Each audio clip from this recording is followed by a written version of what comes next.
What's up, my dudes?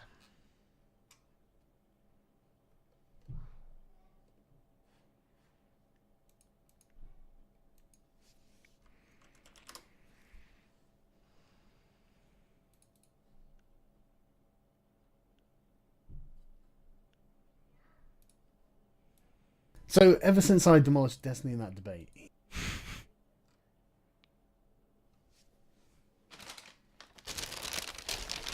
Sargon said that I was making fake Twitter accounts to DM him. Oh my god.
I butchered that word.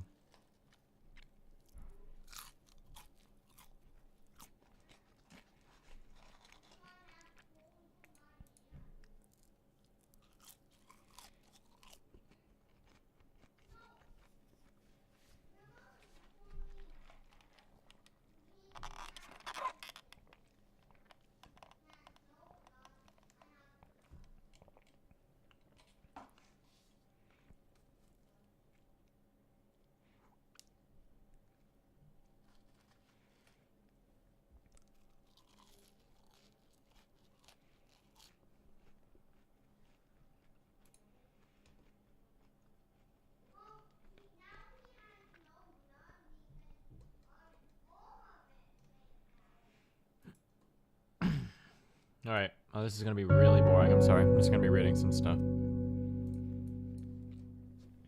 Don't think I'll be home to watch the GODSTINY, but Abathur, my dude. Thanks, buddy.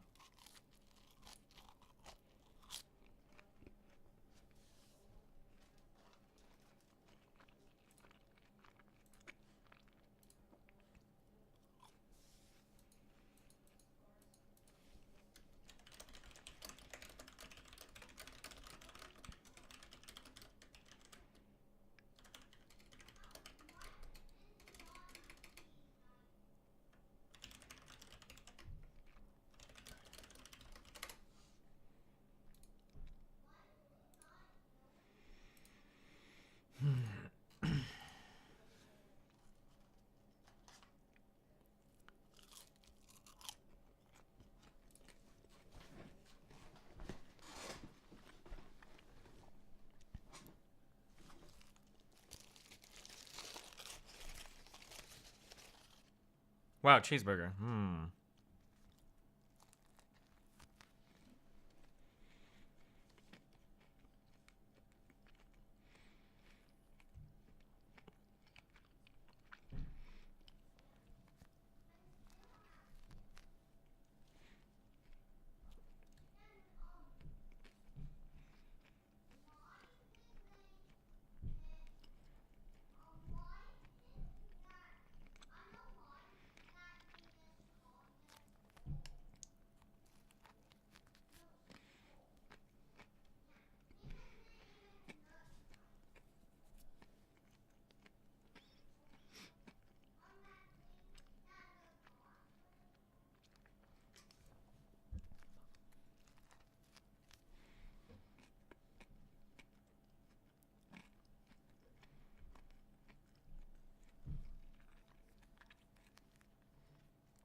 Well, thanks, Simsky.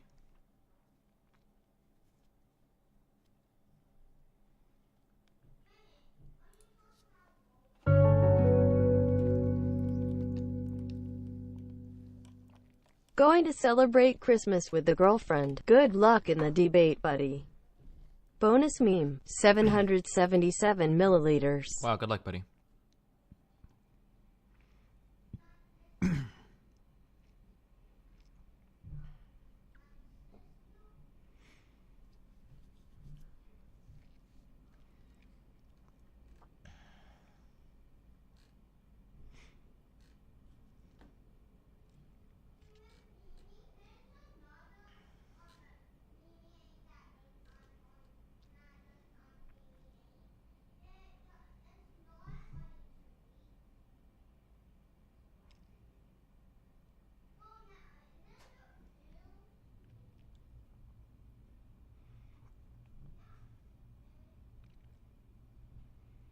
A negative correlation means it works in the opposite direction, not that there's no correlation, correct?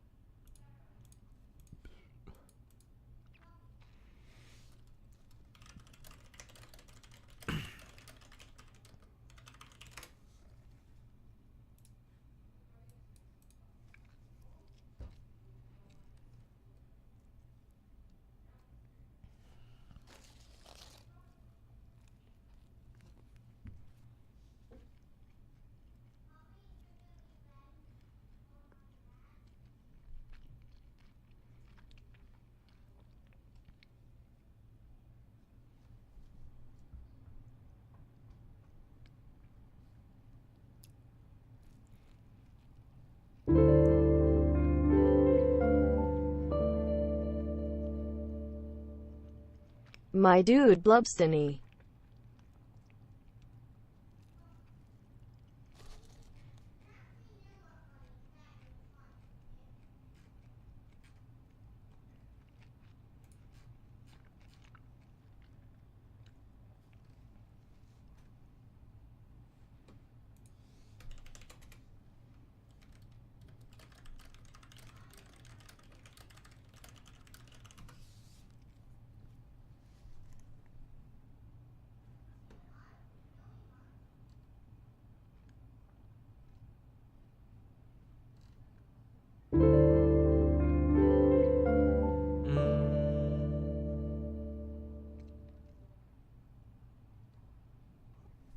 Okay, hold on. I'm not. Hey, Aslan, what are you doing?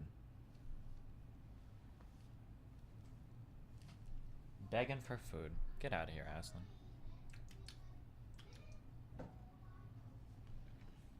Go away.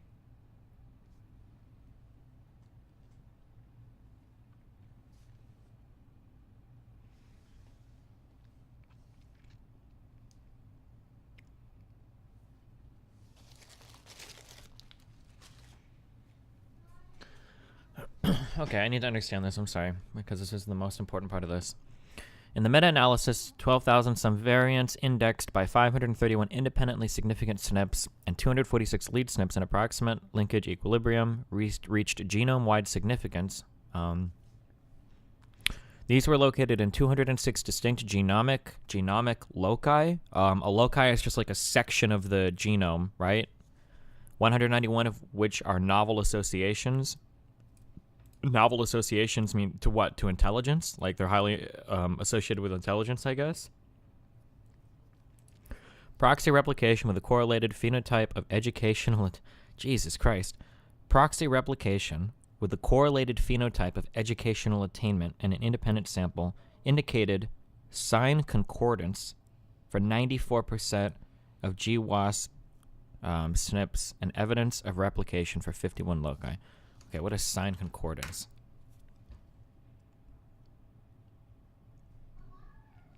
An alphabetical list of the words.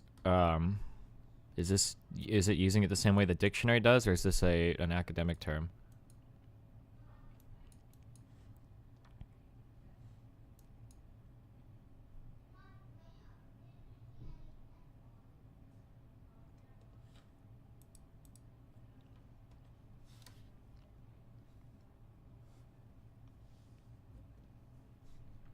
Oh, I don't read anything by that ankle dude. He's a huge alt-height circle jerker. I don't ever read anything by him. I don't think it's worth it.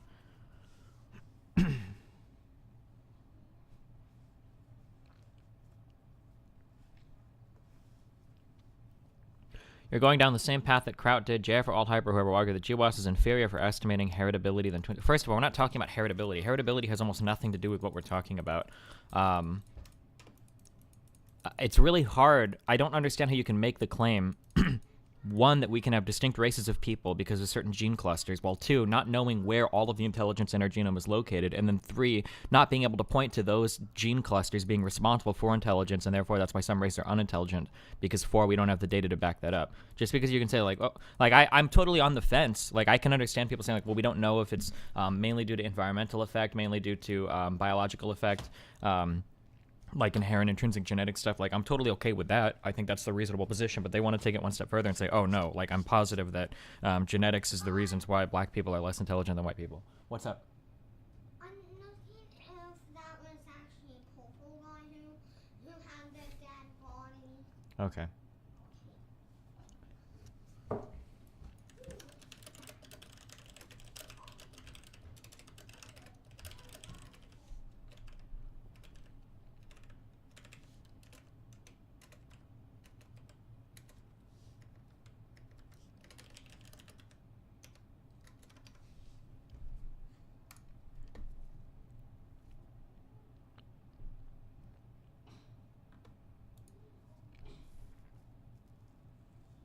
I've always pronounced it loci. Oh, for the Loki, location, loci.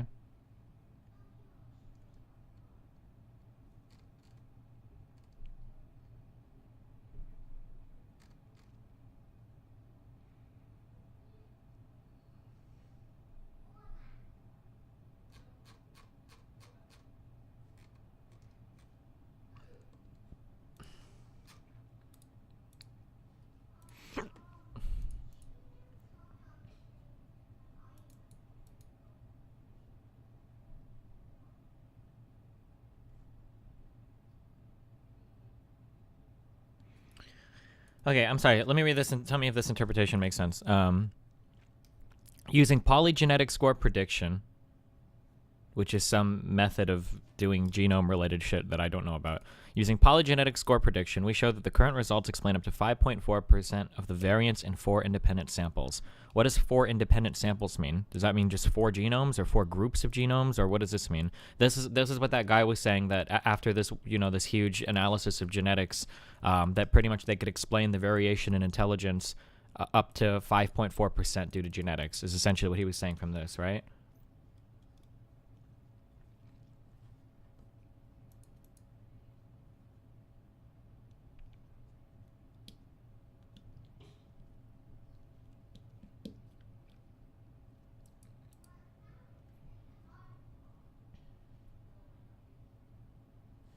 Check the footnote after. I think polygenetic scores, we show that. Supplementary table 7, results 233.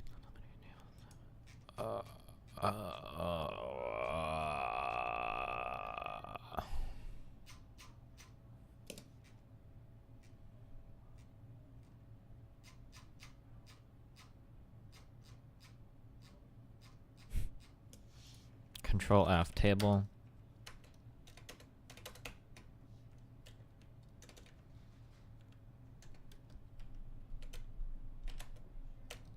Wait, what the fuck?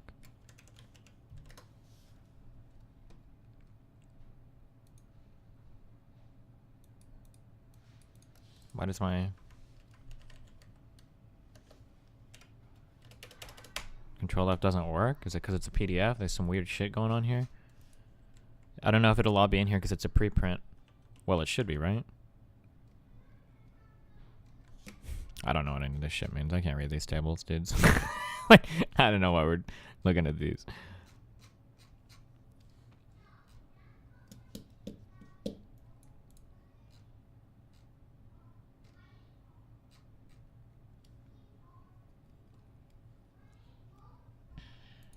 The supplementary table is probably in a different PDF. Yeah, maybe.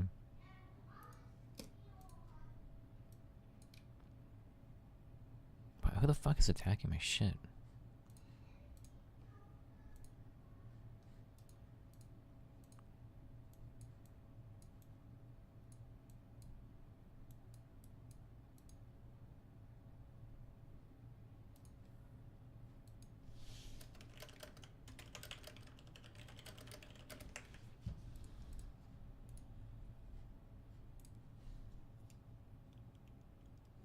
Can you link the paper? It's too late for that, my dude.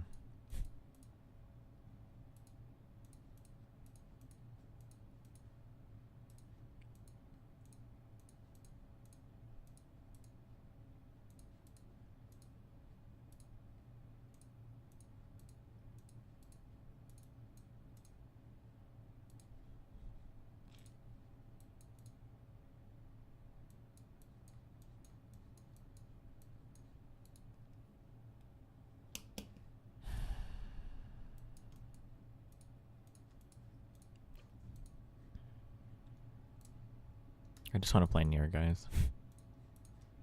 I didn't ask for this.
Oh, nice.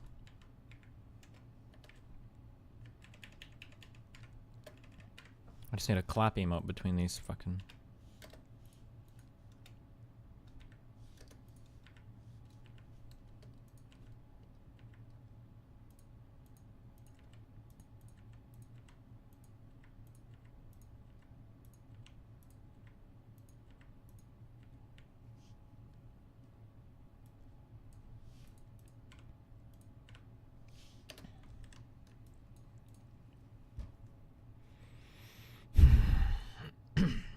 What, for the race realist guys, for JF that says race exists, how do you decide which gene clusters are valid things to center a new race around? How does that even work? Can somebody give me their argument for that?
Oh.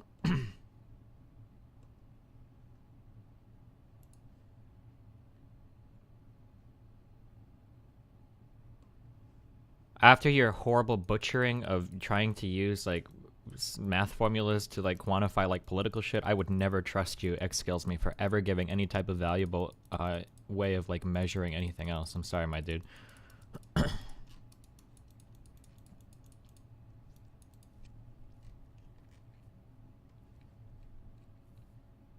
This was a letter. I guess this was in response to a guy. I don't know who the Wade guy is. Somebody that was trying to claim that you can use gene clusters to substantiate differences in IQ amongst like different people or different groups of people. I guess these people all disagree with it. I'm not even familiar with the original here though.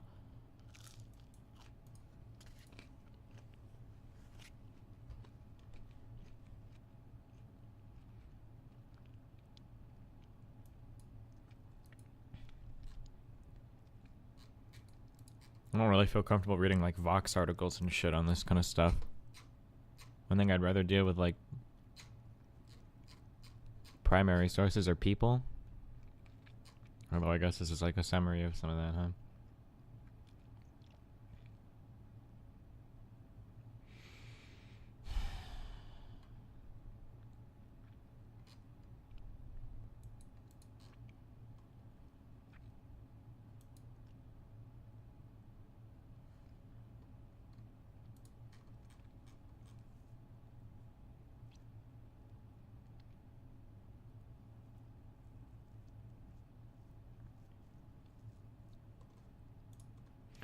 Destiny, it seems like you don't understand what clustering is, so it's not a matter of math formulas, it's a matter of you not understanding the most basic methods of learning from data that most undergrads in the field are educated on.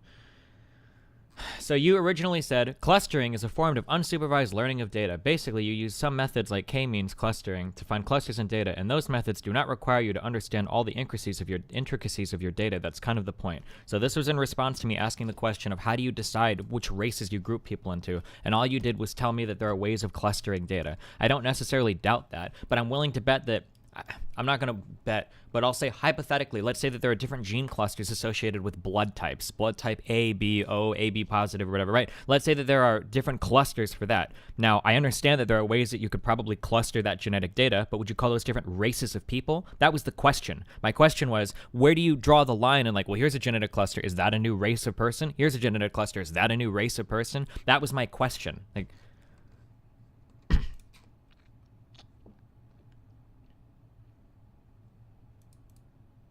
my point is that those algorithms don't require someone to decide them. The algorithms learn the clusters themselves without being told what they are. That's the point. Okay, but to taxonomically classify something, there has to be value there. So there has to be some reason to classify it as a separate race or sub-race or subspecies or whatever the fuck these guys call it, right? That even if there is like a cluster identified, we wouldn't just call that a race because some formula says, oh, well, that's a new race. I don't think that's how any of the subspeciation shit works. I could be wrong. I don't know.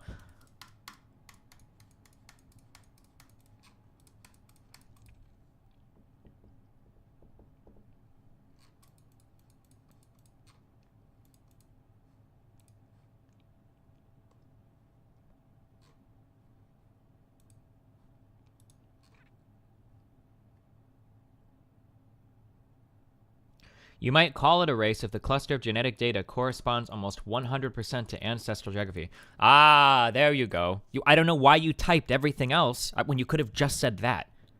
This might be the first time you've actually like answered a question like straight up. You might call it a race if the cluster of genetic data corresponds almost 100% to ancestral geography.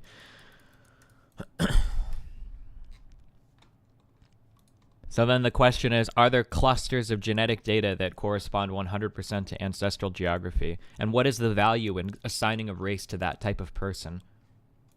Or is there value? Not to drag the discussion into semantics, but we have to ask, what do we want our definition of subspecies to be? Phylogenetic relatedness, major morphological differences, both neither. It's not the clustering that doesn't tell us interesting information, but whether or not it gives us the answers how to classify subspecies is slightly missing the point. Well, coagulation, I guess, like from my horribly, very, very infantile understanding of taxonomy, the point of classifying things is to give you information about them, right? Like, we classify things as a way of organizing them. You know, for instance, if I open up a drawer and I have like Canon cameras and Panasonic cameras, right? This is a way of classifying both of these groups where I'm getting useful information out of the classification, right? Okay, well, I have, you know, Canon cameras and I have Panasonic cameras. This is a useful classification, you know? Let's say that on the Panasonic cameras, let's say that some of them have like brown leather on them and some of them have black leather. So I could classify these like, well, here's a brown leather one and here's a black leather one, right? And so far as like camera function goes, this isn't really a useful classification because whether or not it's got brown or black leather on it doesn't really tell me any useful information about the camera, right?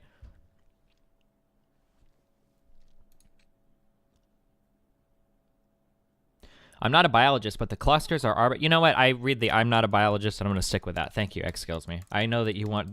never mind. I don't know why I'm even engaging with this.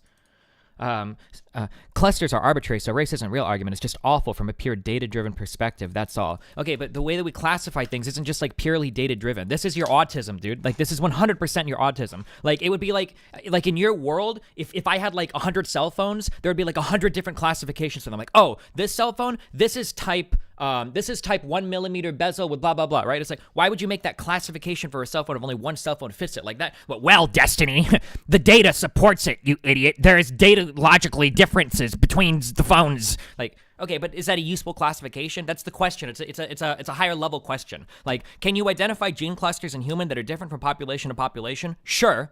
It seems that way. That seems to be the answer, right? But the question isn't, can you identify it from a data perspective? The question is there a usefulness in grouping these things together and calling them different things? Do you get any value out of that? That's the question. Not, can you use a math formula to find the differences, therefore race is real? That's not the question. The question is, if we have like the sub-Saharan-esque, Negroid-esque, and then the Caucasoidal whatever, right? Is there a usefulness in classifying these two things separately? Or is there so much crossover and so little difference in top-level ways, right? Like medically or psychologically or anthropologically, whatever. Like if there's so many crossovers, like is there any usefulness in classifying these as two separate, distinct races? That's the question, right?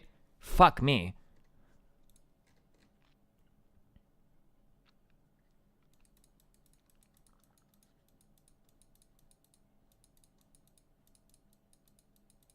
The fact that those clusters are meaningful in making predictions means they're meaningful themselves. No. Did anybody say the clusters aren't meaningful? Holy shit, the fucking straw man. All right. I can't.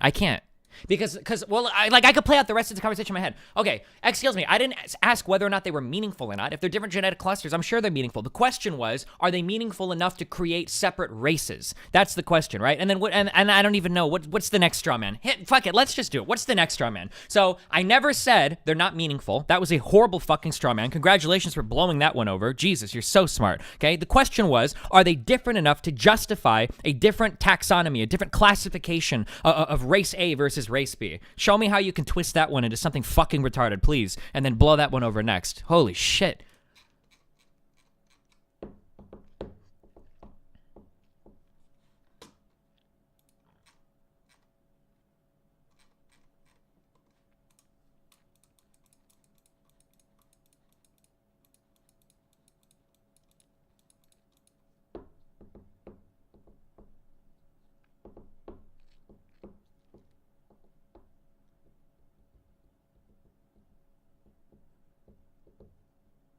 Okay, Destiny, so you acknowledge the clusters exist and they are meaningful. That itself acknowledges naming those clusters, whether you call it race or something else. Race is genetic clusteredness. That's it. Okay, so if I were to identify a cluster, that said that this group of people has a 50% chance higher likelihood of contracting Parkinson's, that I would just call that group of people a totally different race of people. Like, oh, like here we have, we've got race A, B, C, D, E, F, G, blah, blah, blah. Like, oh, wow, well, what is race F? Well, race F, that's a race of people that are like, have a slightly higher chance of contracting, Parkinson's, or developing Parkinson's, I should say, not contracting. This is a slightly higher chance of developing Parkinson's. That's enough. And not to mention, I don't think these gene clusters that we've identified have been associated with meaningful traits. Just like slightly higher chances of developing maybe certain diseases or whatnot. But Destiny, the guy yesterday said the clusters do not have any big traits associated with them. Yeah, it's not like there's like a cluster for intelligence and a cluster for athletic ability and a cluster for, like size of your dick.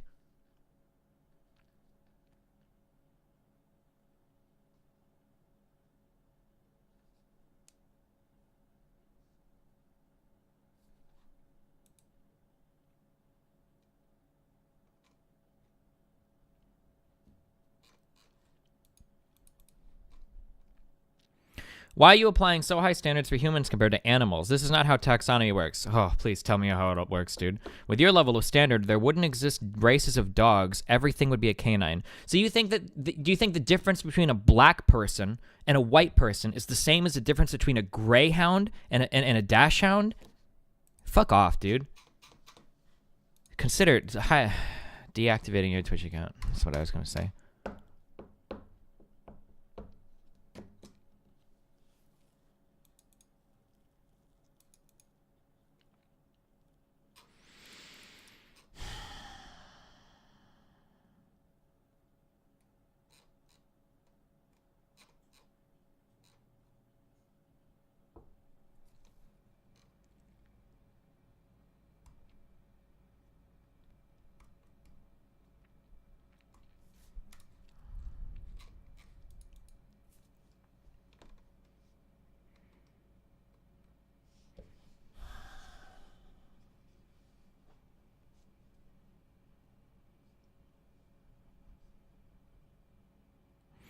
Aren't the clusters comparing genetic similarity, not phenotypic similarity? That would mean that even if the clusters are meaningful, they wouldn't be 100%. Oh, yeah. No, it's genotypic, I'm pretty sure. I don't think it's phenotypic. At least according to the guy last night, he said that there were no massive traits, which is a phenotype. There were no massive phenotypes associated with any of these genetic clusters.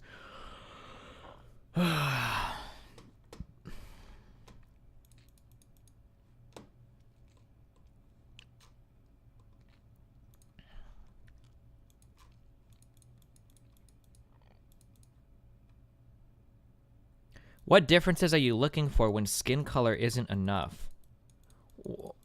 Why would skin color be enough to call somebody a different race than you, like a different species? What value do you get out of that? Like, I feel... I don't want to make assumptions. Fuck, I hate these conversations. Holy shit. Like, when you... Okay, so let me explain the emotional process that I have when you say that. When you say that, okay? What differences are you looking for when skin color isn't enough? When you say that sentence, it makes me feel like in your head, you think that simply stating whether or not somebody is black or white or brown can give you a great deal of information about that person. Do you believe that?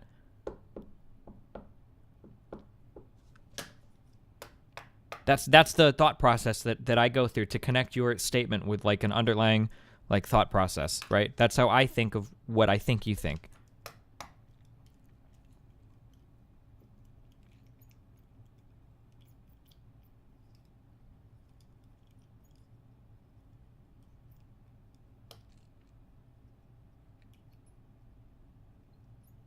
I think race is only skin deep to me. Okay, then we're having a totally different conversation, my dude. Why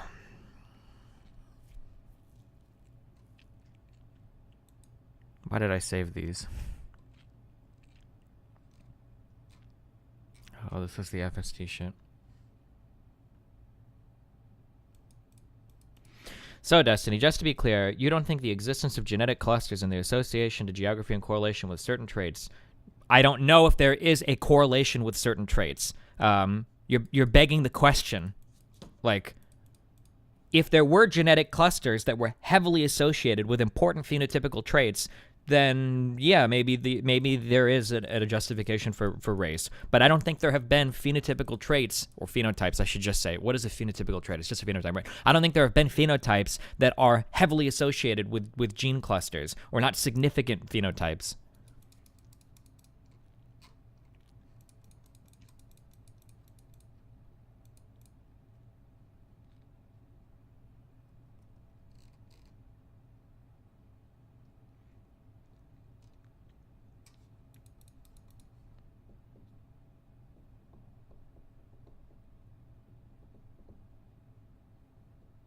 There just has to be value in the grouping for the grouping to exist. So again, for instance, let's say that I've got 100 bags of M&Ms in front of me. If I could associate them with like country of origin, if there's no value there, like there's no reason of differentiating them that way. I don't think that geography alone is a good enough reason to do it. It would have to be traits associated with it. I'm in my 4th year of biosciences PhD, and I can probably help you out a little. It's too late for me, my dude. You could help me out after this fucking horrible fucking conversation. And then you can help me, buddy.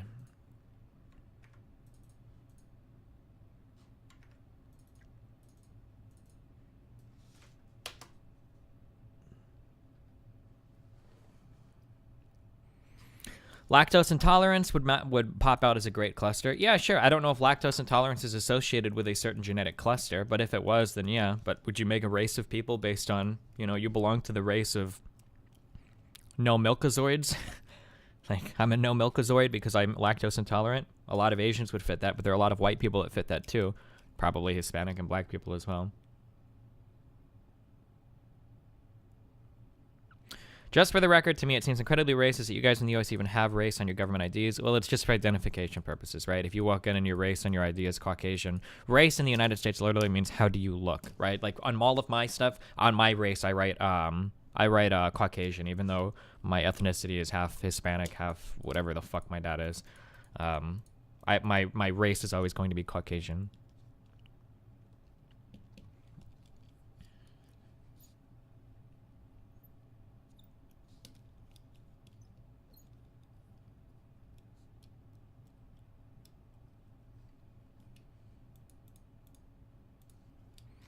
I maybe touched on the subject a little bit last night, but what do you hope to get out of this conversation? You seem pretty deflated about it. The reason why I'm deflated, what I'd like to establish in this conversation is that JF's descriptive defenses of these guys defends by proxy their normative claims. That's essentially what I'm hoping to get here. The reason why I don't feel good about this is because JF is one of the most idiotic people around when it comes to interpretation of language.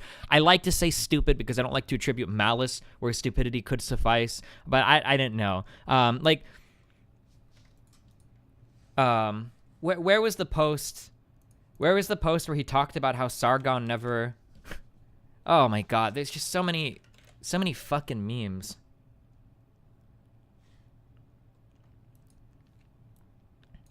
Like here, okay?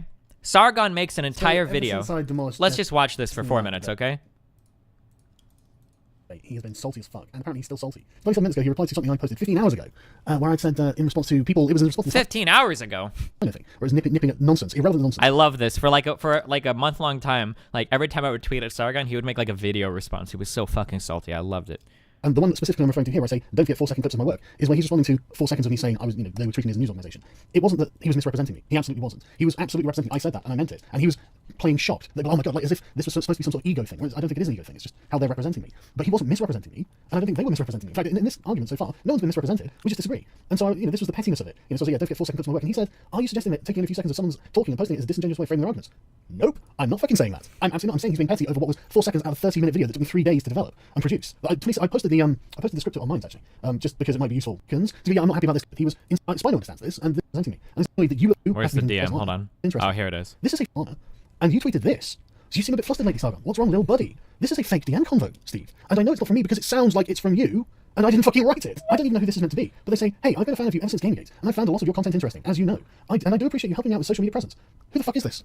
Who am I helping with their social media presence, Steve? And do you think I think that way? Do you think I use those terms in conversation with people? Do you think I worry about numbers at all? But I must say, your latest interactions with Destiny and the whole JonTron debacle really didn't sit right with me. Here you spend all this time calling out SJWs for the retarded shit they do, but at the end of the day, you don't for a second stop to think that you do the exact same shit that they do towards Destiny.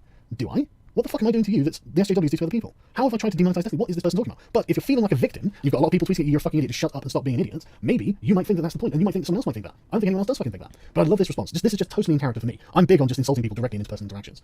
Good. Fuck off. I don't need brain-dead Destiny fanboys like you following me on my work. Ironic of you to defend Destiny and call me out for simply showing people the ridiculous things he said in debate when he's the one who's openly supporting incel or something. But I'm kind of annoyed about this. Your fucking head around as I was demolishing you in the middle of the debate. This is my concern.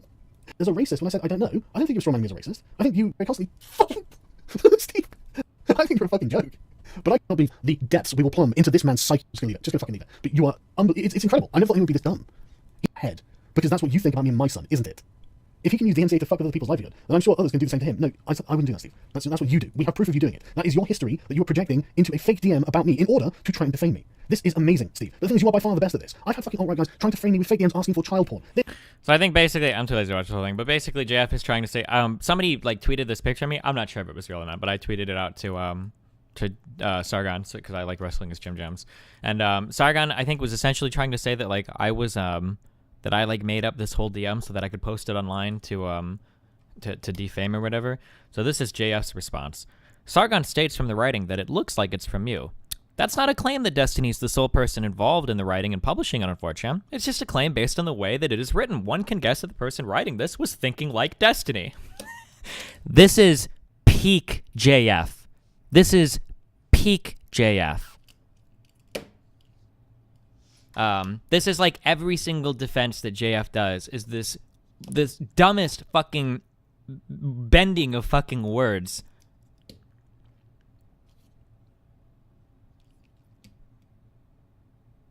Finally, the statement, "This is obviously coming from you, and it doesn't scare me in the slightest. You're a despicable person," is strictly true. And the rest of the sentence is simply a moral judgment. The DM was published on Twitter by Destiny, and in that sense, it comes from Destiny. There is no claim that Destiny has personally written it, simply that it comes from him. This is peak JF. This is why I hate talking to this guy, because he'll do like all the bending he needs to make something fit like his particular.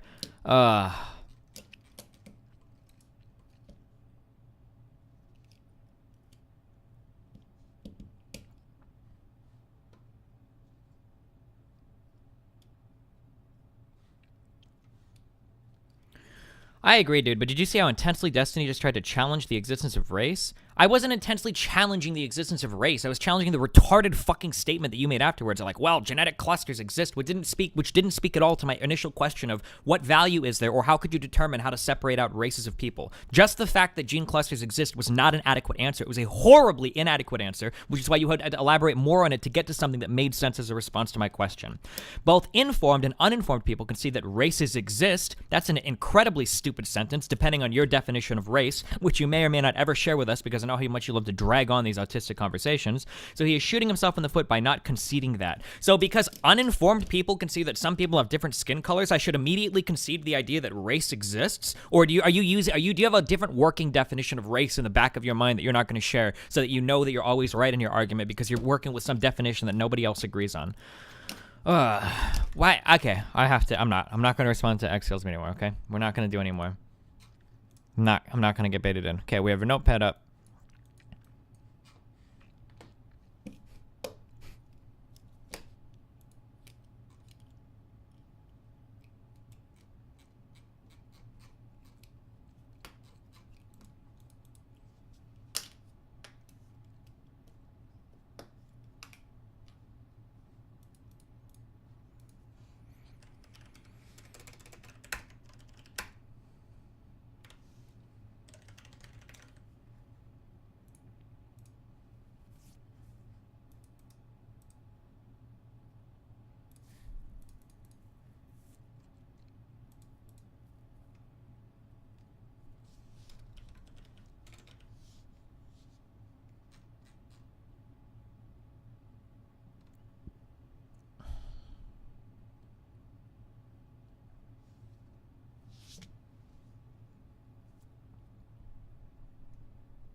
Are you a happy person, General? I'm so happy.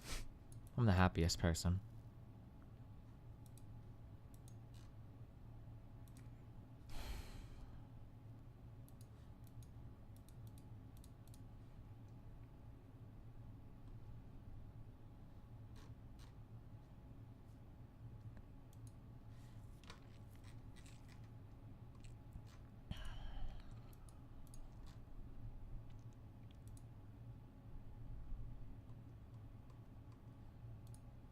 I am part of a living thing that is about to die. And it's about to die not in the next 10 years, it's about to die in the next 1,000 years. And it's not funny. Because whatever I say to you that's different from what you could generate in your own mind is going to die, Sargon. It's going to die in the next 1,000 years. Yeah. And what I'm telling Yeah, to the it is, white yeah. nationalists, to the people who say Medina Uz is a Nazi, I'm telling you guys are signing off your death contract. Do you enjoy this? Because I've signed off my death contract 20 years ago, and I'm just living through the death. Right. Okay. So I don't care that in 1,000 years Quebecois might change. They won't change. They are just slowly dying, Sargon. And I'm telling you, your culture will be slowly dying Yes, like mine. yeah. What do you have to say about this? What do you have to say about the 1,000 fact years that ago, your it country may wasn't eventually be anything replaced like it by is an now. Islamist? How do you go from moral nihilism to caring so much about a collection of people around you? Jesus. Democratically elected supremacy. Yeah, I'm not in favour of that, unbelievably. And then- JF, are you fully I'm actually, French? I'm actually French. anti-Muslim immigration into Britain, but I think I made that fairly public. yeah, you did. But then you seem to have a reservation against white nationalism, where you only step in with white nationalism when I ask you on the YouTube comments, and I say, well, what if they were non-violent? What if they were non-Nazis? And it seems to me, Sargon, and I don't want to assume this, I actually want to ask you, Yeah, go ahead. do you assume that they would be violent? Do you assume that a white nation state would be inherently violent if it was to emerge? Well, I mean, I'm just looking at the previous comparisons that we have, and they were. But more importantly, like, how are you going to get the brown people to leave without violating their rights? My Millennial Ooze, what do you say to that? No, I'm asking you, Jeff. Come on. Okay, but I can answer. I mean, this could happen in a situation where there's not even a single brown person to kick out. And in Okay. fact, a white ethno state could show itself very understanding of the fact of diversity if we were to allow the discussion on the subject. But we're not. Right now, it's either. And I've been facing this talking to one of your friends, Sargon of Akkad. I've been facing this talking privately with what's his name? The new podcast on YouTube. He's a kind of Indian guy in Montreal.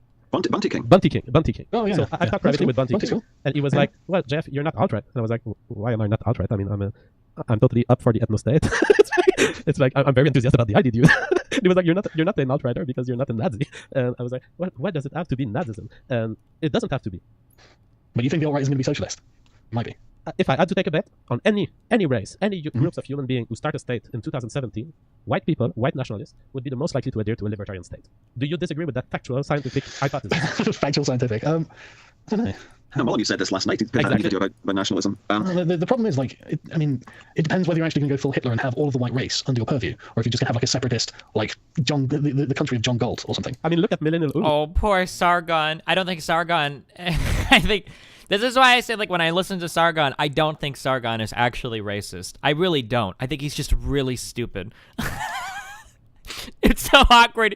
He's like trying really hard. He's like, well, I mean, how are the white people gonna do it as long as they're really nice? Like, I don't think Sargon is an actual racist. I just think he's a very useful idiot. I mean, I would love to be an opponent of this guy in a war. He would be dead in 5 seconds. I mean, this guy is too emotional. Really, the alt-right is too emotional. They're not the kind of people who will be authoritarian. I don't see it happening. I do see the constructions that the left are doing right now, which is, they're all Nazis. But I don't see it in reality. Do you agree, Sargon, that Yeah, I think these the people great need to be, speakers of the alt-right are not Nazis? No, I don't call them Nazis. I mean, yeah, okay, Andrew Anglin, yes, obviously, but that's because he calls himself a Nazi. But yeah, no, I don't even know if fascist is right either. Yeah. But definitely like racial identitarians, because that's literally true. And then it brings us back to the question that I asked on my interview with you, Sargon. Is there something wrong with identity? Not a personal identity, no. But it's coming on 4 o'clock, so I'm supposed to go like 40 minutes ago. All right. I'm fucking tired. Poor Sargon. Oh. Ugh. That don't get fooled by modern society that is very polite and that is very anti-violence. There is within humans a capacity for violence that can express itself within a few days if people are in the right condition for violence. And as you mentioned earlier, and I think you're somewhat conscious of this, as long as people have jobs and as long as the world allow people to make babies and to feed them, there's no reason for them for violence. But when there is a struggle, I think that violence could happen in our society much faster, and I think that the project that you propose could be part of this escalation of violence. And so now you recognize this, right? Well, I think the project that I proposed could, like, it's a catch-22 because the project I proposed could really only come about if the economy tanks. Yeah. Like, so like the conditions of violence would have to come about, like, in a situation where, like how to put it, we would already be at that point, Yeah. right? Because things would already be bad. Like people would already not be having jobs. People would already be desperate. So it's sort of moot, I guess. Yeah, I understand what you mean, and this is a recurring point on this channel, which is the escalation of violence is always grounded in a perception that you're at that kind of no return point anyway, and that you've been already the victim of perceived acts of aggression, and so you just respond. And I often explain on my channel, and this is not to be condescending, and I don't even judge morally your project, but this is just to point out that to my viewers that we've been talking a lot about this, and we've been talking about perceptions of prior aggression always leads in humans to further violence and to further desire to identify to groups. And I don't judge morally this. In fact, I will say this is the history of humanity. And some people could argue, and I don't know if Ryan, that would be an argument you make, but some people could argue that if you don't actually defend your borders and your country, someone else will do it for you, and they will replace your descendants. And somehow the game of violence is always an important question in human societies, because there's this idea that if you're not minimally defending a territory, you will get invaded. Yeah, sure. I mean, obviously this problem has come about because the United States.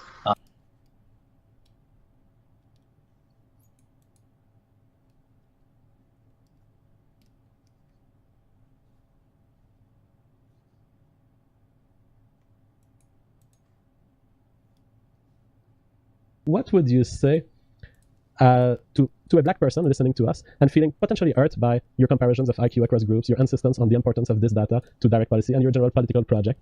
What would you say to a black people in America who feels that America is as much to him as it is to you? Well, okay. Well, first off, if he feels America as much to him as it is to me, he would not have a whole lot of attachment to it. But I get what you're, because I of know what you're saying. Though. I know what you're saying. Well, to them, first off, at a practical level, any partition program in the United States, most people in the U.S., especially today, will not go for racial nationalism. I mean, I don't know if you know who the Oath Keepers are, but they're like what we call like a quote unquote extreme right group in the United States, and even they will like get in fights with Mike Enoch and Matt Heimbach and stuff because they're against racism. So if you're like a black person and you're like really intellectual, now like if you're into your racial group or whatever, if you're like a black sort of I don't know if you call yourself a black nationalist or somehow identitarian, as some sort of identitarian. Yeah.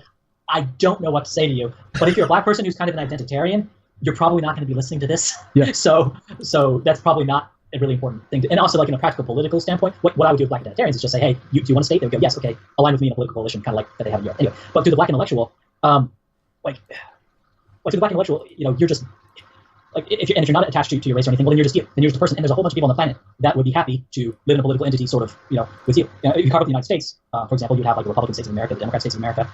They would both be happy to have you. I mean, so if you're not attached to your race, there's plenty of places on the planet, plenty of multiracial first, second world countries that you could go to. And what I say regarding race is entirely Eurocentric, and sort of my white racial separatist program. It doesn't really involve you. So I mean, you can listen to me if you want, if you're sort of interested in what I have to say, but it doesn't really it doesn't involve you. Is basically what I have to say. I mean, and that's not insult or anything. It's just literally the white ethno state is a white thing. That's all I have to say to that. Well, that's a very interesting. That was a very interesting discussion. I always say that we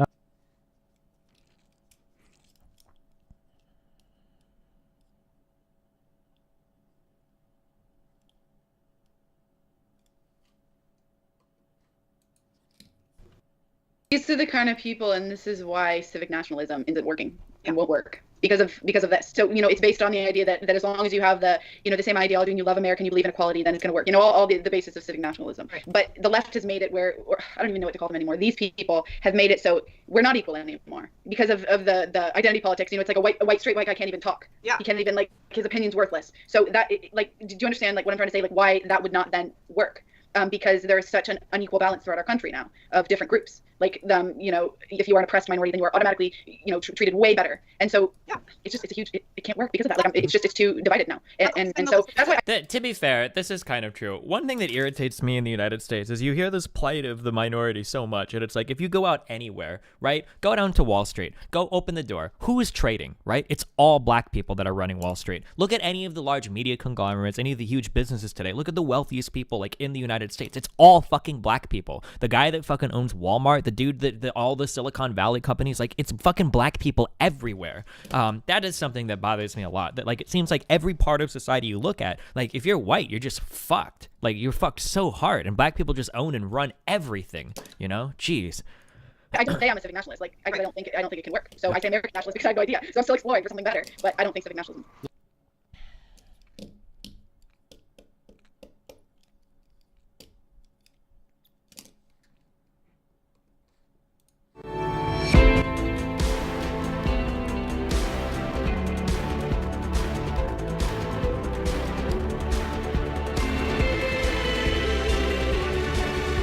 Jesus Christ. This is a 30-second intro? Why would you do this? Hi, I'm Lana, and joining me is Lauren Rose, who's only 19 years old, which is really impressive, and former Rebel journalist Faith Goldie, who was fired after attending the Unite the Right rally in Charlottesville. Yes, we'll talk about it. And since there's been a wave... I know you. I've watched your stuff before. Hi, I'm Faith. It's great to be here. Thanks for having me on. No, I was saying off the record.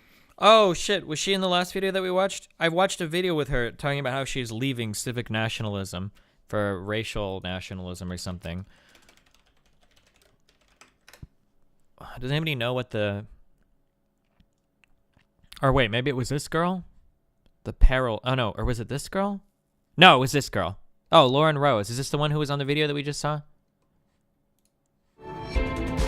Lauren Rose, yeah. I used to be a civic nationalist. I used to believe that as long as we judge others as individuals, the world would steadily become a better place regardless of our differences. I used to believe that collectivism was characteristic of the feeble-minded, the unenlightened, and possibly racist. I used to believe that immigrants to our country would assimilate to our culture if we just gave them the opportunity. I used to be naive about human nature. I used to be a civic nationalist. And so I began to question this belief of mine. I began to question, why do only white countries have the moral obligation to live in this experimental diversity? I began to question why Americans living in the land of the free were forbidden the freedom of association. I began to question why the same groups of people that benefit from our country's altruism are allowed to collectivize within our borders in peace, yet any semblance of white collectivism is considered a form of supremacy. I began to question, why do I have to morally justify the continuation of my people? I'm no longer a civic nationalist. I'm no longer a civic nationalist because demographics matter. I'm no longer a civic nationalist because in our majority white country, it is considered controversial just to say it's okay to be white. I'm no longer a civic nationalist because if the United States were to close its borders tomorrow, whites will still become a minority before the next 50 years. I'm no longer a civic nationalist because in a world of collectivism, individualism is suicidal. And I'm no longer a civic nationalist because I won't stand by as whites become minorities in their own homelands just so that I can selfishly claim at the end of it all, at least I was an individualist. And I have a dream that one day whites will be equally permitted to live in their own countries as others do. I'm no longer a civic nationalist, and I'm not sorry about it. Oh, I like the new trend because now I get to go back to my really edgy, like 16, 17-year-old like ideas where I believed in like this hardcore libertarian individualistic shit. Oof, we get to go back to our roots there, boys. I'm ready for it. Wing Neostar 15, the individual.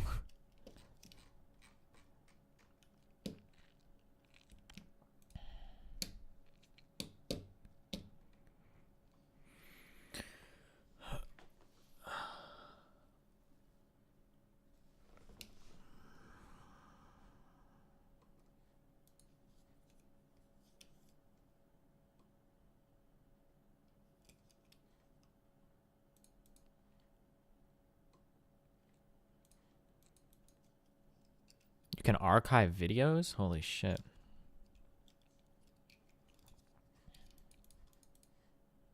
Oh shit. Or maybe you can't. Nope, never mind.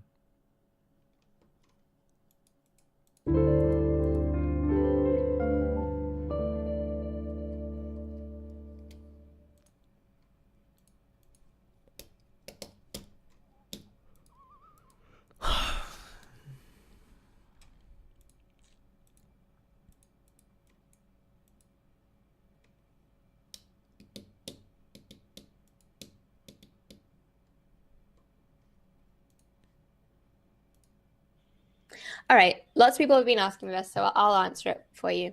How do you physically deport the millions of non-whites? And if they refuse, what then? Kill them? Okay, so this is obviously a concern that comes up when people talk about ethno-nationalism.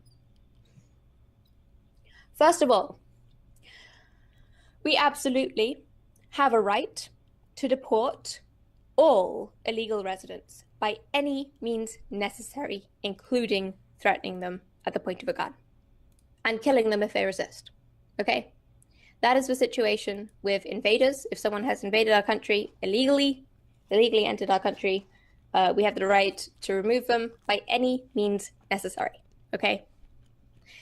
And now there are different situations. Now we have, then there are people who have resident visas. Okay, so we have a resident visa, but they are not a citizen. So they are legally resident in the country, but they are not a citizen. What we can do is we can revoke their visas and then ask them to leave. And if they do not leave, they are now legally resident in the country and we can remove them by any means necessary. And now you move on to people who are citizens, who have either been naturalized after spending about 5 years in the country, who are anchor babies whose parents came into the country illegally, had them in the hospital in the US, and then they became US citizens by default. Do Jews count as non-whites? I think to alt-right people, I don't think Jewish people count as white people. Because I feel like I see, I feel like I've seen memes where you have, like, the Jewish face on the guy with the, I'm not gonna be able to find the meme, but they Photoshop the Jewish face on this dude, and they're like, "How do you do, fellow whites?" Right? With the implication being that like Jewish people aren't actually white people. I think, but I'm only going by like meme knowledge here. I don't actually know if I don't think alt-right people considered Jewish people to be white people. And then they became U.S. citizens by default. And people who were born in the country of legally resident or legal citizens in the U.S., for example. So I believe that we should revoke the anchor baby citizen status because it was acquired through unlawful means, and thus, you know, that's an ill-gotten gain, and thus they are illegals, so we should deport them. As for people who are naturalized citizens, it may be possible to revoke the naturalized citizenship in some cases. As for people who are citizens, who were born of citizens in the United States, I believe we need to incentivize them financially to move out of the United States.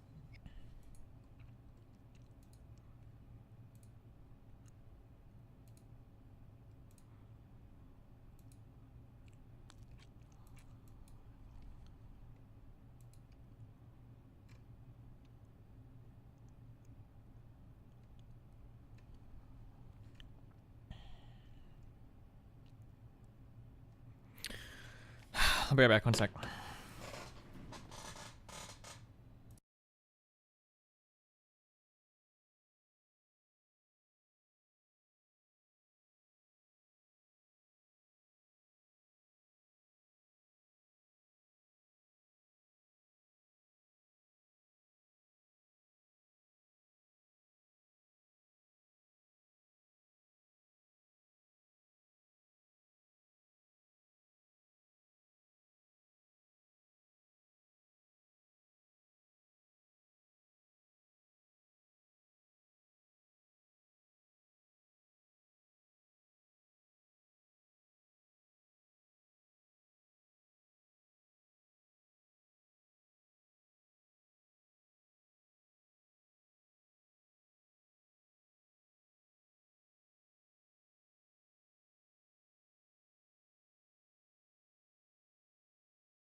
777 haplogroups 777 haplogroups 777 haplogroups 777 haplogroups 777 haplogroups 777 haplogroups 777 haplogroups 777 haplogroups 777 haplogroups 777 haplogroups 777 haplogroups 777 haplogroups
778 haplogroups, 778 haplogroups, 778 haplogroups, 778 haplogroups, 778 haplogroups, 778 haplogroups, 778 haplogroups, 778 haplogroups, 778 haplogroups, 778 haplogroups, no more. Bonus meme ripple to the moon.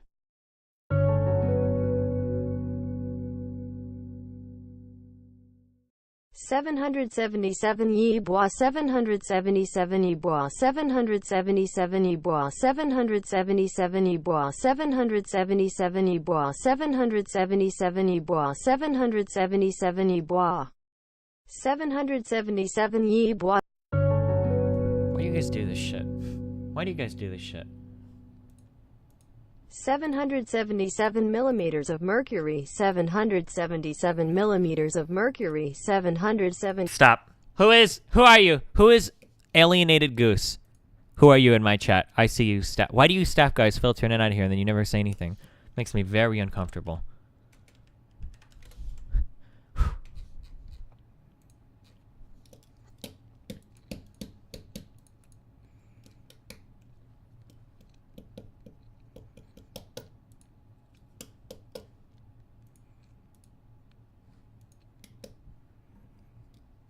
We need to build a wall around this chat.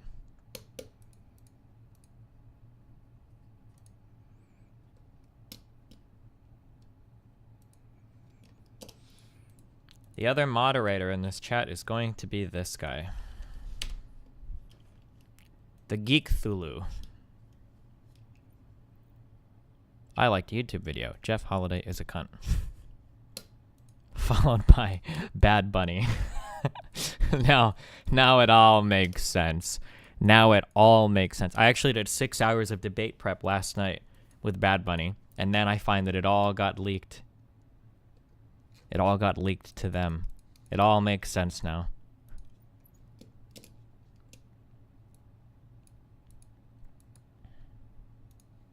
This and turns off the fire alarm or something. I don't know what they could possibly do.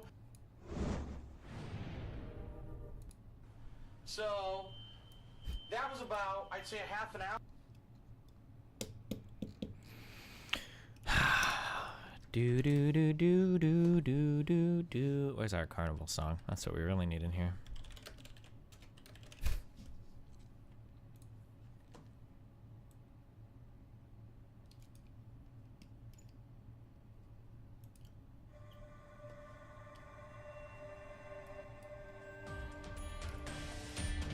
We could just be playing Nier right now. We could be playing video games right now.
our command center where we can build buildings. There's a little button here which we get that as well.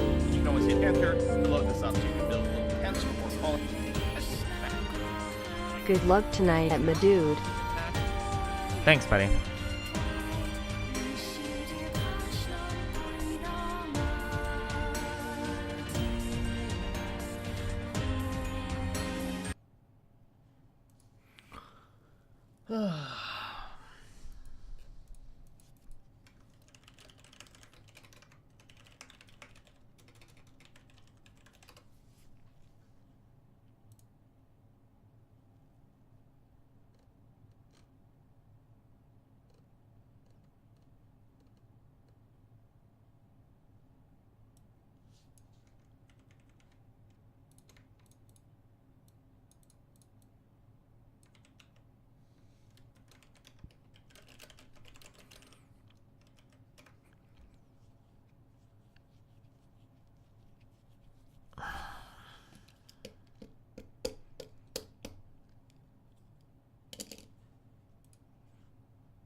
Do you get nervous at all during these? I used to, but not anymore, because we have the power of Jesus on our side.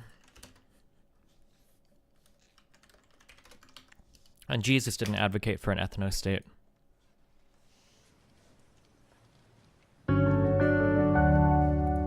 Wow, Nerdjack, thank you for your 50 white ethno-nationalist dollars. Thanks for doing this, my dude. I hate this attitude on the left that the best way to deal with these issues is to ignore them. I'm glad somebody is stepping up to the plate.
Do not go quiet into that good night.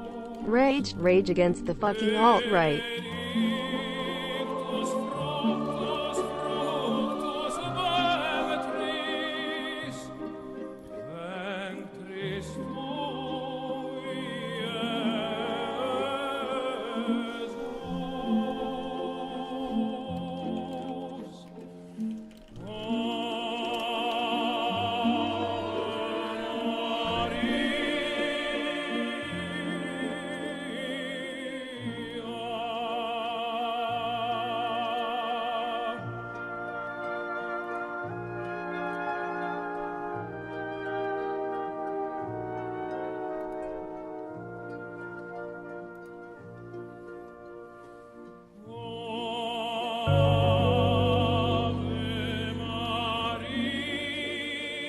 Greetings, Density. Would you mind taking this money out of the Undertale fund so we don't have to experience it, please?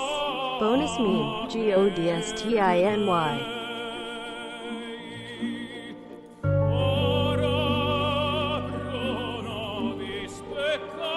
You have a concise goal and plan.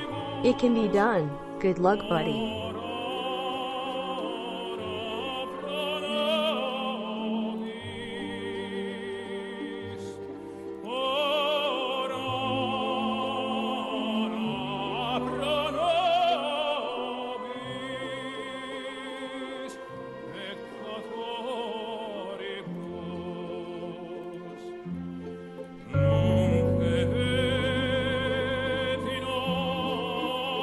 You got this, buddy. Good luck. When I start this, I'll be muting donations. They'll appear on the screen, but they're not going to make any noises, so heads up.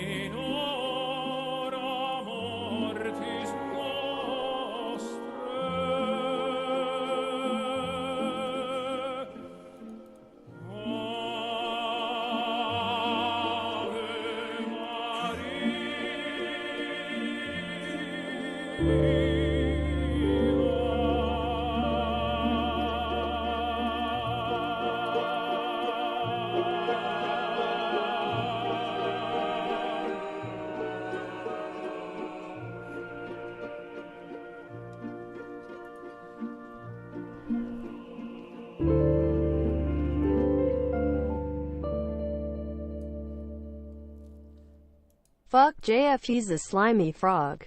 We have the power of GODSTINY and Abathur on our side.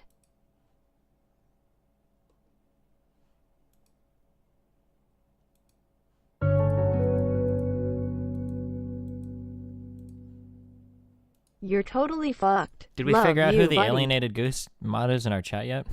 Do we know who this guy is? I still don't trust him.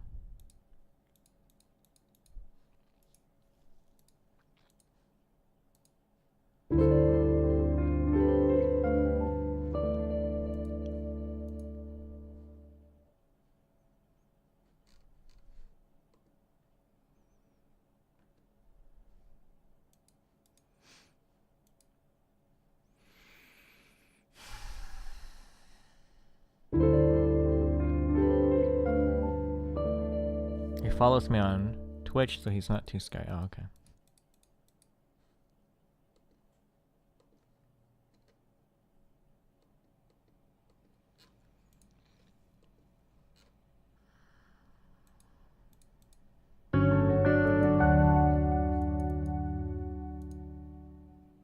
Good luck, buddy. Wow, thanks, Zoo. Unless you're Chinese, in which case you might be cheering for the ethno-states. So get fucked. Unless you're a cool Chinese guy. I don't know, dude. How much do you think Lily would charge for a picture of her feet? I don't know, dude. Email her and ask her.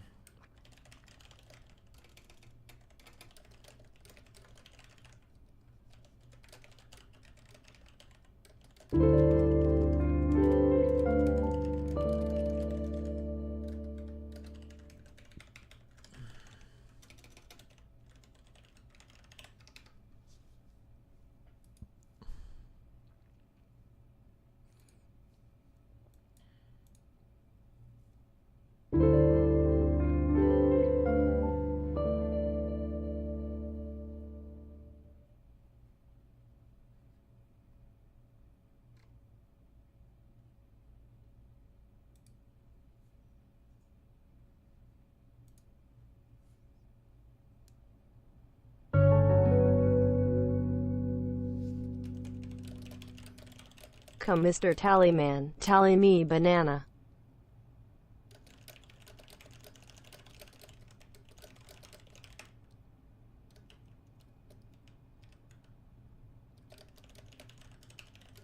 I'll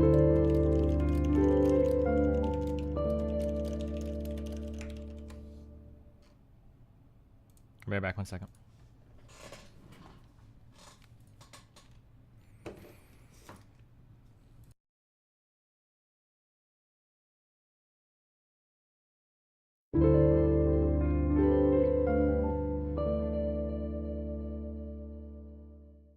Hey, before we begin, make sure to get the new tier gem pack on Lords Mobile for the suite. Starting price of $4.99 WAW. Thanks for the INV, by the way, Pepe.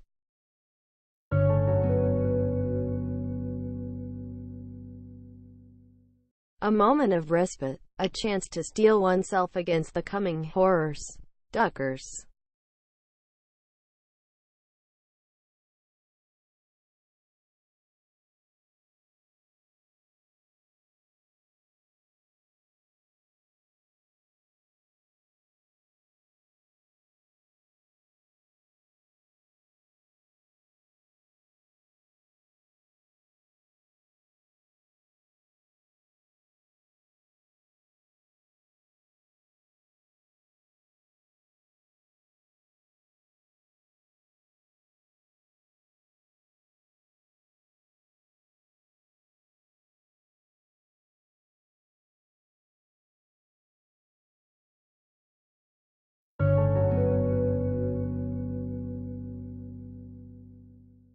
That part in the movie where our hero walks to the climactic final battle as Ave Maria plays in the background.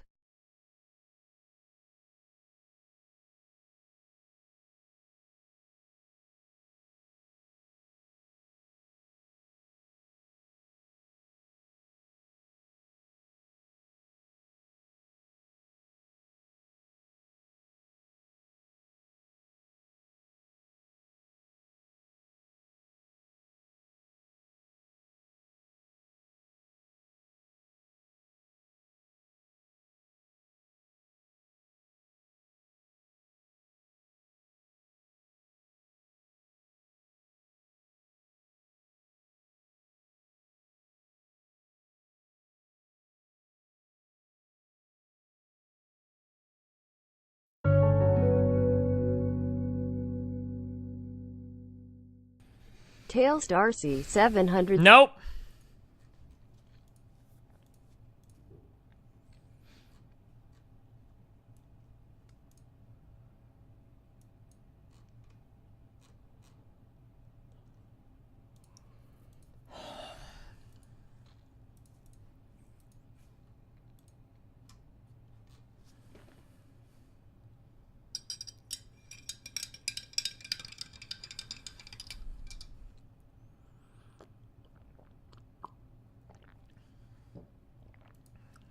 How are we feeling, boys?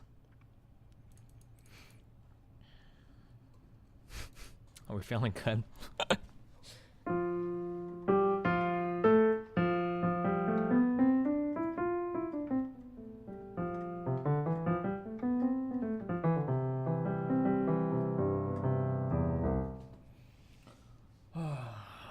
We're just waiting for the link from Andy right now.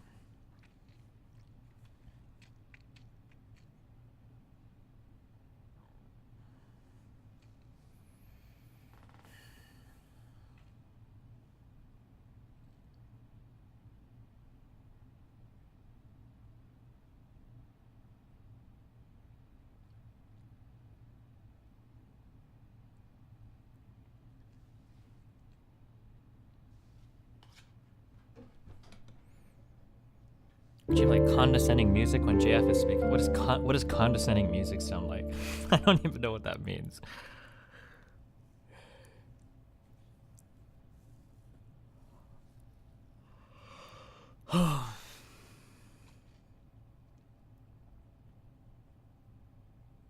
What's the easiest way to hear about the next composition challenge? Follow me and subscribe on YouTube. I'll post it there. Tell JF Biology is a soft science 777 millimeters of mercury Kipo.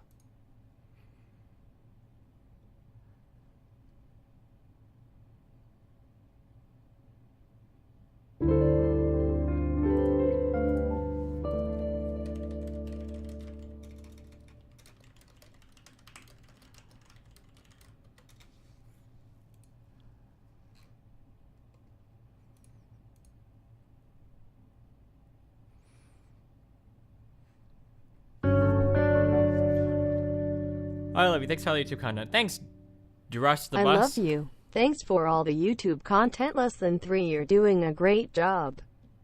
Bonus meme to Prestony.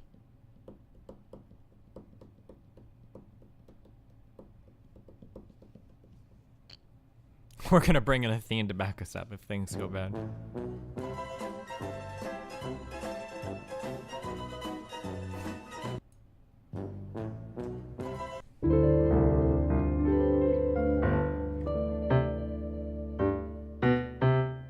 Thanks, fam.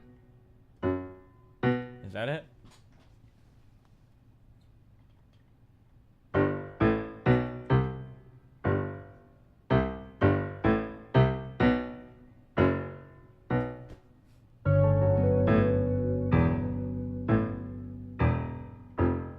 Thinking music for JF. Also, Mr. Mouton is a Tron shilling cuck. I don't know what it would be. I think it's something like that, right?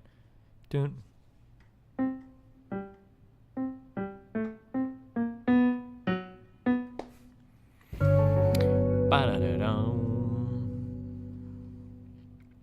My body is so ready for this.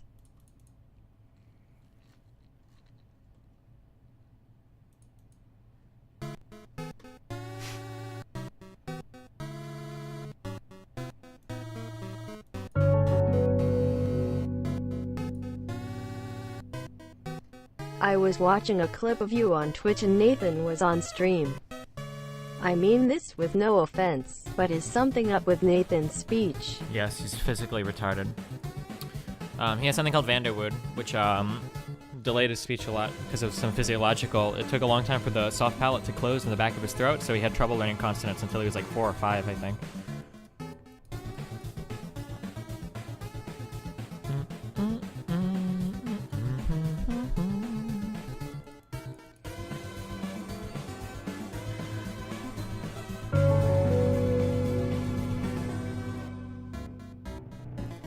I have a feeling Naked 8 will appear with Andy Warski today. Because he was on his stream yesterday. Oh god, no.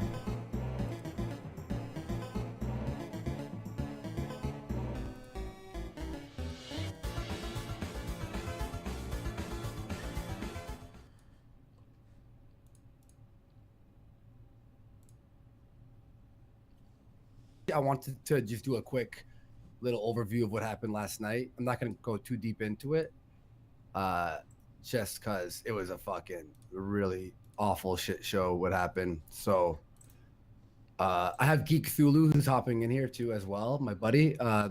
He's good. I'm terrible. I'm a terrible human being. What's up, Destiny? What's up, man? What's up, buddy? Chilling. All right, we're gonna start here in just a second, and I'll just do a quick intro. Just want to say something about yesterday's show, and then we'll move on from there. All right. Let me just set this up. Okay, let's do this. A little bit late, as usual. What up, everyone? Welcome to yet another Warski Live. How you all doing? We got some a very interesting episode today. We have Geek Thulu helping me out moderate. What's up, Geek? What's up, man? Chillin'. We have JF. How you doing, brother? Hello, I'm glad to be here. Yeah, and we got Destiny. What's up, man? Hey, what's up, buddy? Chillin'. There's been a lot of things happening this week, and a lot of shit happening on Twitter, and we're going to be talking about that right now. I just want to say to everyone who's watching right now, truly apologize about last night's stream. You know, I wanted this open door policy, but obviously there's some people who I have to vet before coming in here. So I'm going to definitely be a little bit more harder, and if people are doing this muting other people bullshit, I will be banning them from ever being on the show again. So truly apologize about that. That was Geek. You were there, right? Oh, yeah. I was sort of half watching. I was traveling from New Jersey, but yeah, I think I was in Atlanta airport and I was listening in. Yeah, it was oof, pretty bad shit. But yeah, so we're gonna definitely be moderating everything a little bit more better to keep everything in order. Now, the reason we're all meeting up here today is because throughout this week we have been on a topic that's pretty touchy. It's called race realism. I'm sure you've all seen us talking about this. We've had many discussions with many people. And Destiny, I saw you on Twitter. You were, I think you quote tweeted Amazing Atheist, TJ Kirk, because he was talking about the race realism thing. And you were sort of just talking about like, oh shit, this is now what the skeptics are going to be talking about. And you ain't really happy about it, are you? I'm not so much talking about it, but seeing everybody get flipped over to the race realist side because one person comes on and says something that seems kind of agreeable, yeah. So what do you think, by the way, just before we talk about that, what do you think about all this shit that's been happening with the skeptic community anyway? I don't know. It's kind of, it's pretty funny, I guess. It was really funny because Jeff Holiday, one guy. So I'm pretty big on like the non-deplatforming thing. Like I like everybody. If Sargon's Twitter account gets banned, I usually, I make a tweet like it's sad that his account got banned. I don't like seeing people get banned from platforms where they can talk to people. There was one guy on one post on my subreddit where he posted something like, hey, like if you don't like these guys, they're violating the Patreon TOS or whatever, you should report them. And Jeff like started bombarding me with messages on Twitter like, oh, Destiny, you're supporting this horrible behavior, blah. And I like didn't even know this post existed. So I think it's kind of funny now that Jeff was like literally on a Discord server like doxing people because he didn't like their political beliefs. But yeah, I mean, I don't know. Crowd was always kind of dumb, I guess. And watching the whole Discord server blow up was pretty funny. I don't know what he thought would happen. I mean, if you guys have been on the internet for any appreciable amount of time, you know that if you tell a secret to like 2 people, like that shit's going to be leaked at like, 3 days fucking tops. So the idea that he could have a whole Discord together, like doxing people behind the scenes, and he thought that would never leak is like hilariously naive. I don't know how old Crowd is. Maybe he's a younger guy, so he doesn't have as much time on the internet or something. But yeah, I don't know. That's pretty funny to me.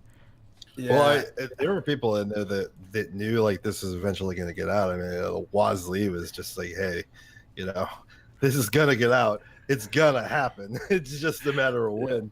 He was like, maybe change it from targets to people of interest. Is that cool? Like, well, I don't know. So like, I don't follow it too much because it was kind of boring. But like, what was the point of the targets of interest? Why were they even collecting that information?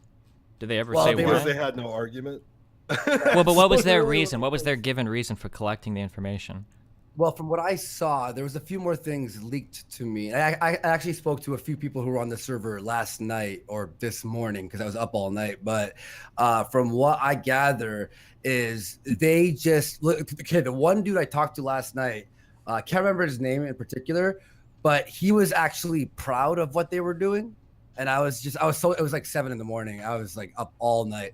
And so I was too tired to yell at him, but he said he had nothing to do with doxing, but he found it funny.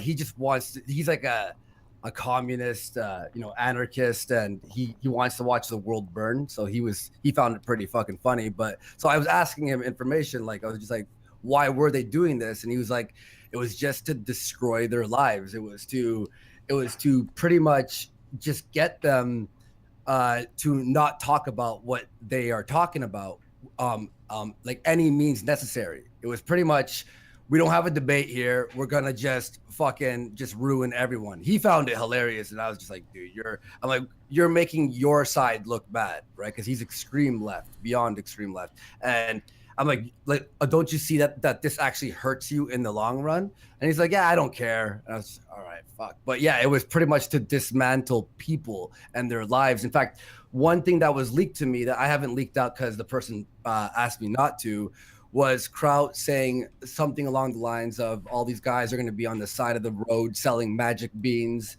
and they're going to be begging everyone for mercy and all this shit. So Jesus it was Christ. definitely, yeah, it was a malicious intent. I was reading out this to someone privately last night, the entire thing, and they're just like, what the fuck? Because it's just Kraut pretty much. And the person was actually the person who was arguing with them, who was in the server. He's like, guys, we should hit their arguments. Like, this is not going to be good in the long run. And then he sent me a video of Jeff who was on his cell phone in the car, and he's just like, you don't know what you're talking about. We have to do this. This is how we have to do it because they're like dirty people. It's from what I've seen, all the stuff even behind the scenes, it's worse. But I think Jeff's got enough fucking hammering this week that, it's just beating him while he's down at this point. Sure.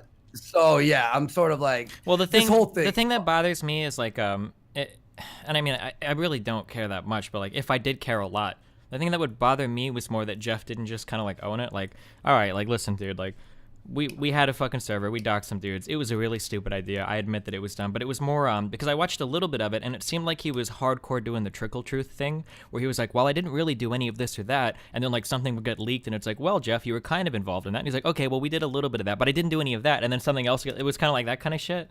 Yeah, he lied to me twice on my streams, and then every day Zeph would just leak something out, and then his apology, pretty much when Medicare released his video, Jeff's apology was like, it was just an obvious lie. Yeah, it was just sure. like, you're like, oh, dude, yeah, like I would have respected Jeff a lot more if he made a 5-minute thing. This is what I did. I'm gonna step back for a bit, do some self-reflection, and I'm gonna learn from this mistake. Everything would have been fine, and now it's just his subs are fucking bleeding and his respect is tarnished. You know? Yeah, he was just trying to soften. He was just trying to soften the whole event in order to just minimize, you know, people's concerns about it. And he should have had like a 5-6 minute apology video, not this hour long. Let's make excuses and try to justify what you did, and then at the end just kind of admit to what we know, because who knows, more shit might come out and we might see Jeff have more of an involvement. And from our experience with him, I mean, he's continued to switch his footing as new information comes out. So like, why should we believe what he's admitted to right now? You know? Yeah, that's the problem with trickle truth, right? Is that after you get caught 2 or 3 times, people will just assume the absolute worst about you, because it's like, okay, well, what else have you not told us? Yeah, it's fucked. Have you seen the one thing we were talking about the other day? We were and JF, I'm not sure if you saw this as well, but did you see the new guest lineup of Kilroy? No, is there a guest lineup left?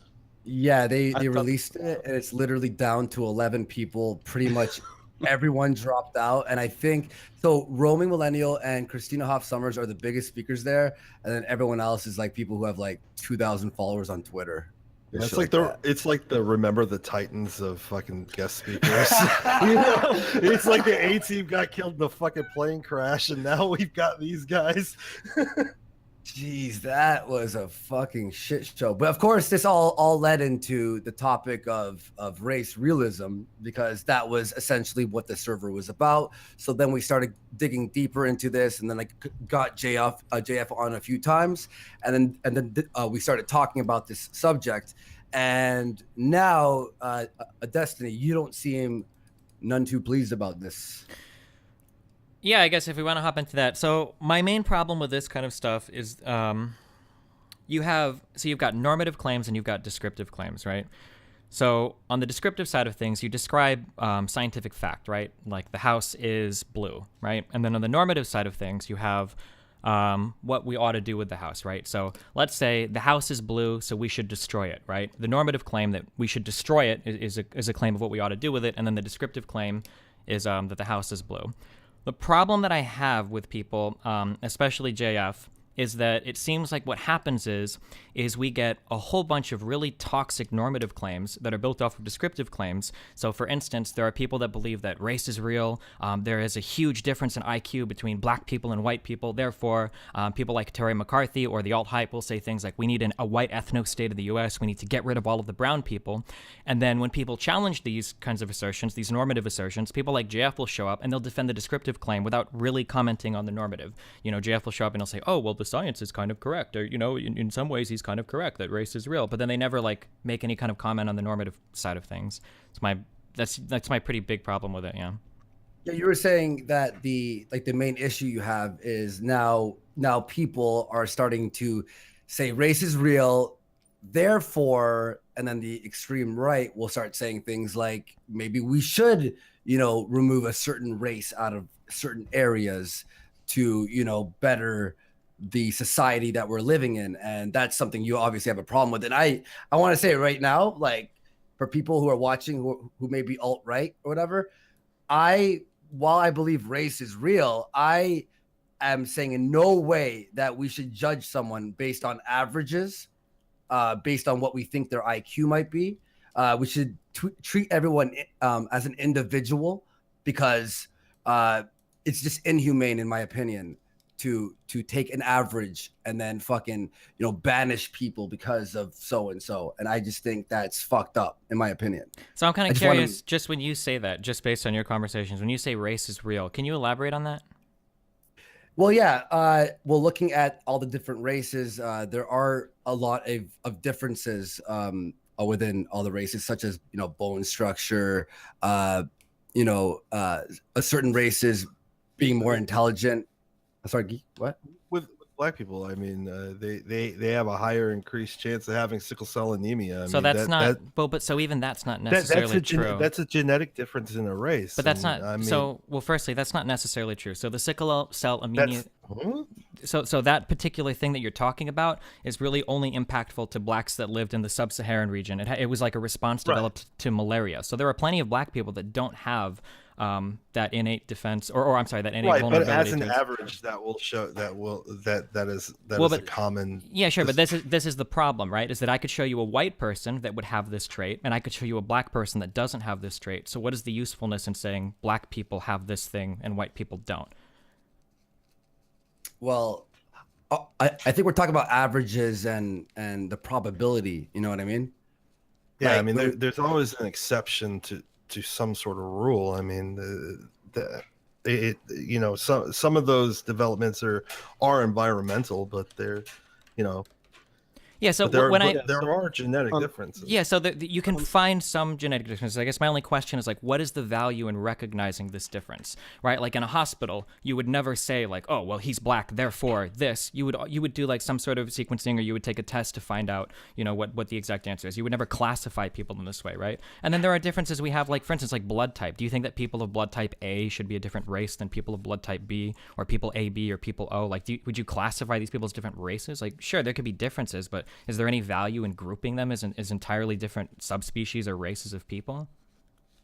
Well, the answer to whether there is value in grouping people, the answer is quite simple, is if my prediction is better than random following my grouping, then my grouping provides some information. I don't think that Geek Tulu was presenting a case where every black people has sickle cell anemia.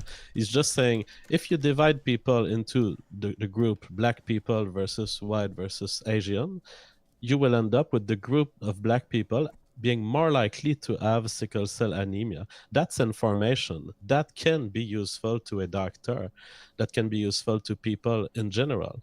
I mean, some of the examples of the use, because here Stephen started with the question of normative claims. And it's true, I will admit this, I don't often comment on normative claims, but there's a reason for this. It's that my opponents in the race realist debate are so stupid that they try to fight me on the factual ground. They are so bad at what they do that they come on the public space and they start claiming false stuff, such as race does not exist. Now, I'm happy to go on that ground today with Destiny, and I think that's why we're here. So let's dig deep into this. I do believe that there are some things, and Handy seemed to totally reject the use of race in personal choice and discrimination. I do believe that there are instances of correct personal choice that you can do based on race, which is not something that I would personally reproach. I'll give you one example, and I'd like to hear you guys on this. Is it fine for you guys to have racial preferences in your sexual preferences, to have certain races of people that you prefer having sex with? Yes, I'd say so. Because it's more of a natural thing of who you're attracted to, I guess, right? Like people who have like yellow fever, are down for only Asians. I have a few friends like that, and no one finds that racist. So, I mean, I'm sure there are people out there who'd be like, "Oh my God, you're fetishizing Asians," but it's just they prefer Asians or something, right? Yeah, I'm a white dude, and fucking I love olive skinned women. Like, period. There's just something about it. Okay, before we get too far down on this topic, so earlier you said if my grouping is better than random, it can give me some information. So I don't disagree with that. But if your grouping is better than random, that doesn't give you a reason to create a separate race of people. So for instance, if I were to group people based on height, I could probably make some predictions about these people, or by weight even. Actually, that would be a better one. If I group people by BMI, I could make predictions, pretty accurate predictions about the health of said people, especially in regards to things like diabetes or hypertension. But just because I would have a group of people that are above a certain BMI, I wouldn't, by extension of that, say, well, here is a different race of people, right? No, it's true, and it's not based on the information that we can obtain on certain diseases like sickle cell that we classify races. Races, they were first classified really from observations, from visual observation, and then later, in fact, within the last 2 decades, we've begun having genetic data that seems to confirm that the general group that we characterize as blacks, whites, Asians, they do refer to some genetic reality. And in fact, when we place all the genetic information that we get on humanity into a computer and we ask the computer to separate these groups as best as he can, of course the races come as a natural division that the computer finds quite easily. So somehow the recent data on genetics in human simply confirms the old idea of race that we had. Of course it's not a 100% clean boundary. Of course there is race mixing. Of course there are people who are white who do have genes that come from black ancestry. That's all fine because we recognize that we have millions of ancestors in the end, and so we're all a mix of genes. But that doesn't mean that the categories are meaningless. In fact, from a genetic standpoint, we can tell with pretty high certainty where your ancestors come from based on your genes today. Okay, so firstly, the claim that this is something that you have to elaborate on because I don't think even you believe this. You say that genetic information today confirms old ideas of race. So old ideas of race, what do you mean by that? Because there were extreme claims made by phrenologists, for example, in the past that are definitely not confirmed by... Yeah. So I just mean the instinctive division that we've made of races, the idea that black people differ from Asians, that Asians differs from whites, and that Native Americans, for example, are distinguishable from the 3 other groups. So that kind of idea. What I mean is that the subdivisions that we've made based on visual characteristics of facial appearance were not completely wrong. We were not beside the track. In fact, genetic information confirms that these divisions exist. Okay, but even if these divisions do exist, even if you can cluster genes in some way to say that, like, well, this ancestry probably originated here, or this people's ancestors probably originated here, what is the argument for, it seems like that you don't have these clusters of genes that describe important traits that would make them worth classifying as a different race of people? Or do you think that there are traits that exist, that like phenotypes that can be described by gene clusters that are unique to ancestors of people? Oh, well, I mean, we have some cases of characteristics that are specific to a village or to a given subpopulation, and that for which we have genetic knowledge. One example is a special disorder that affects my people, actually, the French Canadians. We have a genetic disorder that really emerged in Quebec, and we know exactly the line of families. We know pretty much everyone who has that disorder. It's a handful of people. Those are very rare genetic diseases, so they're easily tractable. There are other features that are more complex for which we don't have single genes, and in fact we know that we probably won't ever find single genes because we know that the behavior is too complex. IQ is one of them. So IQ, we can measure it across races, we can make averages across races, and it's pretty established at this point, and I'd like to hear if you disagree. It's pretty established at this point that the black and Asian and white IQ differ on average. Okay, so firstly, just to speak to your first thing, so you keep going back to these very precise geographical things. I wouldn't disagree on this, but you must understand then that this is different than race then, right? That if you talk about small geographical subsets of people, this is a different grouping now that you've moved to, which I would agree with, versus race. We can go back to the sickle cell example, where there are specific African Americans that lived in specific geographic areas that were exposed to malaria that developed this thing. But the grouping here then falls on geographic lines, not on racial lines, right? Yeah, so what I explained, and I'm currently preparing a video about this. It's true that I've never talked about this on the public space, but I'm currently preparing a collaboration with Marty Buddha. And what I explained in that video is the idea of race realism is not a statement about the number of races there are in humans. In fact, I recognize that we can divide humanity in 5 races or 600 races. It's just that as you progress between dividing it in 5 and dividing it in 600, of course you're going to observe different phenomena. First, if we divide it in 600, we are all mixed race in some way. If you divide it in 5, then maybe some of us are not mixed race, at least in terms of the majority of our genome not being mixed race. These are arbitrary choice, and I recognize it. The reality of race is not the fact that there are X races.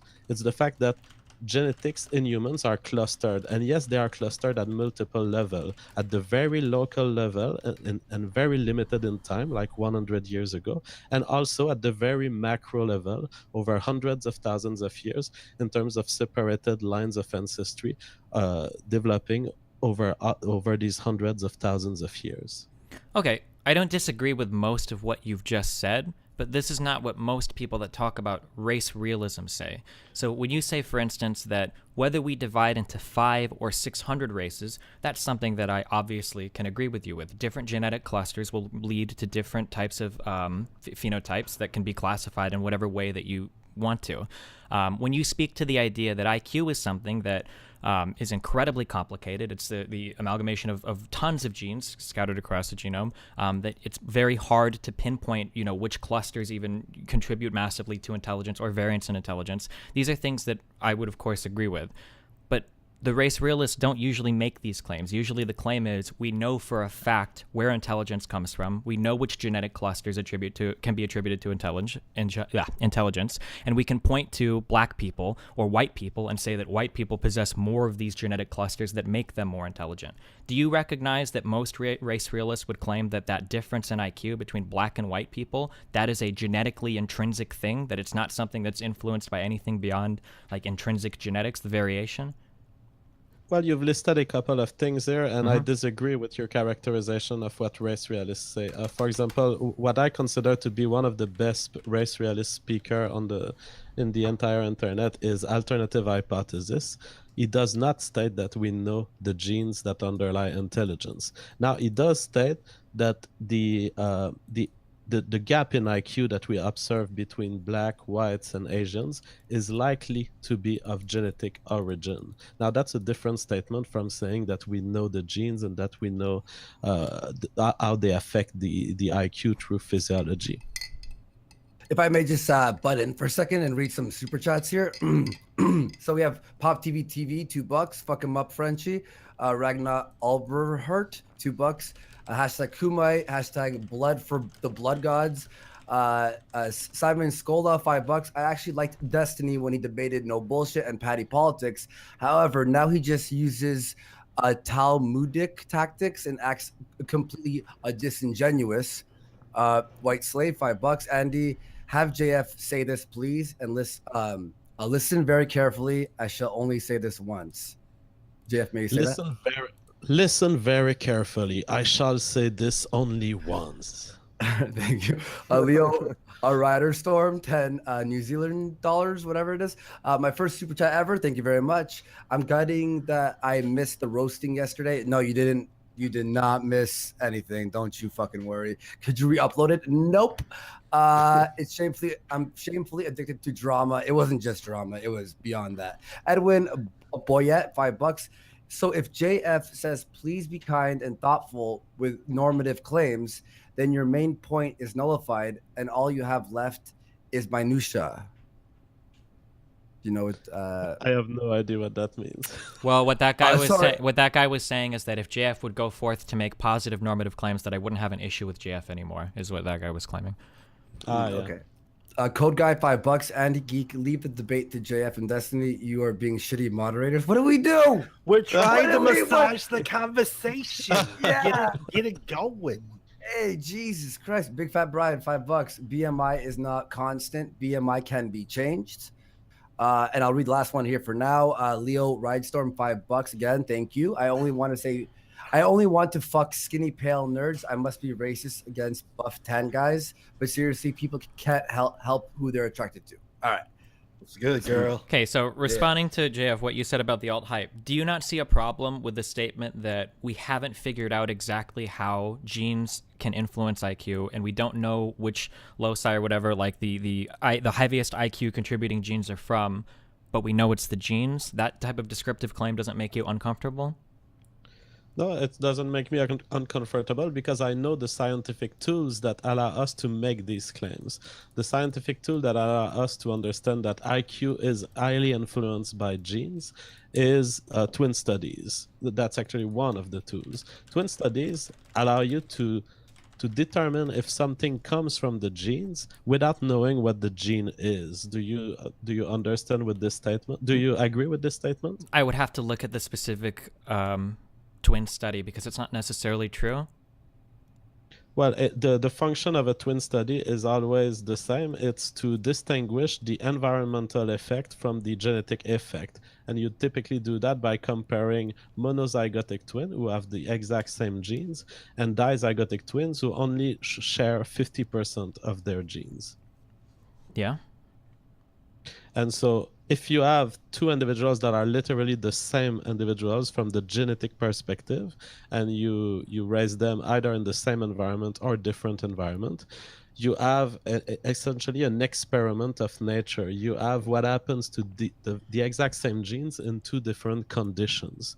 Whereas when you have twins that are dizygotic, what you have are twins that do not have the exact same genes, and so you have an experiment where nature can have an effect on two people who are different at the genetic level. And so this allows you to tease out the difference. It allows you to tease out the effect, the percentage of effect that you could expect from the environment and the percentage of effect that you can expect on the trait from genetics. In an ideal circumstance, sure, depending upon your shared and unshared environment, sure, yeah. I mean, I understand that the theory behind like a twin study. I'm just not aware of like the definitive set of twin studies that have ruled that difference in IQ can be explained due to genetics.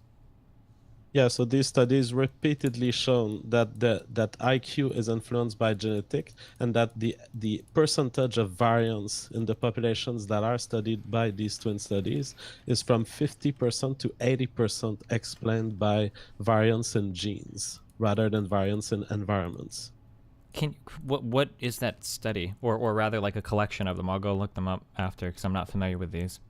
Yeah, well, I can send you a link. The alternative hypothesis actually keeps a list of all of these studies. So, hey Destiny, did you say someone? Hang on, someone. David Cedarwood, he threw $2. Thanks. Destiny said that he'd be fucked if alt hype was on a stream. Did you say that? Probably at one point in time, yeah. The descriptive is like very, very difficult to discuss here, and I'm just like starting to get into all of it. So. Yeah, so what's your thoughts on this? Because, like, I mean, like, do you believe that race is not real? So, well, my problem is twofold. My problem mainly lies in the normative claims, where people like JF or people like alt-hype will go on to say that ethnostates should exist. And these types of normative claims, I think, are really bad. Even if we were to see the entire descriptive claim that there is some difference between races that could be accounted for genetically, even if we assumed that, I think the normative claims are still bad. But I don't think the descriptive claims have been settled at all. Like, yeah, so it's even more damaging at that point. But do you think that people just not talking about it it'd be better? Because, like, I mean, I know. No, what you're talking saying, about right? it is good. My first and foremost, my goal of everything is to find more truth, right? When I do research or when I have discussions, is to get closer and closer to the claims that are true. And I think most people should value conversation that way. So I think there's value in discussing it. It's just that there's a difference between. Like, let me give an example, and then two types of people that could approach this example, okay? Let's say that I was an intelligence researcher, okay? And let's say that I wanted to create a world where everybody was living together and working in the optimal way, right? Because when civilizations work together, we tend to thrive together. Typically, that's how human history has gone. So I start researching, and I find, hey, okay, well, there are intrinsic differences in the way that, phenotypes are presented across populations of people. I'm going to use this understanding in order to help as many people as possible. For a real world example of this, we can use dyslexia, right? Dyslexia, if you had dyslexia a long time ago, it was pretty shitty. You're probably going to be a really shitty reader if you even learn to read or write. Whereas today, if we can identify a child early on with dyslexia, we change the education a little bit and they can read and write just as quickly as any normal person, right? So if I was coming at the research from a compassionate point of view, that would be my goal, okay? I can identify differences in races, that can be attributed to like an entire cluster of people, right? That I can find these and then I can use that information to better all of mankind.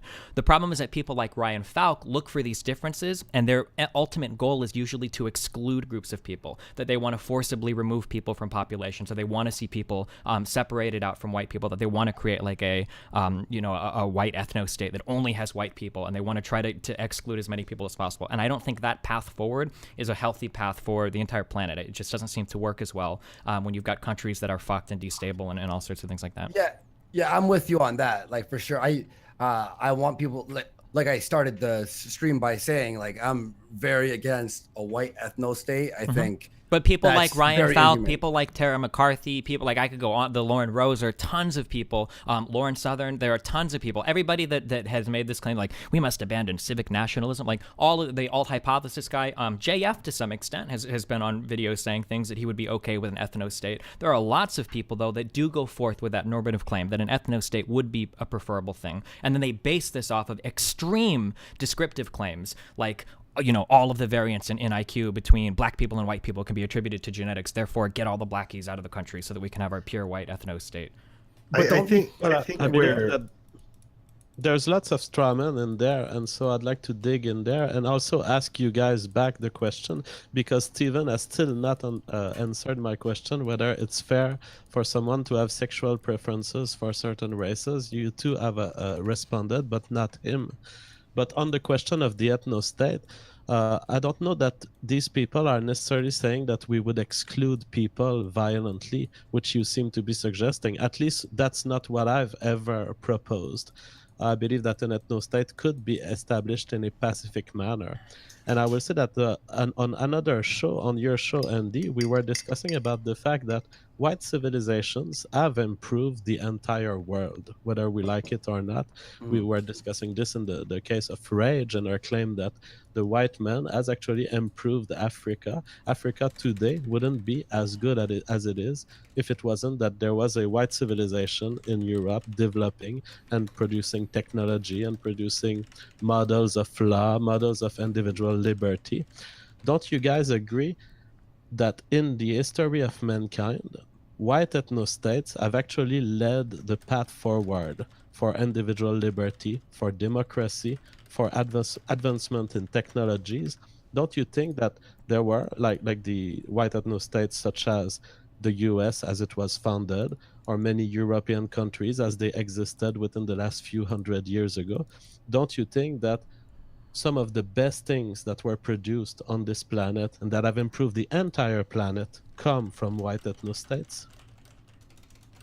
From what I've researched, yes, it's a bit, people would hear that and think it's racist, but it's racist but true.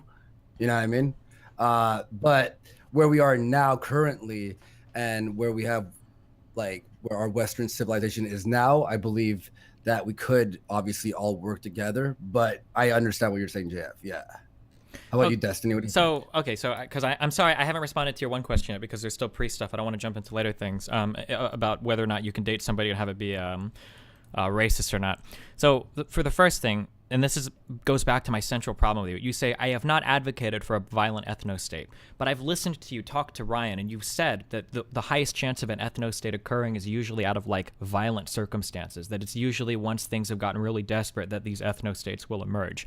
And you should know, I don't know if you do or not, but you should know that when you implicitly support via your descriptive claims groups of people that do advocate for the violent removal of people, such as Tara McCarthy or these other more extreme race realists, that even if you yourself aren't in favor of a violent ethno-state, if you're willing to back up all of their descriptive claims and then say, well, yeah, I'm in favor of an ethno-state, that people are going to look at that as your tacit approval of a violent ethno-state. That could be a realistic way to interpret your point of view. There are many layers of falsehood here. Okay. First, I do not think that Tara McCarthy has advocated for the removal of legal citizens from her state violently. I believe that the only thing that where she advocated violence was against illegal invasions of her country. Can we, to that claim in particular, I have a 2.5-minute video. Can we watch it? It'll take 2.5 minutes. Sure. And then I'll read super chats in a sec, but go ahead. Am I able to chat in this in our discussion? What do you mean? Like, can I put a message to you guys in this Google Hangout? Is there like a chat somewhere? Yeah. The chat to the right. Okay. On the top left there. Hey Geek, do you know how to? Are you able to play that through voice meter? No, I don't have voice meter set up. I need to actually get on. Can we can all just start it at the same time and then watch it from start to finish? It's 2.5 minutes. It's pretty quick. Sure, and then I'll describe to everyone what we're listening to here. In fact, they're not able to hear it? Well, they should be able to hear it. Okay, no, because this is Hangouts. I'm getting my OBS set up for next week to get this shit. I'm gonna spam it in the chat here. So everyone, there you go. It's spammed in the chat. Click that link. We're gonna watch that right now. All right, 3, All right. 2, 1, go. All right, lots of people have been asking me this, so I'll answer it for you. How do you physically deport the millions of non-whites? And if they refuse, what then? Kill them? Okay, so this is obviously a concern that comes up when people talk about ethno-nationalism. First of all, we absolutely have a right to deport all illegal residents by any means necessary, including threatening them at the point of a gun and killing them if they resist. Okay? That is the situation with invaders. If someone has invaded our country illegally entered our country, we have the right to remove them by any means necessary. Okay? And now there are different situations. Now we have, then there are people who have resident visas. Okay, so they have a resident visa, but they are not a citizen. So they are legally resident in the country, but they are not a citizen. What we can do is we can revoke their visas and then ask them to leave. And if they do not leave, they are now legally resident in the country and we can remove them by any means necessary. Hit the link, guys. And now you move on to people who are citizens, who have either been naturalized after spending about 5 years in the country, who are anchor babies whose parents came into the country illegally, had them in the hospital in the US, and then they became US citizens by default. And people who were born in the country of legally resident or legal citizens in the US, for example. So I believe that we should revoke the anchor baby citizen status because it was acquired through unlawful means, and thus, that's an ill-gotten gain, and thus they are illegal, so we should deport them. As for people who are naturalized citizens, it may be possible to revoke the naturalized citizenship in some cases. As for people who are citizens, who were born of citizens in the United States, I believe we need to incentivize them financially. All right, so to move out of first the thing, United States. Hold on. sorry. I'm getting sorry. Okay, sorry. I'm getting voice meter set up next week. We have an OBS new setup that we're gonna do so we can actually play the video. So I sent the link there. I'll put it for anyone who's interested watching this post it being live. I'm gonna put the link on the bottom of the description bar. But that was Tara McCarthy. Destiny, do you want to just give everyone a quick rundown? Yeah, sure. Of what So, we just watched? so here's the quotes, and I'll focus on the first one since this is what I'm sure JF is going to anchor his entire defense of this on. But she begins in the beginning by saying, "We absolutely have a right to deport all legal residents by any means necessary, including threatening/killing them." Now, I'm going to guess that JF, are you going to say that, well, she's talking about illegal residents, so that makes it okay? Is that what your response would be to that? No, I'm saying that she is entirely correct. Yeah, she is correct. You have the right to remove through physical force someone who invades your country. She is absolutely correct. Okay. In fact, hashtag Tara said nothing wrong. Sure. So by quote unquote invade your country, she is talking about people that are naturalized citizens and people that are actual citizens, people that have visas, all of these types of people she would consider invaders. So let's say you have two parents who are American citizens and you're born to them and you're now an American citizen, but you happen to be Hispanic. JF believes that Tara is right in saying that they should be forcibly removed from the country. That is your claim? No, I think that you missed our caveat at the end, which was is that if the invaders are legal citizen, that they acquired citizenship legally, and she really distinguished between legally and illegally. She said illegally, they should be kicked out. Now she said legally, we will have to try to encourage them naturally to leave the country. In other words, she's appealing to our libertarian principle on that question, and she's saying we're going to have to convince them that they should leave, but we will not be able to force them to leave. So I don't know how she ended that because it stopped in the middle of that sentence. I could bet she would go on to violence, but I can't deductively say that. But what about in the sentence before where she says that people who are naturalized citizens, that their citizenship can be revoked? Yeah, so she was talking about a specific subset of natural citizens who have been, in her view, naturalized illegally. Now she was talking specifically about what? Yeah, in her view, the anchor babies are being naturalized illegally, and she has actually a good legal foundation to claim this. Anchor baby is when you come into a country, you quickly make a baby in the hope that this baby will allow you to get natural citizenship quicker because of immigration laws that are more understanding for parents, and especially for parents of a child who is born in the country. So in our view, it is an illegal act to make a baby knowingly for the purpose of getting citizenship in a country. It's an act of invasion, and in our view, it should be called out for the illegality of it, and it should be considered an illegal act. In fact, technically, it is an illegal act if you plan it in a criminal fashion. But in practice, it is very often the case that these acts cannot be prosecuted simply because you cannot have evidence of intent very often. May I just butt in for 1 second? I just want to tell the audience, I've decided that I'm going to read super chats at the end of the show so I don't interrupt these two in their thought process. And secondly, so sorry about that, but I will stick around for a half an hour after the show's done to hang out, read the chat and stuff. And so just going to do that so I don't interrupt too often, as well as Tara McCarthy is watching in the chat right now. Tara wants to come in and swing on by. Would you guys be all right with that? Because I think if we're going to be talking about her point of view, it might be better just to have her in. What do you guys think? I think JF can probably defend her point of view better than she can. She's not very intelligent. I think JF would do a better job at defending her point of view. Yo, internet blood sports. Who's down? Speaking very clearly to what you just said, JF.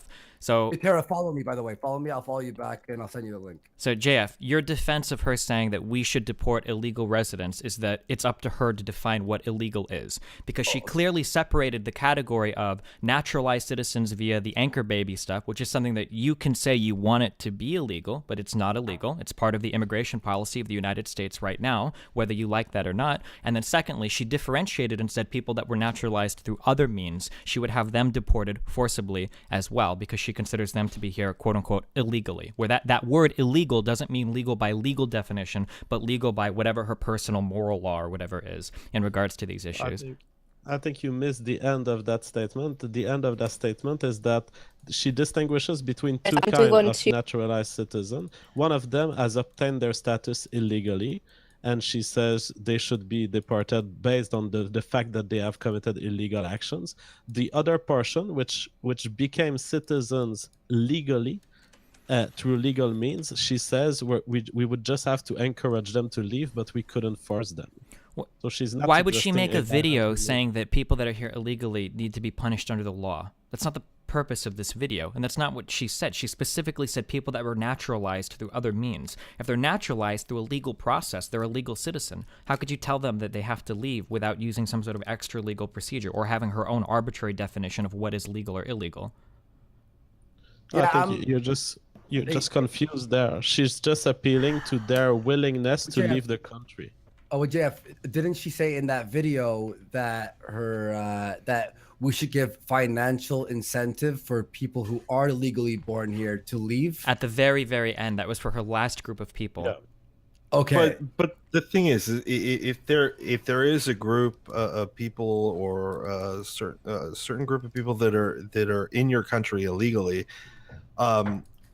so is your stance that we should say, hey, would you please leave? And they say no, and we go, no, all right, and just leave it at that? No, we have to enforce laws that we've created to keep our society functioning the way that.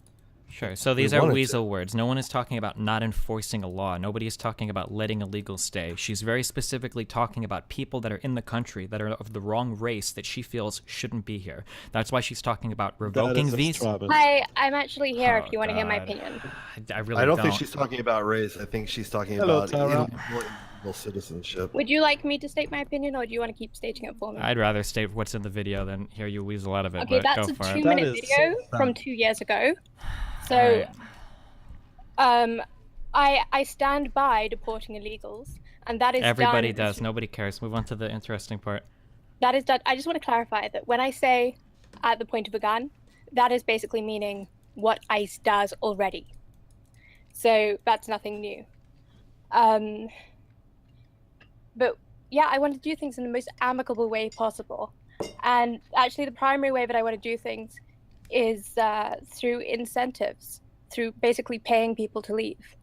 So what do you do if you have, let's say you get 2 Hispanic people, they come from the country of Mexico, they come to the United States legally, they get naturalized, and then they have a child, and that child says, I don't want to leave, even though they're really, really, really brown. How do you get that child out of the country if they won't accept a financial incentive to leave? To me, that's not an issue. I just want to reverse the trends. So if there are some people who really want to stay, it's not a huge problem to me. It's more like, which way are we going? Are we maintaining the main group of the country, or are we actually working with policies to get rid of the main group? So what groups of people are you focused on getting rid of and keeping? I want the primary ethnic group of the country. What is the primary ethnic group? What do you mean by that, ethnic? Well, in America, it's whites. White people? White is not an ethnicity, dude. Do you mean Scottish people? Do you mean British people? Do you mean Anglo-Saxons? I think you're being dishonest. What do you mean am I being dishonest? What she means?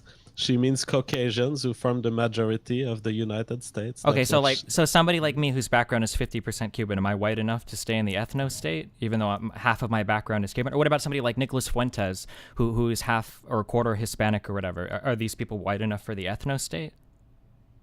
Well, if you ask most people who are involved in what I'm doing, people like Greg Johnson, who has various different articles about this on his website, there are degrees of difference. And the people who are most different to us, for example, sub-Saharan Africans who have literally just flown over 1 generation ago, would be first priority to encourage them to move back to their ancestral homeland.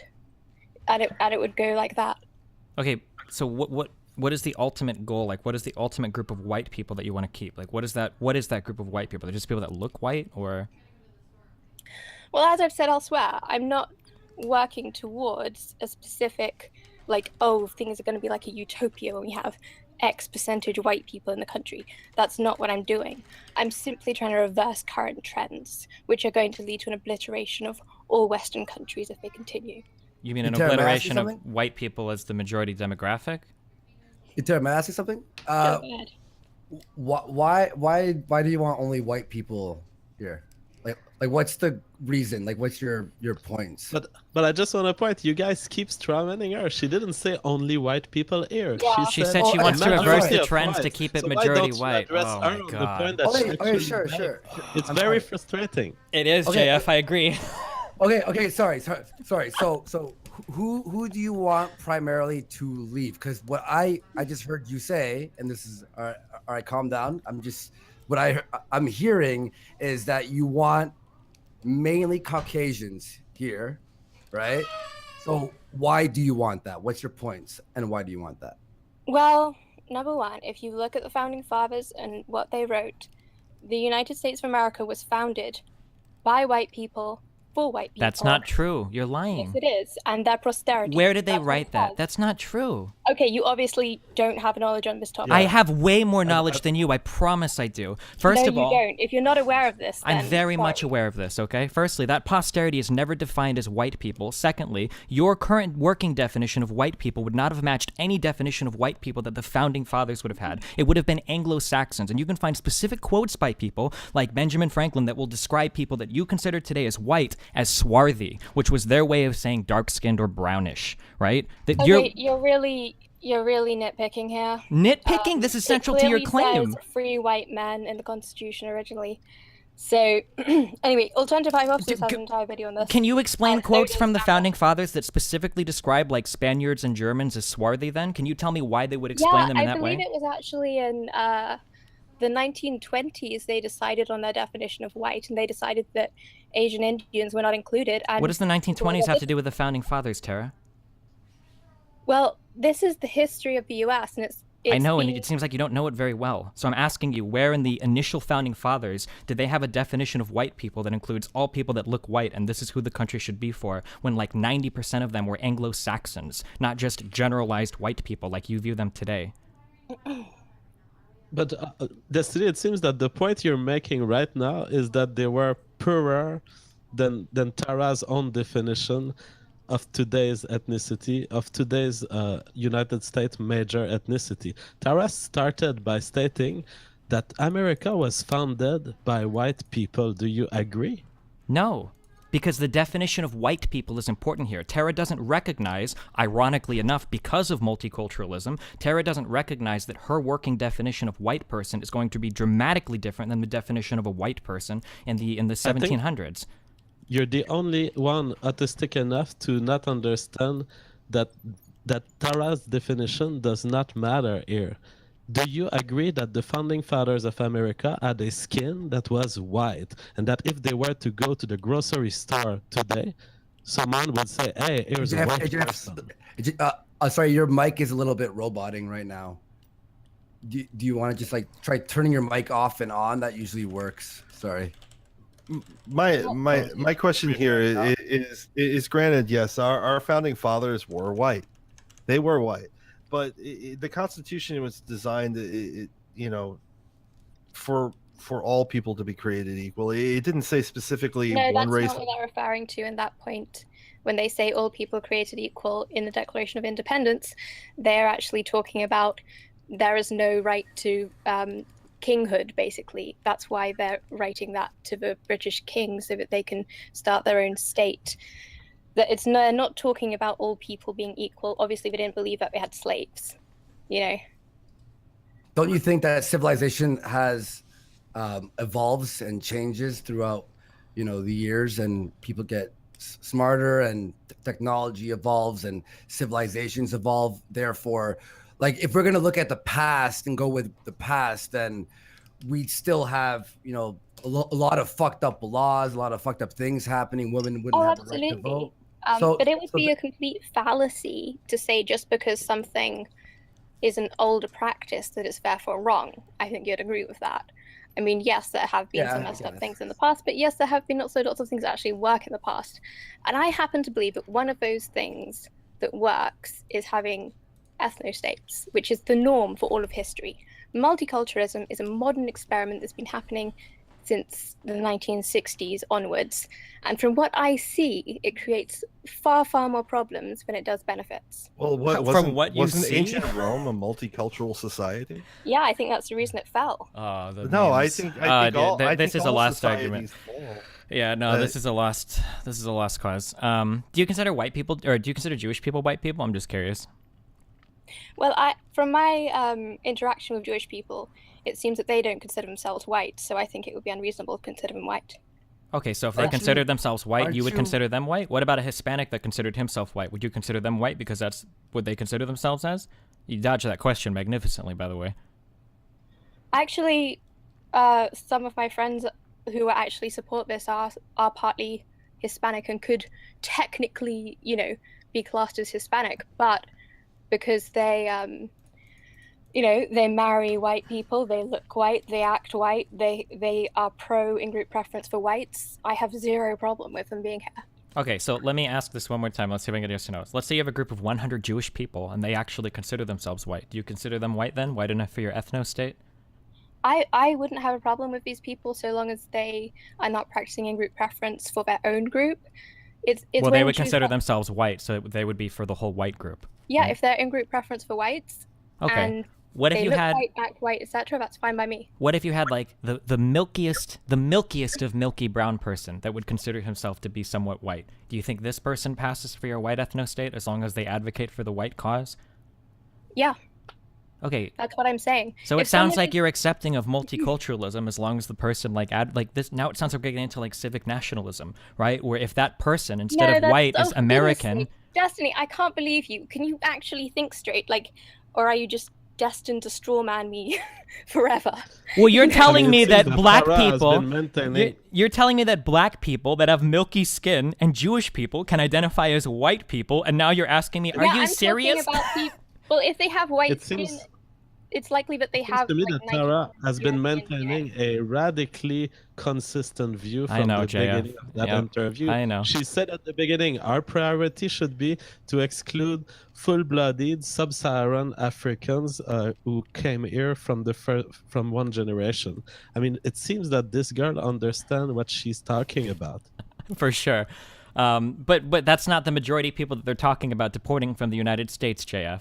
They're not talking about finding all of the 100% pure-blooded sub-Saharan Africans and rounding up the 100 of those that exist in the U.S. They want to take it much farther than that and talk about the Hispanic people that are living here, the black people that are living here, and then incentivize them to leave as well. They're not talking about only sub-Saharan Tara Africans. is working at reversing a current trend in immigration, just like she stated right at the beginning. That's what she's interested in. And then you're pinpointing on special example and trying to catch her on the details.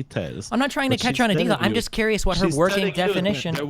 There will be ethnic diversity in the white ethno-state. Okay, so Destiny. let me explain what I'm doing. Since And it seems you are like welcome. it's okay because you're a little slow, and I understand you're having trouble following along. So she said that she wants to keep the country a primary demographic by discouraging people that don't fit within that demographic from coming here. She wants to, as you said, reverse trends, right? So what I'm curious is, what is her working definition of white? Because I'm curious what trend she's trying to reverse. That's why I'm asking questions. Do you consider this person white? Do you consider this person white? So that we can get on the same page about the working definition of white person that she's using. Because up until this point, because to her own benefit, she tries to keep that ambiguous so that people can attack her position. And you're, of course, jumping to her defense because you want her to keep it ambiguous as well and only look at like the most extreme examples that everybody can kind of agree with. I'm trying to establish what her actual point is. Let me Let me just hop in for explain. 1 second. Sorry, I'm just gonna tell people in the chat. We'll do 5 more minutes with Tara, and then we'll get back to JF versus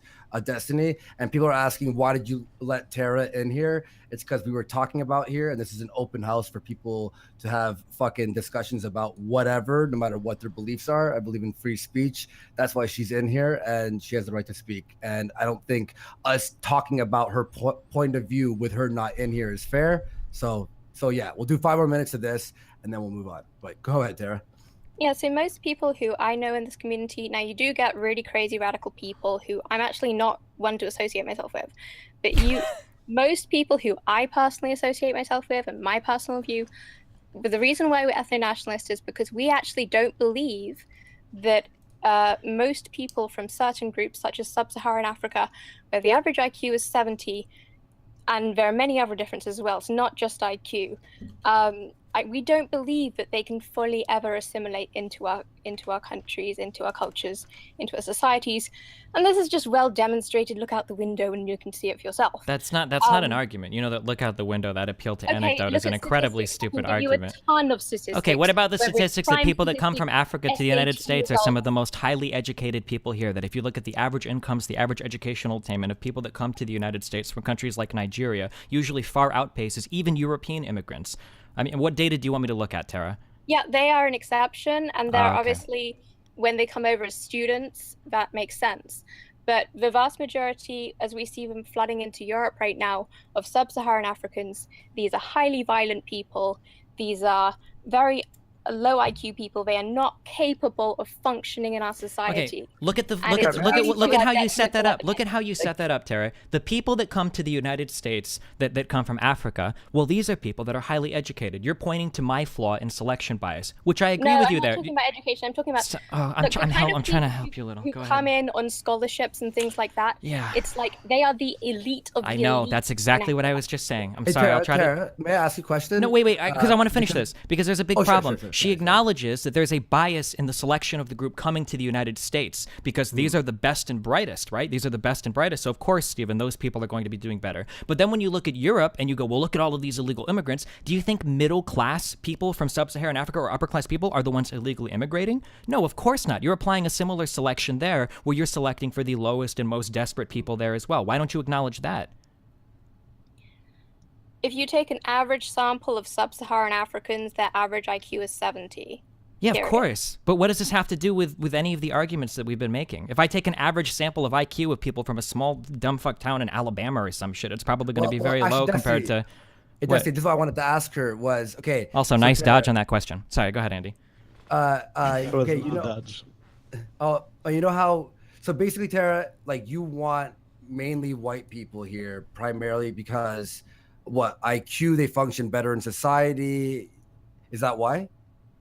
Yeah, well, I mean, it is really quite a deep question. You know, I don't feel I can quickly go over this, unfortunately. Well, no, it's fine. But my question is The answer is because brown people are scary, Andy. Sorry. Can you please stop, Hang on. Destiny? You are so immature. I can't believe it. Hang on. So it is internet blood sports from time to time. So Andy, could you turn up the contrast or turn up the brightness on your camera because you're looking a little scary right now. I don't know if you got a lot of Italian in you or what, but holy shit, man, I'm getting a little nervous in here. I'm Portuguese. Okay. I want to bring up one thing, Tara. Like, if we're going to be deporting people who can't function in society, should we deport white people who have low IQs and cause a crime as well? Well, Just because they're not the functioning in society idea- as well? The idea is I am pro-eugenics, pro-voluntary eugenics, pro-voluntary eugenic policies. So that's the idea of how to deal with the less functional members of our own group. Of course, we have problems within our group. The problem is we bring in far more problems when we import them from other nations. And, you know, for 10,000 or, you know, it depends on your story of evolution, but for tens of thousands of years, we've been functioning as a group, you know, as Europeans. And we have different places, different classes, different roles in society. And it's kind of worked, generally speaking. The problem occurs when you start bringing in all sorts of other groups that have different interests, different in-group interests.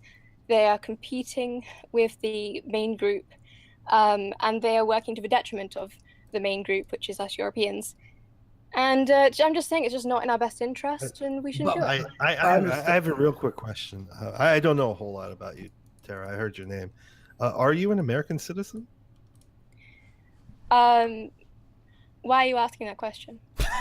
Well, I mean, you're speaking for my country, so I was just kind of curious. Like, are you in my country, and do you see these things? I'm trying to figure out, you know, why you have a perspective about American, you know, immigration. I'm just curious. I just wanted to know. Sure. So personally, I consider myself to have a genetic interest. Well, but you're dodging in my America. question. I'm asking you, are you an American citizen? I'm marrying an American. And my Wait, kids will be American you're citizens. kind of like you're getting naturalized here. You're the exact kind of person that we would want to kick out. That's not even worth an answer.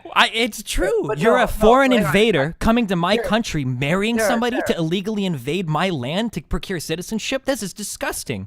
Hey, Tara, like, honestly, I could see, like, your point of view. I don't agree with it. However, I see what you're saying, but Destiny and Geek Cthulhu just made a fucking massive point right now. Massive What is point. their point? The point is, she wants people who aren't American citizens to leave, yet she is not American herself and is marrying American citizen. She never mentioned that she's totally against immigration. She says that immigration should take into account the possibility of these people adapting to our society in a way that is that is positive for both the society and for themselves. That's not Do you true. think that she You- qualifies as that one is of a the lie. immigrants? It's based on race, JF. Based on answer that race. question. Do you think that Tara is one of the people who could qualify under her definition as someone who would oppose or who would have a negative effect on American societies? I don't think so. At least not by our definition, and in fact not by mine. And so she would be a positive addition to any society. Thank you, JF. Well, it doesn't really matter. I may not even live in the US. We might move to Europe. It's not really a huge deal to me. I personally speak on American politics because everyone's interested in it. Frankly, as an American, perhaps you don't understand, but America is a world superpower, and it's pretty much the leader of Western civilization. So we all I think all white people have an interest in the well-being of America.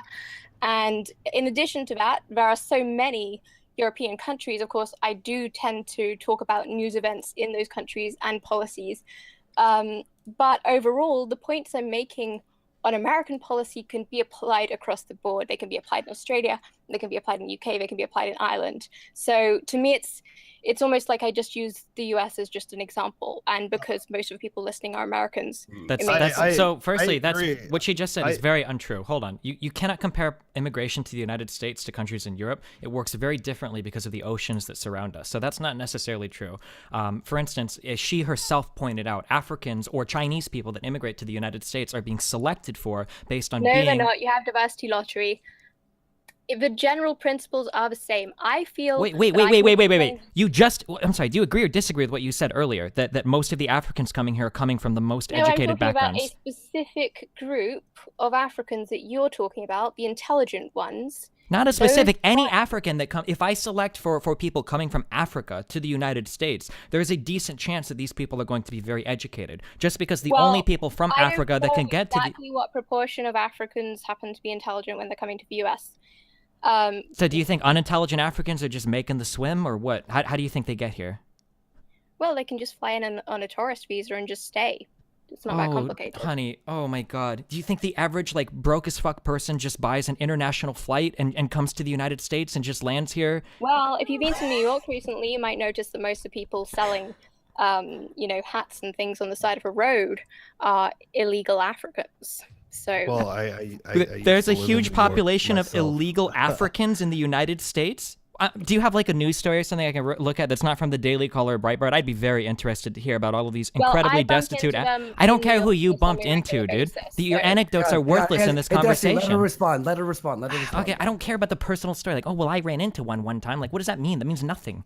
I see them every single time I walk don't down care the what street you there, see, dude. On the side of a street. Anyway, look.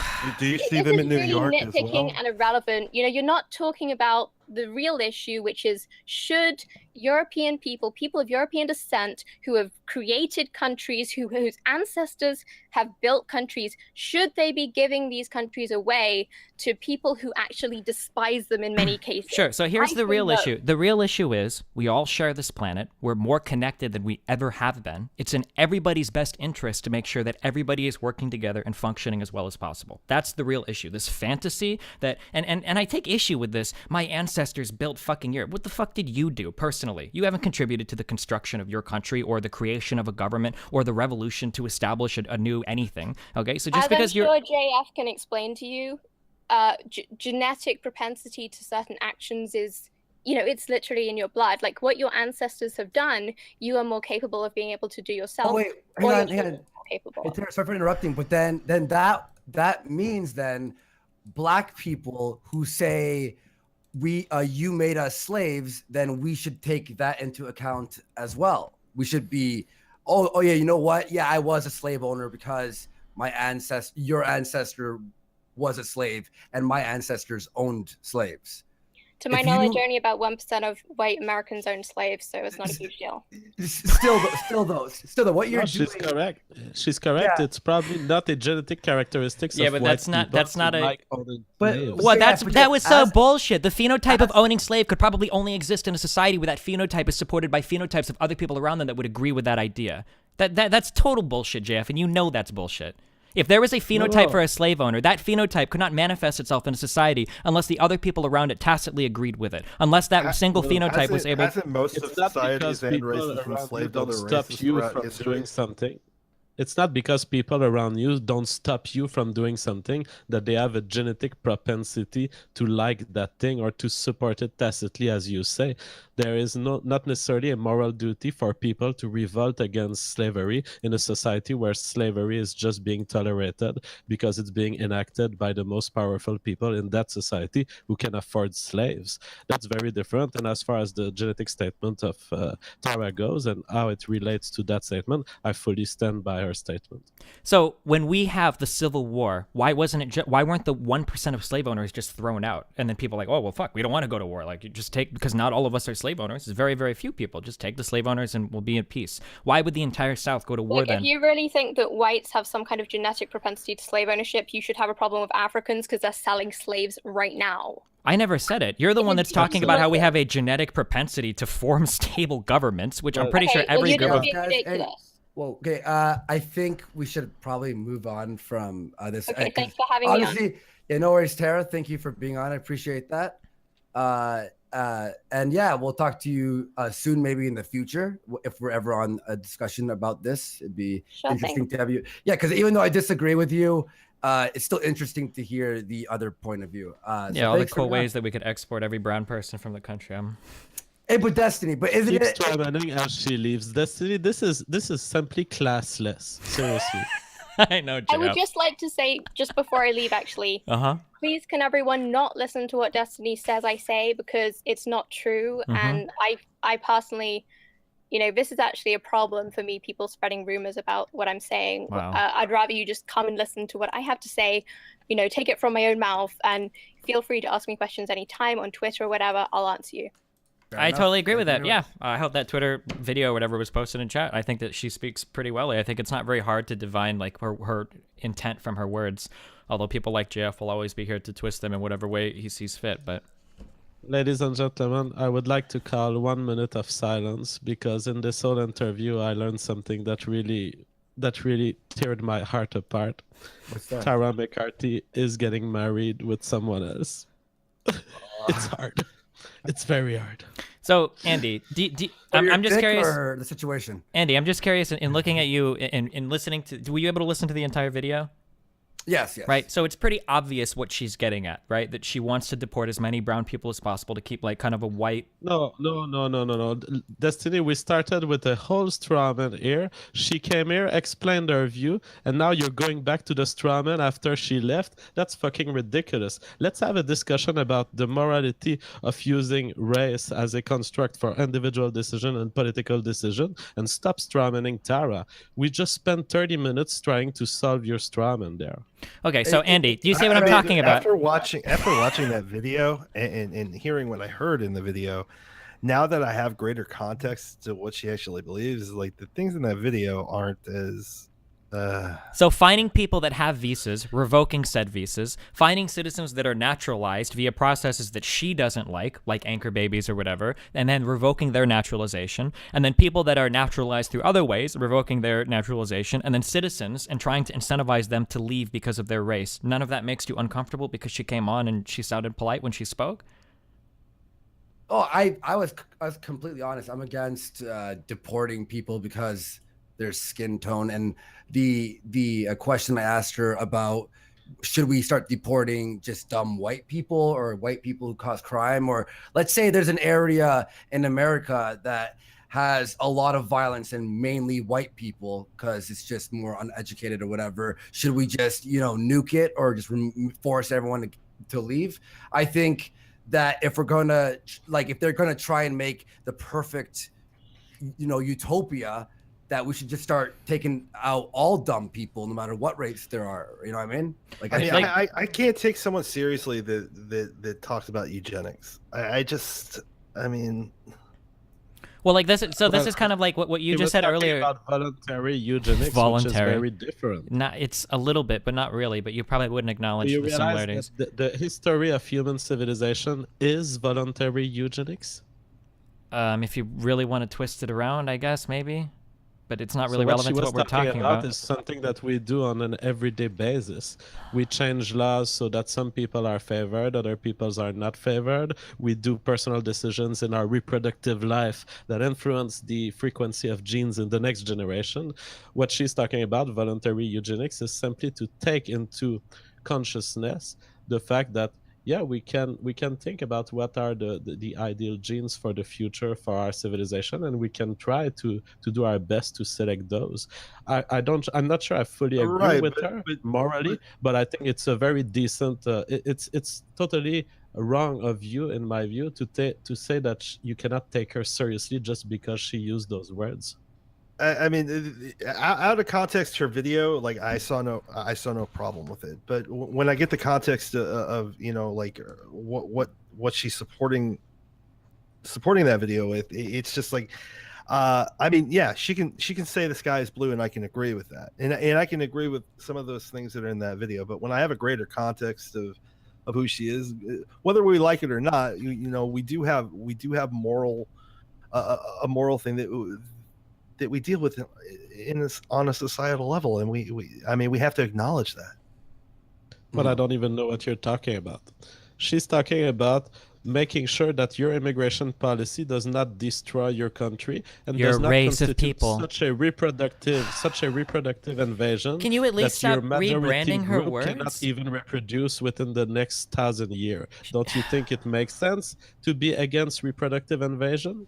She made it about race, JF. She wants to protect her group interests that she was talking about. She specifically spoke against when I mentioned civic nationalism. She's not talking about the country. She's talking about the white race in the country. That was why she appealed to the founding. Then why did you redefine it and say she wants? Then why did you redefine it and say she wants what's best for the country when that's not true? What she wants is what's best for the white race in the country. Hey, JF. No, what she wants is that the major question. ethnic group, which is white people, be protected from reproductive invasion. Yes, Sure. that's what then I say mean. that. Don't say what you mean, because you have a really hard time whenever I try to ascribe meaning to anybody. Say exactly what you mean. Use the exact word. That she is talking about favoring group interest, and that group is a race of people, not a country of people, not a collection of people, but a race of people. To review my statement and see that you're divagating right now. But let's read some super chat if Andy wants. Yeah, you know what? Because then I have an idea. I was gonna read these at the end, but now that we're sort of in between, I could pound through because there's a bunch of questions here, and also people are fucking replying me nonstop. The alt hype wants to hop in. Is everyone cool with that? I want to make sure that everyone, because we agreed with JF versus Destiny, and I want to be fair with you. I guess if he wants to. I don't know what the point is, but sure. Okay, yeah, so alt hype, like, by the way, you have to follow me. Your DMs aren't open, so anyone who wants to be on the show, you have to follow me so I can follow you back, and then we could fucking do this. All right. Yeah, so holy shit, right? This is fucking intense, more intense than I thought it'd be. Let's just pound through a couple of these, and alt hype, follow me if you want to be on for a second. Dick Fingers, $5. If I were coming at this from a compassionate point of view, we'd find the phenotype for autism to help your argument better. Oof. Wild Warlock, $5. What does that even mean? They're just being dicks, dude. There's a few coming, man. I was reading through. No, I'm just, the irony of commenting on somebody's intelligence without being able to throw together a statement that you literally pay dollars to have displayed on the fucking stream is hilarious. I'm sorry. I just wanted to reflect on that for a moment. Sorry. Continue. I have people call me a fag for $5. Yeah, okay? sure. So. In case people don't know, like, autism is not a reflection of your intelligence either. If you're a high-functioning autistic person, it's not really it's not a learning disability or a statement on your intelligence either. I don't know if most of the people in your chat would even know it, but I'm sorry. Carry on.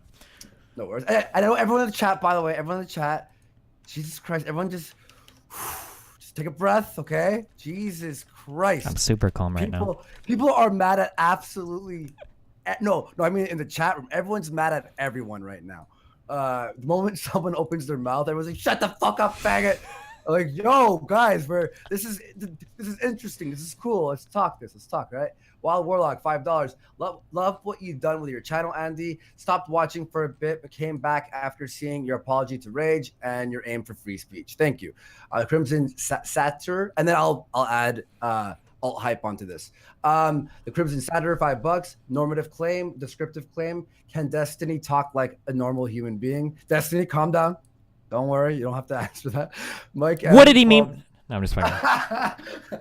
Mike M, $12. I respect Destiny for debating someone who actually studied this. Is Destiny Jewish, and does he know why Jews are so interested in debunking race realism? Well, because we're trying to destroy the white race by spreading multiculturalism to you guys, while we simultaneously reject it in places like Israel. I saw all the Mouthy Buddha videos. Don't worry, I know all the Nazi arguments. Yeah, Hast's Awakening, 10 New Zealand dollars. Nigerians are objectively just as intelligent as the Japanese. The discrepancies we find in current day IQ differences stem from a funky environment that has made Nigerians' brains extremely small. I don't know if that's not true, dude. That's not fucking true. What are you talking about? Look, I love Well, you. does JF think it's true? Ask JF if he thinks it's true. I'm curious. JF? If what is true? Sorry, I'm just Okay. back. Yeah, no worries. Let me repeat that. Nigerians are objectively just as intelligent as the Japanese. The discrepancies we find in the current day IQ differences stem from a funky environment that has made Nigerians' brains extremely small. Well, that's actually an hypothesis that is ridiculously based on an hypothetical explanation of the source, but actually in the sentence he recognizes the difference. So I would say his sentence is self-contradictory and wrong. All right. Kid Gamer, 2 Libras. Can your viewers help me to 1K? Love your streams. Everyone hit like if you're enjoying this talk. Nakuero, €5. Es aporto o genocidio de Rechef. He's saying in Portuguese, he supports the genocide of the French race. Love the Warski Bros. Love the Warski Brothers and JF's content. Abraços de Portugal. He's saying hugs from Portugal. Leo Riderstorm, 5 New Zealand's. Race is real, gender is real. That doesn't mean that anyone should be discriminated against basically solely on the race or gender ever. I love you, Andy. Thank you very much. Wayne McLaughlin, $5. Andy, can you get JF to swear at me in French? I like the way the French in Quebec swear in French. Merci. Will you swear to him in French a little bit? Okay, I mean, I'm not good at this. Okay. Chris, d'hostie tabarnak, d'imbécile de con, espèce de connard, va te faire enculer, pauvre imbécile. Fuck, we're demonetized now. All right, guys, thanks. Gabriel Lopez, I'll read just 2 more and then we'll move on. Gabriel Lopez, 20R. Hey, JF, race genetics define average dick sizes between race. Also, other physical traits such as height.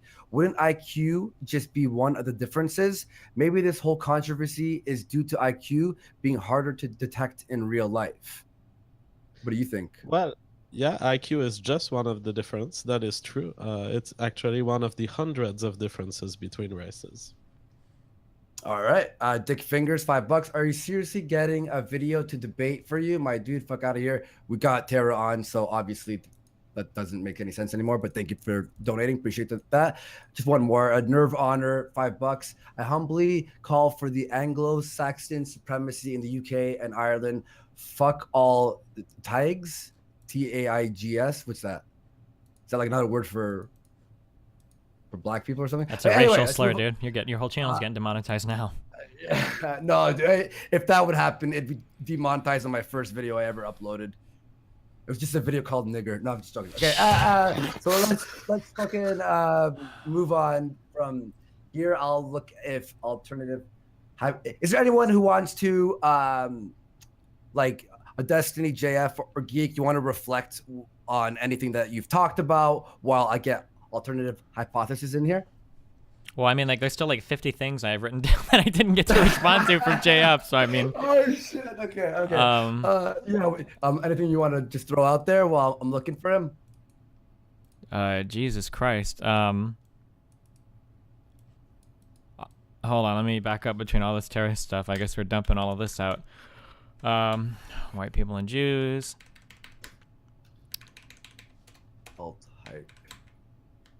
I don't even. What do you remember we were talking about before? I've got violent ethno-state. White man has improved Africa. These are what I have right now written down. I don't remember what specifically we were talking about. The first question, which you've been dodging twice. I haven't dodged any question. The third time. Hey, real fast, JF. You want to fuck Asian. JF wants to know who you like to fuck and why. JF, do you mind if you alternative height? Yeah, I'm gonna put slow mo on the chat next time. I don't know how to do it from here. I'll see if I could do it because this is way too much. But do me a favor, JF. May you follow the alt height or send. already I'll sent type. him. Yeah, he doesn't want I've me. sent him the link. All right, cool. So, yeah. Fix the fucking title Destiny. Someone said it on DMs. Yeah, I said JF versus Destiny.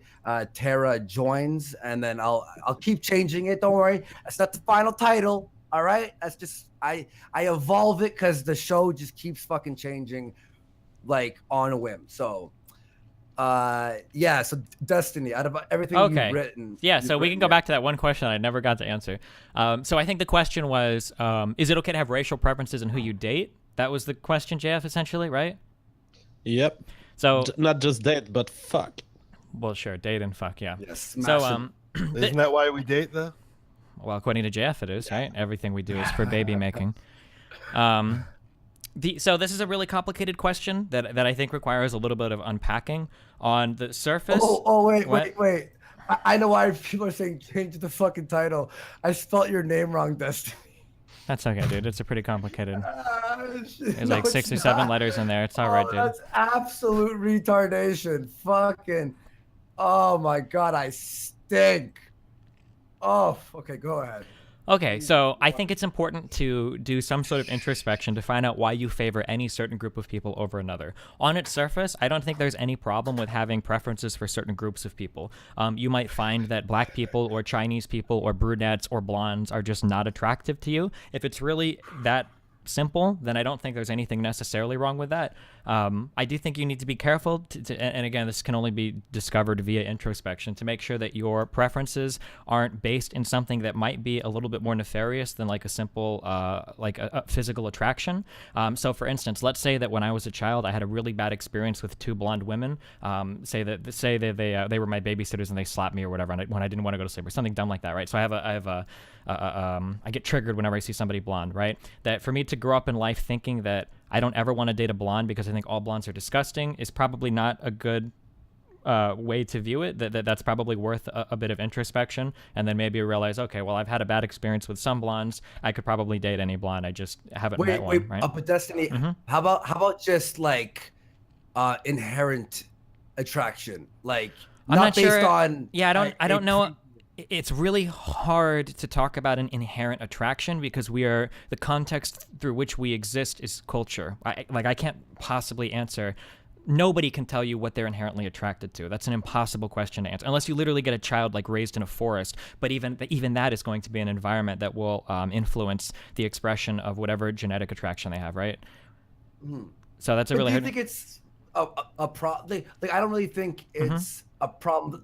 Like for example, say like a certain personality type keeps fucking you over when you're in a relationship with them. So you sort of like, all right, I have complete, like I just have a really bad experience. Therefore, it triggers my brain to dislike or be unattracted to this type of person. Sure. That's So like fine, a right? personality type, I think, is a decent value to judge somebody by which you would date or not date them. So like for instance, I couldn't date somebody if I consider them to be very stupid or if I consider them to be very, I don't know, whiny or something. I'm sure I could find traits where I would say like, that's okay. But black people or Asian people or white people could possess any one of these traits. So I wouldn't have the preference of any specific race of people to date because that wouldn't be as irrelevant, I guess. Do you think it's racist if someone says that they don't want to bang a black chick?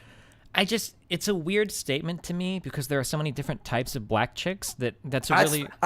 I'd smash a black chick, by the way, just for anyone who's curious. Yeah, that's like typically when I hear, so this gets anecdotal, which I don't like to dig into, and you can take issue with this, but like typically when somebody says something like I would never date a black chick or I would never fuck a black chick, usually this is based upon this is based upon a whole bunch of assumptions that you make about black chicks, and you've never actually met one or dated one before. You know, if you're somebody that's had like a plethora of dating experience with like black people or with Asian people or with white people, you're like, yo, fuck that, I'm not going to do that shit anymore, then your opinion is probably like a little bit more substantiated. But if you're like 19, 20, 21 and you've never like really sexually or romantically interacted with one of these people before, it's kind of a strange statement to make because it's like, how could you possibly know that you would never date somebody like that if you've never tried or never talked to them or explored more than just like watching TV or something?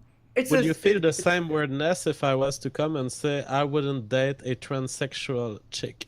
I would say the same type of introspection is probably required. Yeah, sure.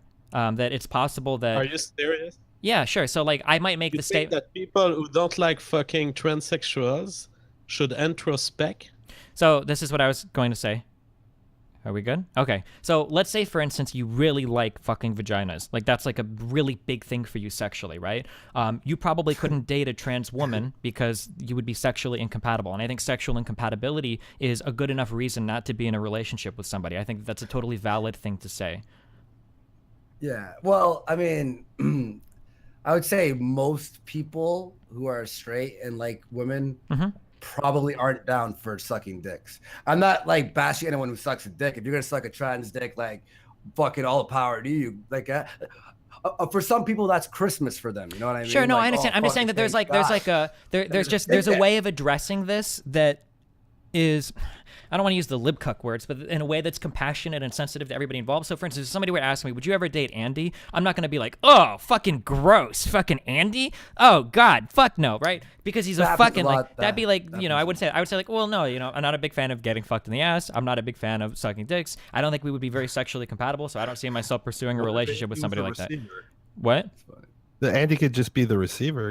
I don't even like giving anal that much. I'm sorry. My dick is just so huge. I have a problem getting it into those kinds of. No, but like in general, right? That I could argue this from a position of sexual incompatibility that like Andy couldn't really take offense to, right? Now, if somebody says, "Would you date this person who's a trans person?" I would approach it in a similar way, right? Like, well, I actually really prefer, I really like vaginal sex. I like penis and vagina, PIV intercourse. This is something that is very entertaining to me. It's something that I would pursue in a relationship. So I would be incompatible with this person on a sexual level. But there's a difference between saying something like that versus like, ew, tranny, oh, disgusting, fuck no, I'd never go near a tranny, oh, right? That these are two like fundamentally different statements, right? Because you're coming at them from totally different approaches. Well, yeah, there's a difference obviously between being like, nah, I'm not really interested in black chicks, and I hate black people, therefore I'm not interested in black chicks. Well, yeah, like, I'm just saying there's a difference. Like, so there's an implied, and I know that this is going to trigger JF because he doesn't believe in any type of implication that's not explicit or whatever, right? But when you say something, when you say I would never date a black person, there is subtext there, and what you're essentially triggered. I know what you're essentially saying is I would never date. Yeah, you were essentially saying I would never date a black person because I believe that all black people possess some number of qualities that I don't ever want to be associated with, right? And it's when you ask the person, well, what are those qualities that you're talking about, you know? And if they start rattling things off, well, then you can get to, this is why I say introspection is important. Like if they say like, well, black people tend to be loud in restaurants, or black people tend to be really dumb, it's like, okay, well, what if I took to you like a black chick that goes to Stanford or something, and she's, you know, really well spoken, really well mannered, you know, really well presented in public? Would you date somebody like this? If the question is still no, then you have to let you dig deeper, right? That's all I'm saying, is that when somebody says I would never date X person, usually the subtext there is that X group of people possess some qualities that you believe is intrinsic to that group of people that make them non-dateable. But let's be honest, Destiny here. Like I feel as you're you're a thinker, you research on all this stuff. But let's say like just the average person who's not a YouTuber or someone who researches, like I'd say most people don't see a black person and then not want to date them and think like all these point form things, you know, it's just more of like I'm not interested in that, but oh, look at her, you know what I mean? I think because a lot of people of us who talk about things like this and go deeper and analyze everything like deeper than most people, we would think things like that, like what you're thinking, that people are going so deep into it where it's like, oh, I'm not going to date a black person because X, Y, and Z. I think most people just have the inherent, oh, it's a blonde chick with big tits, boom, I want to smash that.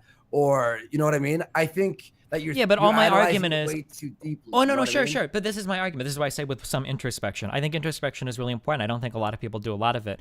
But I think there's a value there that if more people engaged in it, that you could extract a very real, tangible value. Something that I use a lot as an example is like the word faggot, right? When people say faggot a lot as an insult, I used to say it all the time. I try not to anymore. But when people say faggot as an insult, a lot of people don't think like deeply about this. Like, oh, like when I say faggot, I'm actually reinforcing power structures that discourage homosexual people from integrating it. Like nobody usually goes through this thought process. They just say it because they know it's a word that they can say that makes people feel bad or whatever, or because they use it as an insult. But with a little bit more introspection, maybe you get to a point where you're like, hey, you know, when I say faggot, I've got a friend that says that word too, and he actually hates gay people. I wonder if he thinks when I say faggot that I actually hate gay people. And then by extension of that, I wonder if there are gay people, like, and I know that most people don't go through these thoughts, but if more people, who's like, I'm not attracted to an Asian person. My buddy hates dating Asian, and I know he hates Asian people. Therefore, now I should date her to not be as racist as he is. No, I would never. I never would go that far. You should never pick like dating preferences to prove you're not racist or something. I would never say that. I think you're thinking so deep into this about like, because I don't think it's racist at all to, have a preference of. No, I'm not race, saying that the preference right? itself is racist. I'm saying that a preference could be rooted in racism. Could be. That's why Yeah, introspection is important, right? That's all I'm saying. I'm sure there's someone out there who's like, oh, fucking Asian people, like. Mhm.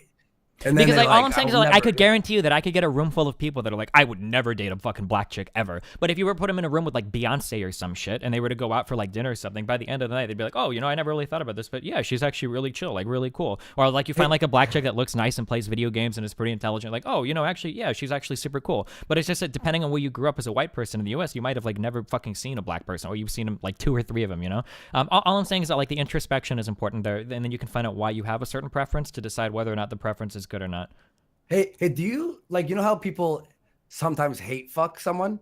Do you think they're like are racist people who hate fuck? Stop talking about my Saturday nights. God damn it. It's you private. do about private conversations on our doxing Discord. I mean, our regular Discord. Geez, okay. Well, that's interesting. JF, people in the chat are saying, JF, speak. Any thoughts on everything that's been... Yeah, well, I'll say we've been spending the last 15 minutes turning around the pot to finally... In the end, Destiny agrees that you can do whatever you want in terms of sexual choice. So that was the answer I was interested in. No, that wasn't the answer you're looking for. You were asking for a moral judgment on it. You weren't asking if you can do something. There's no point in asking that question, right? Okay. Okay. Well, in the end, he does not morally judge anyone who would say, I don't bang a black woman or I bang only Asian women. That would be fine to him. He just encourages that person to introspect. Well, personally, I don't encourage the introspection, but that's a difference we have, me and Destiny. He believes in laid out moral principles guiding actions. I believe in free choice, and I recognize that people don't necessarily have access, just like Andy stated, people don't necessarily have access to the structure of their choice and the reason why they make choices. I like how you imply that free choice is incompatible with my introspection. That was cute, the way you set up that dichotomy, but okay. Well, I mean free choice in the sense that as an observer of a choice, you're right, I do not mean that it's incompatible, but as an observer of free choice in society, all I care about is what people output in terms of what they decide to do, and I don't care about asking them, well, why do you do this? Because I know that the explanation that they might provide, they actually don't even know why. But introspection could change the output. Their brain deciding for them. But introspection could change the output by inquiring them, or by forcing introspection. You can modify the output. So if you're concerned with the output, how can you untie it from the introspection? Well, you can untie it just like you can untie it for any other irrelevant thing. It's like saying, well, let's say what you ate yesterday might change your choice today. Yes. But if you don't have access, if you don't have conscious access to that process, then how would you ever know that this is the cause that changed your choice today? You won't know. And that's why I don't ask people to introspect. I don't really care about whether they have access to the reason why they like certain races or not. Most of it, to me, is just a bunch of neurons in their brain making the decision. You're defeated by your own example, though. Like, introspection could provide a value there. Say you have a worker that shows up and his performance, his tangible, actual performance is bad, and it's really bad until lunch. And it happens every single day. For 2 weeks, the worker comes in, his output for his labor is subpar until he's had lunch, and then afterwards you found out it's good. Maybe as a manager, this is a pretty ridiculous example, but maybe as like a supervisor, you observe this behavior and you go, hey dude, when you come into work, like when was the last time you ate? And their answer is always, well, I wake up really late so I don't have time to eat. I guess it was like supper or dinner last night. And then you go, oh, well, hey, maybe you should have like a snack or something before coming into work and it'll make you feel a little bit better. Well, in that case, now after a little bit of introspection guided by another person, the person can go, okay, well, yeah, I'm going to eat before coming into work, and that's actually going to change or modify my output, that thing that you said you were singularly concerned with. Oh yeah, I don't deny that sometimes introspection can reveal, for people who have access to the facts that can influence their behavior, it's all good. Introspection can be used. In the case of sexual preferences, I think people experience the drive even before talking about it or thinking about it. I mean, you'll have people reporting that someone is beautiful or not just based on a picture. And so that's why I think people don't necessarily have access to why they would love that facial feature and not that other facial features. That's why I don't care. But let's move on. I mean, well, I don't agree want to with keep you moving there. on because I don't even agree with that. You think that I don't think anything we've spoken about is necessarily ultra high level philosophical thought. I think you could ask any person a basic question of why do you find black people or why do you find Asian people attractive or unattractive? I think most people are capable of that really basic level of introspection. Oh yeah, they are capable of providing an answer. I'm saying they don't have access to the actual mechanism that makes them love something or not love something. So I'm saying you're just gonna listen to their bullshit. I mean, from a psychologist's perspective, that's how I was doing cognitive experiment, with the assumption that people do not necessarily know why they love things. But that's a like very broad cognitive psychology question. Sure, but this very question related to race. Sure, but this isn't a binary yes or no answer, right? It's possible that they're aware of some mechanisms that influence their decision while simultaneously being unaware of other mechanisms that influence their decision. And it might be enough just to bring some of the things they're aware of to the forefront of their conscious to analyze to get a difference in the output there. No? But I ask you one thing, Destiny. Let's say someone's, let's say, not attracted to a black person. Hold on, wait, right? hold on, real quick. Someone in your chat said, Destiny example of being a manager proves he has never been a manager of administrative employees. Stick to video games. I don't know what he means by administrative employees, but I was a supervisor in a casino restaurant for front and back of the house for 3 years. That dude can go fuck himself. Sorry, go ahead. We do care about your CV, I know. Steven. Yep, go ahead. I was just gonna ask. Okay, so I see what you're saying. I sort of understand that there's like a deeper thought process that might be a little bit racist when someone's not attracted to, let's say, a black person. However, if the person isn't, going around saying fuck black people or whatever, or being racist to black people, it's just that's one of the things in their brain that they're just not attracted to black people. Is that a problem? Yes. And this is one of the great dividers between like the skeptic community and I guess like people like me or maybe more hardcore leftists. Can we just say fuck the skeptic community? Like, so the problem is that the done. problem is that we've reached a state today where like racism or sexism doesn't manifest itself in society in traditional means. You don't see people saying women can't vote, or you don't see people saying black people aren't allowed to get jobs with white people, right? The forms that it takes is usually much more subtle. And so the only way to tease out these really subtle forms of racism is with some level of introspection. So for instance, you posed to me the question, if somebody doesn't want to date black people, is it really that big of a deal? Well, in this particular circumstance, maybe not. But what if they say something like, I don't really like to date black people just because, I don't know, I think most of them are kind of lazy and I don't know, I just don't really like them that much, right? Let's say that's their opinion. They don't date black people. Okay, sure, we'll say that's fine. Let's say that this person is now a manager or a recruiter for a company, and now they have to make a judgment on what kind of employees to hire. Now, they're not outwardly racist. They would never say, fuck black people. I hate Obama because he's black. But now they're in charge of looking at resumes for a job. And they have two resumes to pick from. One is Michael Smith and one is like Jamal Johnson or something, and he looks at him and they're pretty equal, but he's got this thought where he's like, I think Michael is probably just the better candidate. Jamal is probably kind of lazy. I just kind of have this feeling, right? So you're saying the attraction, and by the way, everyone is screaming alt hype. We sent him the link. He's free to welcome whenever you want. So anyone knows him. It's Ryan. Hello. Oh, is he here? Oh shit. My bad. I didn't see you. That's why everyone's saying your name. But yeah, just to finish that off real quick was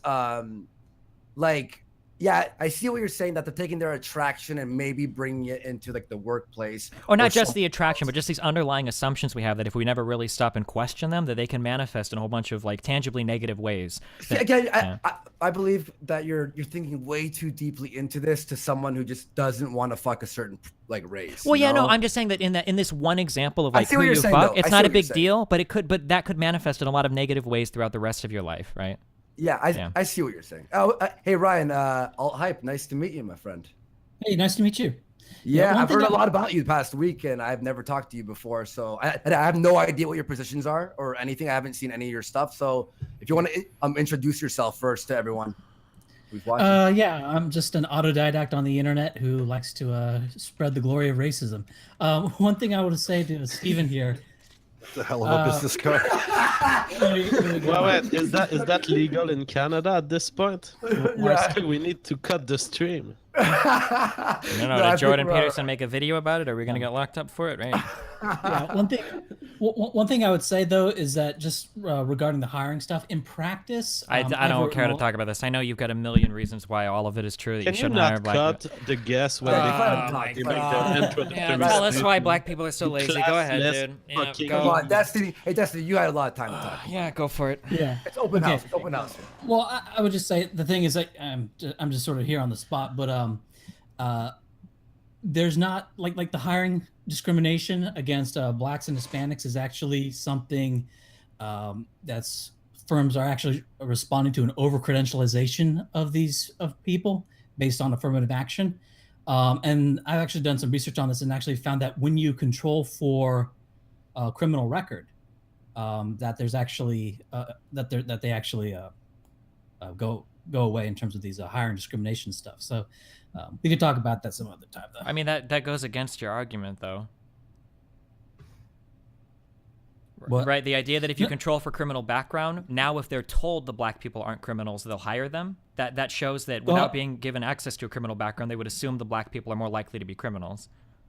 Yes. Okay, so Yes, which is evidence of racial discrimination when sorting through resumes. Okay, but they are more likely to have criminal background. Okay. So what's the biggest contention that you two have with each other? I think that Ryan hates fucking brownies, dude. That's my point. So his normative claims, I'm sorry, are my issues with Ryan, or the normative. Do you want to answer that? I don't know how to answer that. I mean, if you have it, like, there's people who talk about how bad communism is and how communism will sort of destroy a country. But the thing is, if you have a country that's where you're dominated by a bunch of foreign people, that's something that's a lot more permanent than something like communism or something like some sort of religious cult taking over a country. You can sort of come back from that. But if your country is dominated by a bunch of other people, then, you're not, there's no way you're going to come back from that. And it's also something that I see in something that Stephen does, and something that I see in a lot of other people do, is that they just sort of assume that, like, they don't look at things in terms of, for example, when you bring a bunch of Arabs into another place or a bunch of Africans into another place, you're not, it's not like, oh, let's just share the whole world with these people. The thing is, they have their space of dominance. Blacks have Africa, Arabs have the Arab world, Chinese have China, right? Even Latin Americans have their spaces of dominance. And what all this does is, what you're actually doing is you're actually reducing areas of white dominance on the planet, right? And so you can say, oh, I'm against white power. Sure, but there's all sorts of spaces for power of other groups. They have their zone of monopoly. And so whenever you talk about having the multiracial society, it only goes one way, right? Now you can say in theory, sort of on the spot, well, I'm for the whole world to become like a big giant melting pot. And you'll say that in theory, but in practice, it all just goes one way. So I don't see this this whole multiracial program as being benign or as being, fair in any way. It is in practice, whether you intend it or not, is in practice just all directed at one group of people. May I ask you something? Actually, I've been very interested in asking someone from the alt-right this. So I understand your guys' point of view of, you want like a white ethno state. Am I right? Am I correct in that position that you have? Yeah, something like the demographics of Denmark. Sure. Okay. So don't you think that you guys have that it's like a pipe dream? Like how would anything like that even begin? Well, there's a few ways you could do it. One is you could just take over an already existing white country. And by take over, you don't have to I don't mean like some sort of military coup. I just mean convince the population that, hey, this is a space for our people, And the thing is, you have countries that are already demographically close enough, and all you have to do is convince the whites there to keep it that way. So that's one way to do it. Another way to do it, this is more of a pipe dream, you could say, but hey, countries break up, There's secession in countries. One way you could do it out of the United States is you have a bunch of states break off from the U.S. The U.S. breaks apart, and then you take it. You have an area that's already say 80% white, and then you pay a bunch of other non-whites to leave. You just say, "Hey, we'll pay you." So money you to guys, leave. so you guys be down for a state of just alt-righters, just like white ethno state alt-righters, not like all. I know all alt-righters aren't white ethno state supporters. However, let's say the white ethno state, you guys be down for like Minnesota. It's like, all right, yo, we got Minnesota, Sure. cool. Sure. Ideally, we'd want something more like Oregon because it is access to the ocean. We don't want to be landlocked by other places. Or Maine. I'm sure people in Maine would love to. Yeah, Oregon seems like a tough sell. Maine. You're gonna have much more leftists to kick out. Jesus, honestly, like this is, like your guys' viewpoint is just so outrageous to me. Yeah, this It's is pretty just- much the same as like debating. This is why I don't debate like communists or socialists on my channel. I think how it's is really it boring because outrageous it's to never say- because this is never going to happen. It's never going to happen. There's no path through which this is possible. This was the norm. Well, this was the norm for white people thinking all the way up until the end of World War II. So Oh it's never shit! gonna I happen. forgot it's about no the part where you had a longer- time machine and you can send us back 100 years. My bad, dude. Like what kind of answer is that? Like, yeah, it might have been the norm for a long time, but we're way past that. Do you think we're gonna regress back to that, or we're gonna go back to that form of thinking? Like, by which path does this happen? Well, you're looking at it like it's some sort of ideology that needs to be resurrected. It's not. It's just normal thinking, right? Imagine if you had little kids in school randomly saying objectivist things or randomly saying communist things. That's not what happens at all. But they do randomly say racist things, quote unquote, despite having no prompting and despite being conditioned heavily against it. Right? It's not like a normal ideology that you can just defeat. Okay, there's Right? a It's just- far stretch from it's like horrible. kids saying like, "Hey, like that guy is black," versus we No, need no, our but own that's- separatist country. I before we know, can- but the point of that is that you're treating this like it's some sort of ideology that is heavily suppressed. And yes, if communism was as put down as white identity, then yes, you would have a point. But this is not like communism at all. This is something much more ubiquitous and something that is much more something that will come back as soon as the suppressing mechanisms of it go away. That's my view. And Gotcha. that's why it's That not so sounds much- interesting, but I don't see it ever happening. But I guess we'll find out. I don't know. Well, it's The separation of a low-key state happening doesn't seem in so Poland. impossible. Separation of a state from a federal government seems like a realist thing. I'm a Quebecois, so maybe I'm biased in the fact that we've been thinking about separating, and we've had a referendum for 49.4% yes. So it seems like a separation by referendum is a realistic goal to reach for a state. Do you think Quebec's location in Canada is comparable to any other single state's place in the United States? Well, it's not comparable because of Exactly. the French So- culture, but you can easily imagine future political event I driving a can. much stronger force in the U.S. than it did on Quebec. Probably not. In the United States, most of our ideological differences come between cities and rural areas. So you would have to find some way to divorce the rural areas from the cities, which I don't see. You would have to redraw state lines or something. It would be really crazy to do that. My response Well, to this well, is you you do- need you to do- think in the you do it in fourth two steps. dimension, Marty. You do it in two steps, right? One thing, you can have a Republican Democrat split, and then within those two new countries, you have further splits. So How do you make? I just don't see the political path forward to making these new countries. Well, right me now you neither. have about 30% of people in California literally want their state to break off from the U.S. So I vote for it on a poll, or like I'm ready to go get a rifle and fight for my secession from the U.S. why like, would you have to fight for a rifle? Why? I don't know why people bring this up all the time, and that's not what happened in the Soviet Union.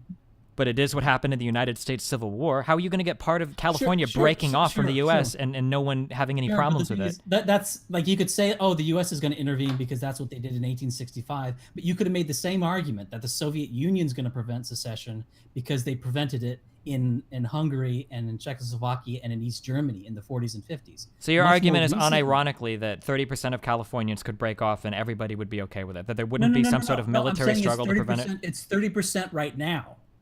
It's 30% right now. Okay. Right? It's only 20% away from 50%. Gotcha. That's what I'm saying. And then once it hits that 50%, then you think by some process California is going to break off. Things yeah, things start happening. Okay. Right? I mean, All right. you get a president like Trump who says good riddance. Gotcha. Because the thing is, think about the Republicans. The Republicans would be more than happy to have them break off. And then California breaks off, and then you have a bunch of other blue states who go, well, now we have no power because we don't have California's electoral votes. We're going to break off, right? That's, I mean, kind of a pipe dream, but that's sort of a plausible path. I agree with that. can see that. That is a pipe dream, but okay. Yeah, that's insane. And by the way, we'll get Destiny and JF to, I guess, soon the finale of the race realism thing, and then we'll wrap it up. But so Alt Hype, do you have anything else that you want to challenge Destiny on? And then we'll get, as people are saying, we should get back to that debate. But well, I just got back from a Christmas party, so I'm sort of just thrown right in here out of nowhere. So yeah, no I'm worries. really- Have you been drinking? I guess one I don't. maybe or maybe not. I don't Just know. a little bit. Just maybe a little bit. But I'll say one. Can one anyone last commit thing. to anything in this debate? Goddamn. I'll say one last thing. Commit to any position you want me to. I love committing to positions, dude. I'll say one last thing. Sure. Scott Adams, the writer I of know that dude of is the Dilbert insane. series. Yeah. Okay. Yes. One thing he says that I think is really interesting is he says that goals are for losers, and not that you shouldn't work hard or whatever, but fixating on doing a single thing. Like, I'm going to do this with my YouTube channel, or I'm going to do this. Like, don't do that. Like, the world is much more random, and so what you should be doing is developing sort of skills and basically just playing things by ear, and you'll do a lot better than searching for a single goal, because you don't know what's going to fall into your lap. Right. And so I look at the political movements that same way. So when people ask me, oh, how exactly is this going to pan out? My view is more of like, sort of just do a bunch of stuff and see what happens. Kind of like, John Kasich in the Republican primaries. Why was he hanging in there? You didn't know. Maybe something would happen. Maybe he would be able to bargain at the convention or something. As it turns out, Kasich wasn't able to do anything with his run. But the thing is, while he was in there, who knows what would have happened? Maybe he could have done something with this campaign. And that's sort of how I see what I'm doing. Like you're asking me, like, how particularly is this going to manifest? I don't know, but let's build some sort of political action. I see. So you're just like throwing it out into the universe and see what happens. See the situation as it comes. True. He's basically talking about like baby steps, right? Like, so socialists will argue that, like, well, if we get a lot of companies set up with co-ops or something, if we get more people, in favor of social health care, that we can start making steps towards like a reality Not where people can necessarily. see. It could be that. It could be that. I'm just saying it could be that. That's one of the things it could be. I wanted to actually ask this. I'm an idiot for not asking Tara McCarthy this. I want to ask you this. Is more of just a dumb question, but it's funny. If someone gave you $5 million right now to live in the Middle East for 2 years, would you do it? Yes. All right, cool. $5 million, absolutely. All right, cool. Fair enough. Not there forever. Yeah. Cool, man. All right. Well, thanks for swinging on by, and I guess we'll finish up with JF versus Destiny on the race realism stuff, and maybe find an ending to it, and then I could read the super chats. And if you guys want to get going after that while I'm reading them and just talking to the audience, you could do that, or you could stick around if you want. So yeah. But thanks for swinging on by, and maybe I'll speak to you in the future, dude. It's always an open house here if it's something that you want to talk about, all right? So you can just DM me whenever. All right, cool. All right, bud. All right, peace out. All right, fucking Jesus, all over the board today, but goddamn. Can I have a question for JF. Can I ask JF a question? I'm actually curious. This is gonna be. I don't really have the descriptive side of things down. I wanted to actually spend like a month looking into this before I did any of these descriptive conversations, but I'm curious. Okay. So when we talk about genetic clusters, can you tell me what meaningful divisions do you see that you could make to separate out races of people, JF? I'm curious. Like, what can you answer that, or do you need more of a question? No, I mean, I understand your question. So, as it turns out, the genetic clusters that a computer will first stick to it like a magnet to are the races that we define as like Black African, Middle Eastern, Asian, Inuits, and whites. that doesn't mean that these clusters of genes are uniform. In fact, each of the people in these races do have some genes that would be identified by the computer as belonging to the other races. So the way to understand the clusters of genetic information is to know that it's like colors, ball of multiple colors in a playpen with kids playing with the balls. Now, if the colors are fully shuffled, all the balls of all the color, if you pick one of the balls in some region of the playpen, it's going to be randomly red, blue, yellow, or green. However, if the balls are a little bit sorted such that they are not perfectly sorted, such that there's like a corner where there's only blue and a corner where there's only green, but it's sorted a little bit so that when you pick in a certain region of the space, you pick a ball, it's going to be more likely to be blue or more likely to be red. That's how genes are in humans. Not perfectly clustered, but more than random. Sure, I don't disagree with that. I guess what I'm asking is, do you see a meaningful enough division? What phenotype do you think can be expressed more in a particular genetic cluster that makes it worth separating out this group of people as a different, say, subspecies, I think is the term that Ryan uses on his website. Do you think that those traits, those phenotypical traits exist, or? Oh yeah, well, when we divide humanity into the classical races, white, Asian, black, we find a full list of things that they differ on. It includes genetic expression, it includes hormonal levels, it includes aspects of facial features, skin color, brain development, brain sizes in various regions of the brain. It includes IQ, it includes measures of cognitive performance that are close to IQ or related to IQ. It includes aspects of education, parenting. It includes violent behavior. It includes criminality levels. And so, yes, definitely, we have a lot of phenotypes to justify our division of between races. It seems that the division that we use, we first start with a division based on skin color. It seems that this division reveals all sorts of difference at all the levels that I've just listed. Wait, hold on. I have to respond to this. So, like, if let's say that you had two groups of people, okay? Let's say that these were genetically the exact same. There's a word for it. But let's say, genetic clones, okay? We had two people that were genetic clones. Let's say we send them off to different islands, and then they each create their own civilization based off of their similar or identical genetic material.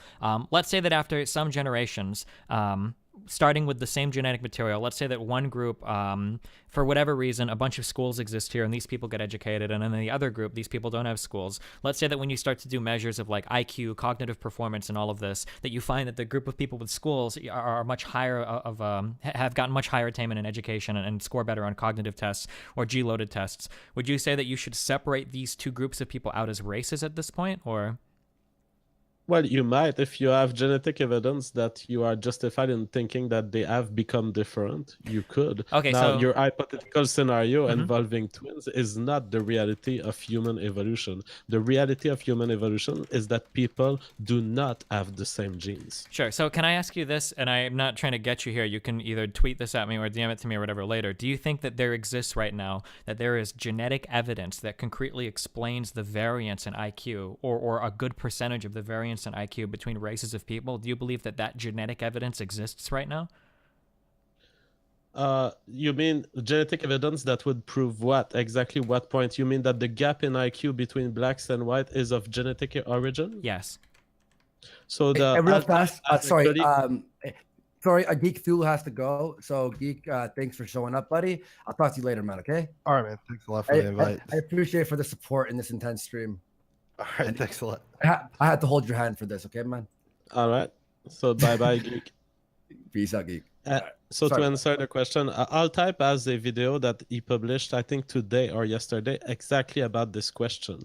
So what do we know about what causes IQ and intelligence? We don't have genetic studies comparing humans, comparing like black people to white people. Of course, that would be impossible at the molecular genetics level. What we do have is we have twin studies that first indicate, yes, IQ is caused by gene, and the variability in IQ in human populations is caused by genes. From between 50% and 80% of the variance seems to be explained by gene. That's the first cue.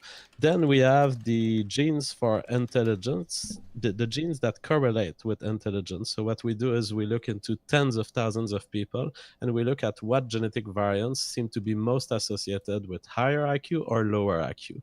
And it seems that these genes, the first that we found, do indeed vary across races in a way that seems to mirror the hierarchy of intelligence. That is, if you have the genes that are associated to lower intelligence, and if you are less likely to be intelligent having that gene, we find that they are less frequent in the Black population than they are in the white population. So I would answer yes, there is GWAS evidence, the GWAS studies that provide evidence that you're talking about. Sure. I wouldn't say it's 100% sure evidence, because the GWAS are a new tool and they have their own problems, but we're getting there. Sure. So I would really like to see whatever twin studies you're talking about. Not now. You can link them later. And I would really like to see the GWAS evidence you have, because from all of the GWAS stuff I'm familiar with, it seems like it was the opposite of that. That variability in intelligence was very hard to link to specific genetic markers. This is a very difficult thing to do. The last one I looked at was some preprint that totaled like 300,000 Europeans, where they were trying to measure and then do regression analysis to find out, how much of the variance in intelligence can be attributed back to some genetic thing. And they were only able to get like 5% or whatever attributed to genetic variants. So I'd be really interested in seeing that GWAS.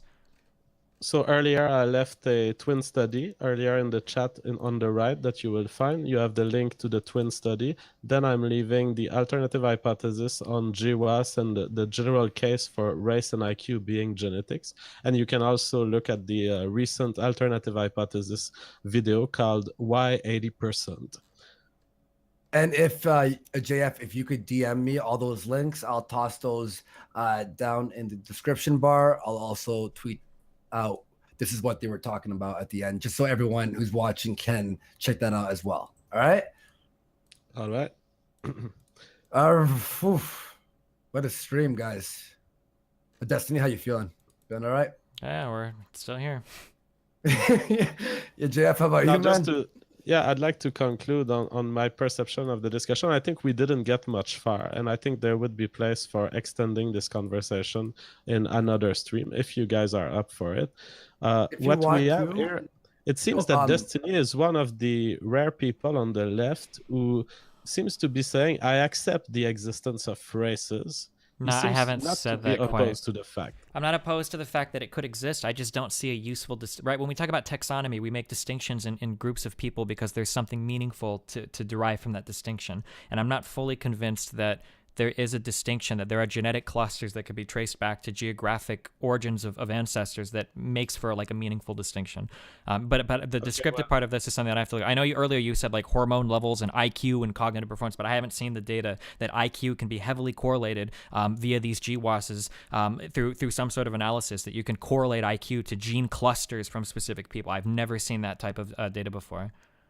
I mean, there are ancestry companies in the US that that actually provide a service where they tell you, okay, your ancestors came from here, here, and here. Yep. And so this in and of itself proves your first point to be wrong. You are wrong in hesitating about claiming that there are genetic clusters that point to ancestry. We are no, stop. I'm talking specifically. I'm talking specifically about phenotypes, not just the existence of the genetic clusters, but how they manifest into a phenotype, right? That there can be wide varieties in genetic clusters, but how do these present phenotypically, right? That's the important question. Well, they present in the facial structure, for example, and skin color. Do you recognize that phenotype? Yeah, sure. But is that a meaningful distinction to make different races of people? I'm not sure. What about hair color? What about blood type? Or what about height, right? There are a lot of distinctions that could be made here. Is there value in classifying these people as different races of people? But skin color and hair color and eye color are not as argued as what you seem to claim for IQ and cognitive performance, or the hidden variable G, that these can be heavily correlated with genetic clusters. Sorry, what's that? Can I ask you, like, aside from people who use this information to propose a white ethno state, so let's just take out that like, in my opinion, racist thing aside, because I don't want to ban people from living in an area. I think it's inhumane. My personal choice. However, if we take that aside, is there a problem with seeing different people as different races? Like when you see an Asian person, you go Asian. That's the first thing. Black person. You know instantly. Is there a problem with identifying different races besides people who may use it to say things like we should just burn them all or fucking send them back to, you know what I mean? I mean, like in a vacuum, no. I mean, like you're just making statements about phenotypes, I guess. Like, it comes down to more how does this manifest on a cultural level. For instance, like let's say that when you were born, if you were born in a certain city, somebody stamped it on your head or tattooed it on your head, right, to show that you were born in this city.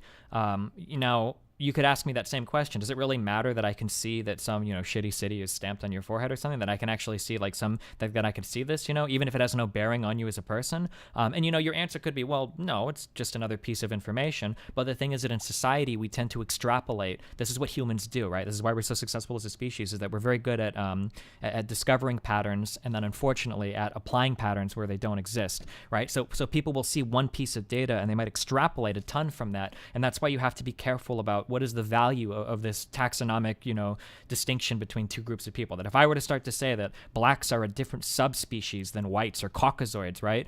If I make that distinction without having a really good argument, well, there are some different gene clusters that manifest in some different hormone levels that don't really mean much at all, that people will take that differentiation and they will extrapolate a lot of moral bad out of that, right? Well, these are blacks. Why are they in the same places as whites? We're totally different races of people. They don't need to be here. And they might extrapolate a whole lot more from that than simple phenotypical differences. They might go as far as to say these are inherently dumb people. They have no creativity. They're aggressive. The warrior gene. All that shit. People go crazy into that. Or things like the Holocaust. Can happen when you otherize people like that. Sorry. Yeah, no worries, dude. And I agree with JF on this. In fact, next week we got a brand new setup, a new layout. I'm using OBS, and I'd like to take some of the studies that JF was talking about. JF, if you want to send those to me, and I could like visually put them on the screen so the audience can see. And if you have anything, Destiny, please send them to me, and then we could sort of like go on. So I wanted to get a background in this, and it's going to take me a month to do it. You have to be really careful, and I'm not calling you out. JF is probably aware of this, but like you have to be really careful that a layman can't really interpret a study. This is why when I get into debates with people about these topics, I'm usually just citing like researcher credentials. Well, technically JF can, because he has the academic background to do so. But it's really hard to look at one study and go, well, I disagree with the researcher's conclusion there, because you don't really have the background to do it. Well, if you want, then I'll put feelers out throughout the week, and I'll look for like what kind of person are you looking for? Somebody with a heavy background in genetics, biology, human biology. I don't know. There's a ton of different backgrounds that I don't know the names of related to this area. Yeah, I think there's one biologist who is definitely more on your side on this. Some people were sending me, if anyone knows, because I was sent this biologist who's actually against what JF is saying. So I could just get you in contact with that biologist so it's more fair.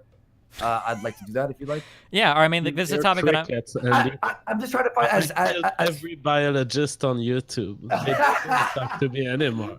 They are scared.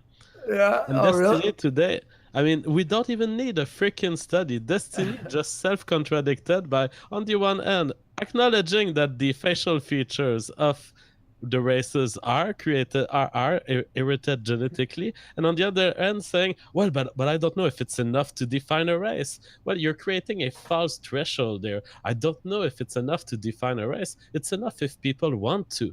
If people want to define a race based on these features, it's enough. There's no threshold true to at all. reach That's for just a race. that's absolutely not true. There's actually there's a huge because as soon as this whole as soon as genetic profiling and whatnot started to come out, or people were starting to sequence genomes, there's like a huge debate in like the whole taxonomy community about like what is a subspecies. I was talking to a guy last night that specializes in this shit, was talking about like for birds, there are like 1 million different fucking subspecies of birds that now that we've genetically profiled them, a lot of people are saying, why do we have so many subspecies of birds? Should we be scared that this subspecies is even going extinct? Do they even deserve to be called a subspecies? This is absolutely not settled science.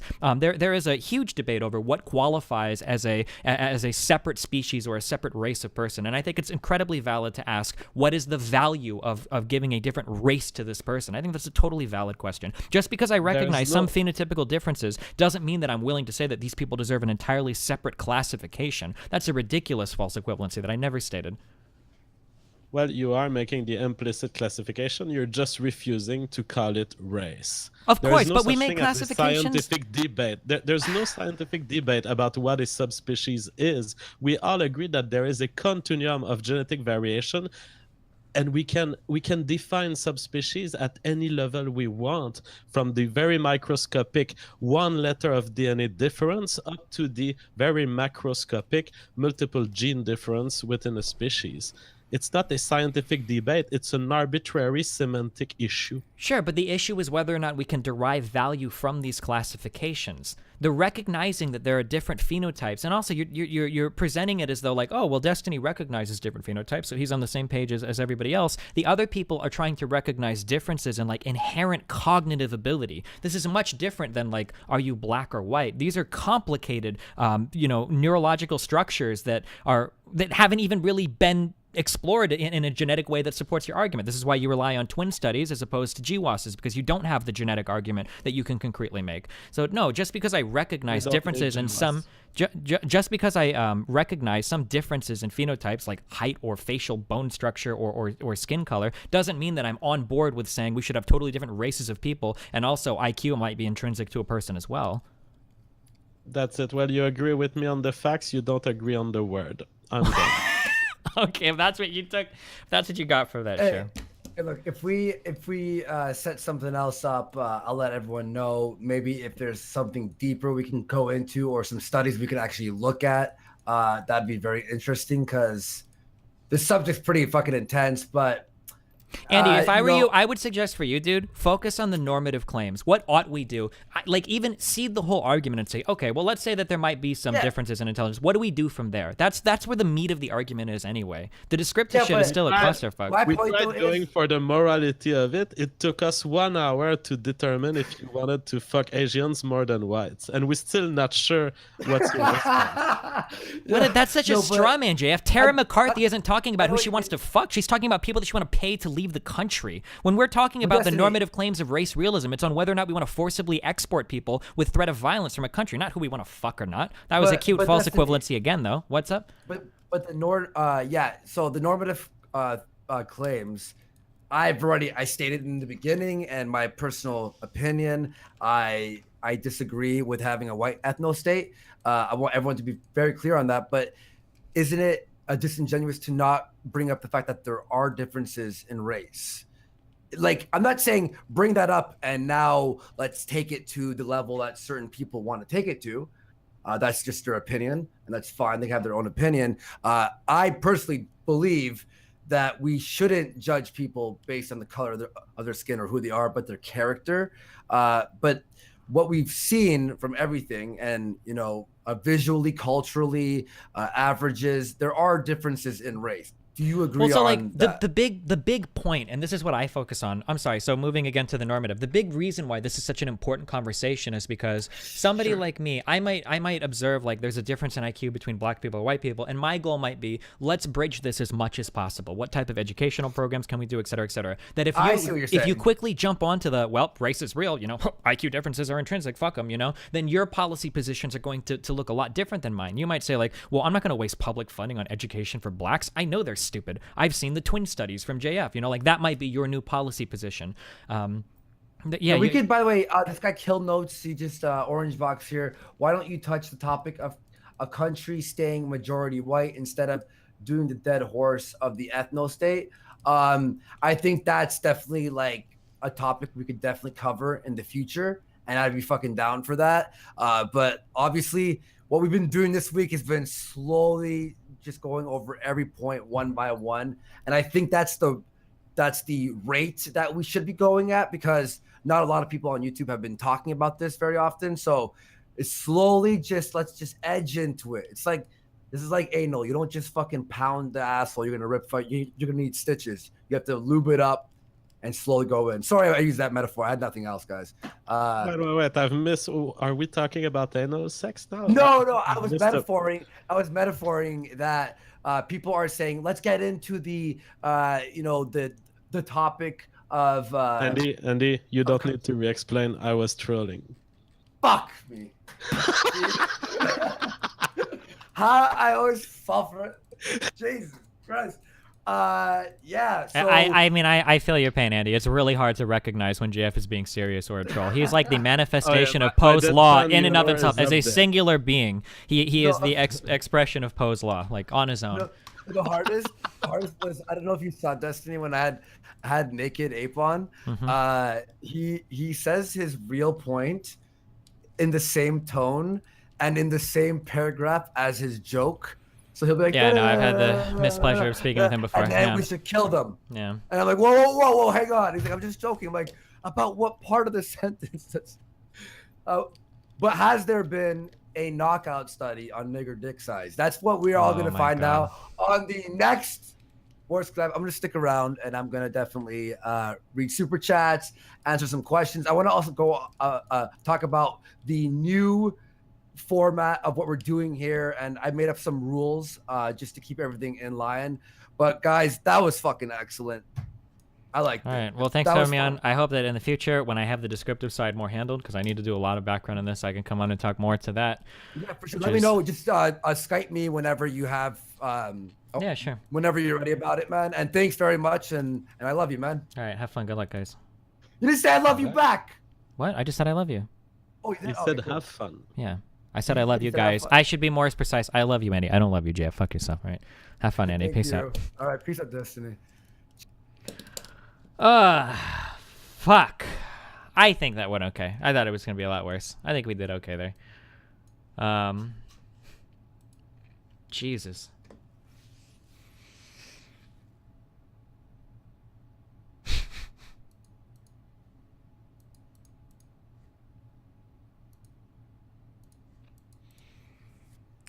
I can't believe Tara came on. My favorite thing about that is that I was correct. JF could defend Tara's points better than Tara could. I wonder if JF felt that at all. If his mind was spinning, like, oh god, like, how am I gonna spin this dumb bitch's fucking commentary into something that makes sense? Like, holy shit. Oof. And then when Tara dipped into the background that I had with Fuentes, oh, dude, if you want to talk about fucking founding fathers and race, I could do that conversation all day. I have all the fucking stats and data from that shit, from my arguments with JF. I did all of that research. We can play that game. We can play that game. We can play that game all day. I'm sorry, the quote that my point of challenging her there is that her argument was that, well, the founding fathers wanted the country to be predominantly white. So she was appealing to the desires of the founding fathers to say that her desires were the same. But the problem is the founding fathers had a different view on what white was versus what we think white is. So one of the quotes that I had from Benjamin Franklin, I didn't get a chance to read this, but why should Pennsylvania, founded by the English, become a colony of aliens who will shortly be so numerous as to Germanize us instead of us Anglifying them, and will never adopt our language or customs any more than they acquire our complexion, right?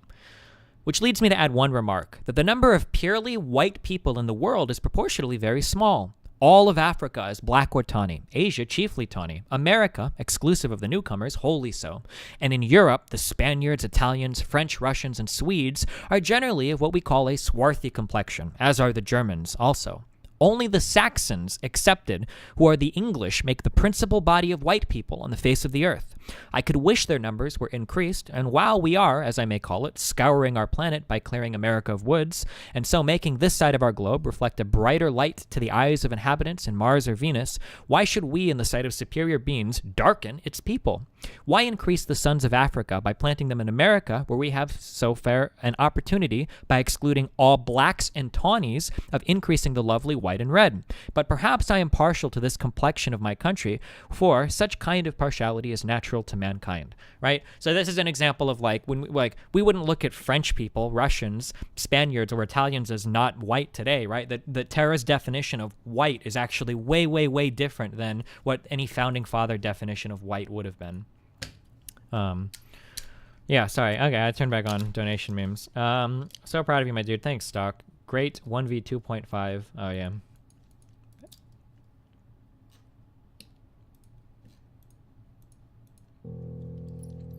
The ultimate irony is that she's part Jewish and part Indian. Nice. Destiny, I don't think there has ever been a time where you deserved my money more than Wow, thanks, dude. this. It's a good thing you had that slippery Nick D. bait angel thump. I try my hardest to make money off of my white guilt.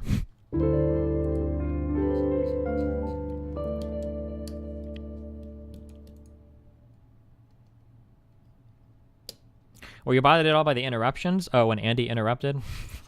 It actually was nice because it gave me time to collect my thoughts to make sure that I was responding precisely to JF. I didn't mind it. I'm okay. For some reason, I'm incredibly patient. I wish I could find a way to take my patience in debates and translate it to like League of Legends. I'm very patient when it comes to these conversations.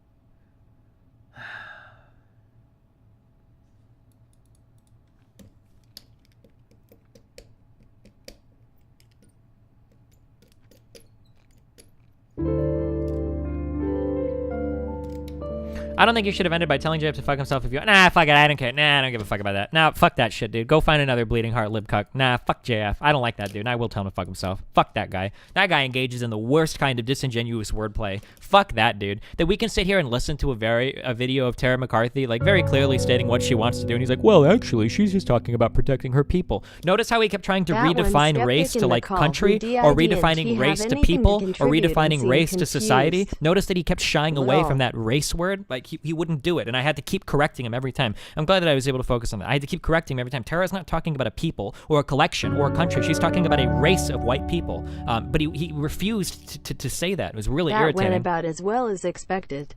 Thanks again for doing this, man. I can't wait for you to brush up on the descriptive side and argue that as well. JF is so fucking dishonest. Thanks, Naru Jack. I love you, buddy. Thanks for the 100 Soros bucks. Wow, the Twink King. Welcome to the $10 Deberino Clubberino. $10 for Talmudic Tacitus. Yeah, and then I feel like some of the stances that JF had were ridiculous. We should never encourage introspective thinking. I'm not interested in that. I don't know.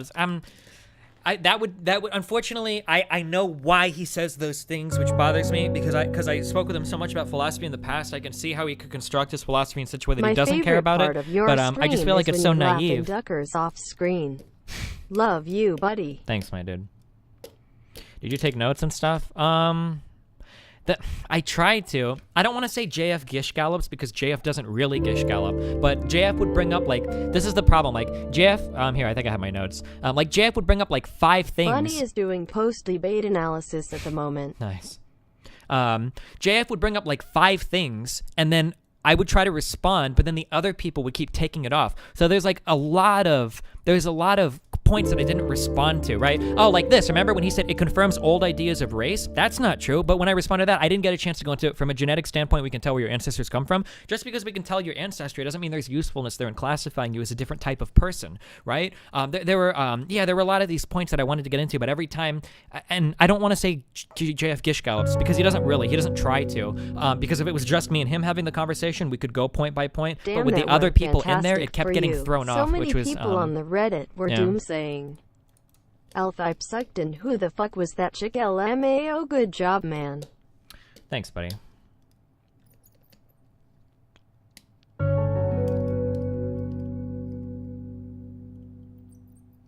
I don't get why Republicans and the alt-right hate brown people so much. It just doesn't make sense to me. Fuck you, Tetris Chemist. I remember you donated yesterday, and you implied that I was blaming my deaths on that Riven player. I wasn't blaming my deaths at all. Fuck you. Whatever phenotype you have, I would exclude people like you from my donations and from society at whole. Probably because you're a fucking Riven player. He needed to be shut down on the point that through history, whites have improved. Oh, I wrote that down too. White man has improved Africa in history of mankind. White ethnostates have led the path. I wanted to talk about this too, but I didn't have the chance to do it because we kept jumping on from one topic to the next. Fuck. Yeah. Yeah.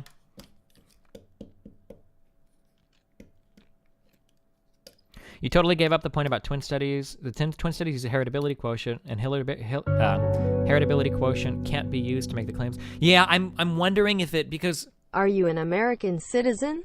Quote. Why are you asking me that? I'm getting married to an American citizen. Ha. OMEGALUL 777777. That was a meme. 777777.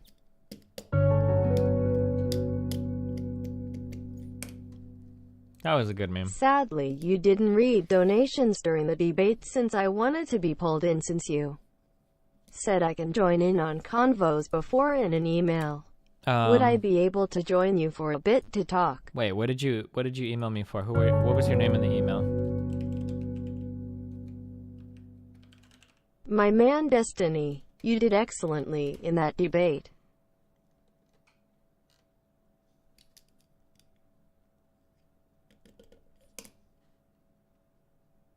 How can you force future discussions to separate descriptive from normative? How can you actually nail them when they're outright racism without getting tied down in weasel words? I don't know. With GF, it's really hard because he's so crazy stupid how he does like the word shit. How he went full on to be like a terrorist supporter in that conversation. When through any small amount of inductive reasoning, it's pretty obvious to conclude that Tara inside of her mind wants like a pure white or as close to pure white as possible state, and wants to exclude as many white. Like he would keep reframing this in ways that were like barely said the races tolerable. are white, black, and Asian, so I guess us Jews are white now. Hashtag success. Good job, Danny. You did it. Welcome to the master race, my dude. Feels good, man. I feel like I gained a whole standard deviation of IQ just from identifying as white. Jesus.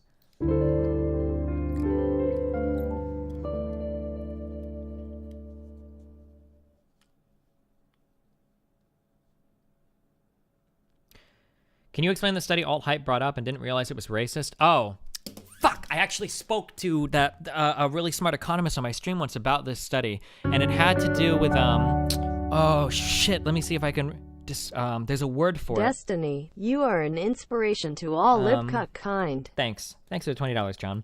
Basically, the idea was that if you have 20 black people, 20 white people in applications you give them to somebody, they will discriminate against the black applications, right? Well, the thing is that what we found, there was a study, at least one, that showed that when you included criminal background... Also, Tara is a person who, in a recent interview, said she really wants to take her children out of public schools because too many low IQ people thought you could have focused on these implications a bit more, though I missed the first hour. Maybe. But basically the idea was that once you showed criminal backgrounds, a lot of the, it's the Jamal study. Once you showed criminal backgrounds, a lot of that discrimination disappeared. So the idea was, oh, well, look, so people aren't actually racist. That's what it sounded like alt-hype was saying. Look, they're not racist. They're just, well, they're just what? The idea is that if you don't include criminal background, people will make the assumption that if they're black, that they're more likely to be criminals than if they're white, and then they'll discriminate based on that. My dude, you totally gave up the point about the twin studies. Because I don't know enough about them to talk about them. That's why I asked JF to send me a thing. The heritability quotient. Yeah.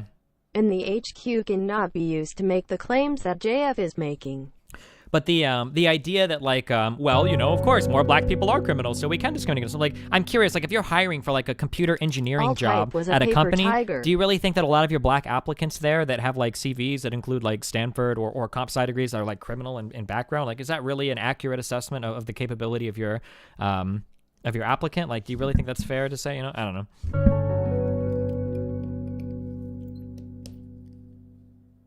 Fuck JF. You did great, and hopefully, in a month's time, you can lit JF's ass on fire. Wow, thanks, buddy. And holy shit, how dishonest can JF be? Like, seriously, the guy is a moron. I have never heard of him before. Who the fuck is he anyway? And Tara, holy shit, that bitchy. JF was a PhD neurobiologist, I think? Neurobiologist is what he was? Destroyed. Now is the time for StarCraft.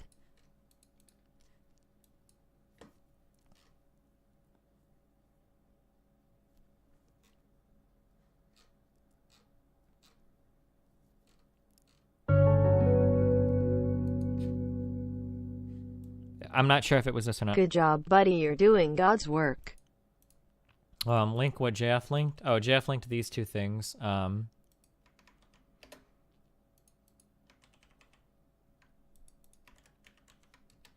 These were the two things that JF linked. And then I'll go through these, I guess, later on.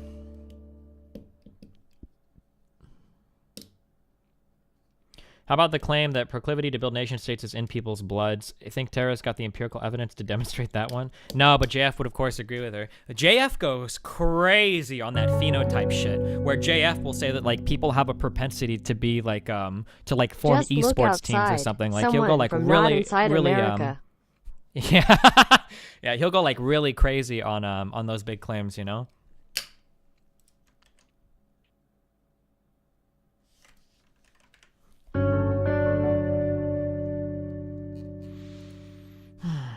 The word that might be useful to emphasize is utility. What is the utility of classifying people by race? Well, that's what I mean by value, Is it right? any more scientifically meaningful than classifying birds by color, people by height, etc.? Also, JF confirmed for Tara White Knight.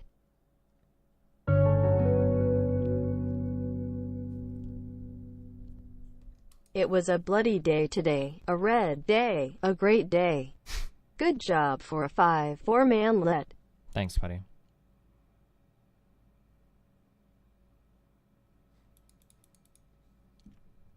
Have you looked at the difference between standardized scores of minorities and Asians in acceptance to colleges? Not particularly, no. I was the one who sent the whole paper that was too long to read. So you said that you won't read it, but you might pull me in sometime. I don't remember the name cause it was just a temp account. It might include Ninja Master in it though. I don't know, dude.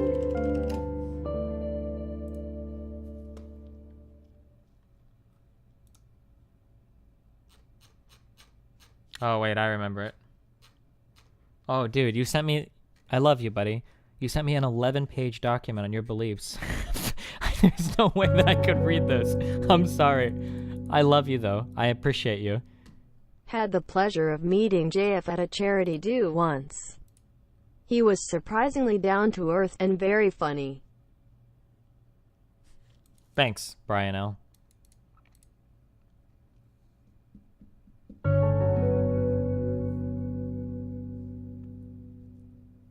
When she brought up the intentions of the funding fathers, we all knew we were in for a GODSTINY ride.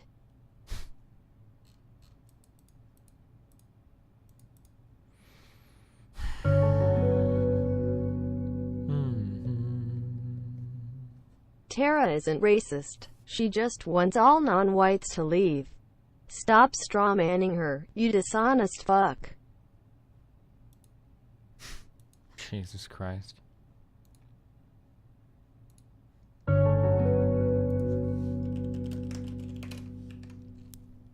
Saiyans grow stronger after every battle. Why don't you think these guys ever advocate genocide? They clearly hate non-whites enough. Feels like they're making Nazi arguments. But since Nazis lost World War II, the goalpost is moved to peaceful cleansing instead. Yeah.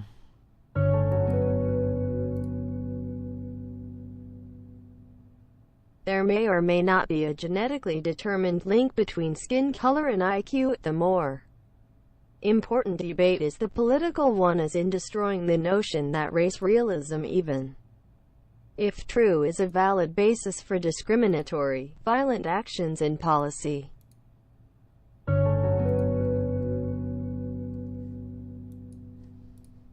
Mike Enoch and Nazi Twitter is triggered as fuck right now. Calling you an neuroscience, evil not neurobiology. debater, My bad. lol. He only cares about winning. He doesn't care about the truth. Quote.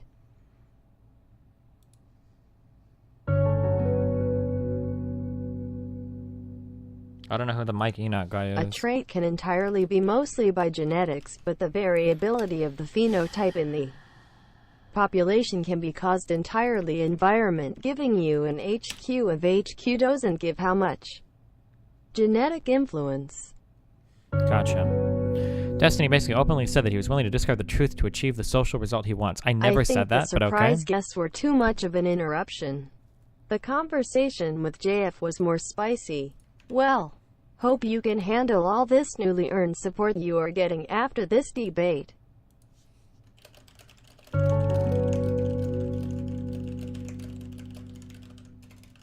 I want all French Canadians to get the fuck out of Canada. Quebec is rightful Anglo clay. We should peacefully cut them off from the world and force them to travel to the northern tip of Quebec during the winter to be eaten by starving polar bears. What the fuck? Wowee, what a tiring debate. I think we can all agree you deserve to play some League now. Angel Thump in the chat if you agree. Angel Thump. Isn't that a troll account? Oh, it might be. It's got like 11,000 followers though, right? Loved the Jordan Peterson sing. Hate that guy. Let's ask Jordan Peterson if it's illegal. Oh shit, dude. How many people have gone to jail from that C-16 thing? Have we gotten any confirmed jailings yet? Good job, my dude. Have a hot chocolate on me.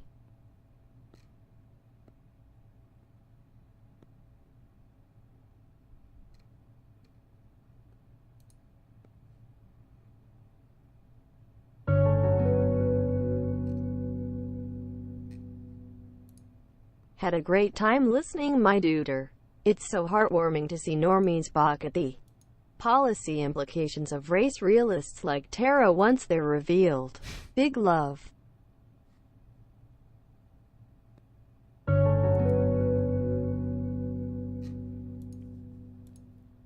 In the future, when the country is separated by the height phenotype, I will vouch for you, since that is how this stuff works apparently.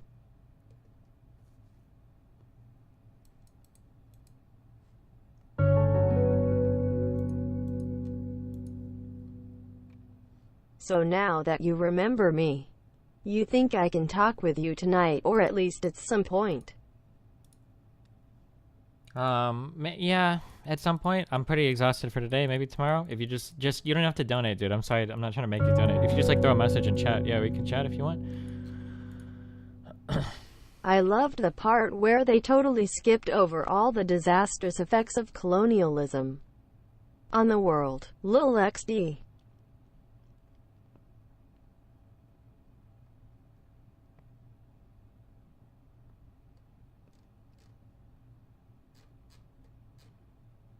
What are voluntary eugenics? Voluntary eugenics would be like, hey, I'll give you $5,000 if you like get yourself chemically castrated or something, or I'll give you $100,000 to get like your ovary removed or something.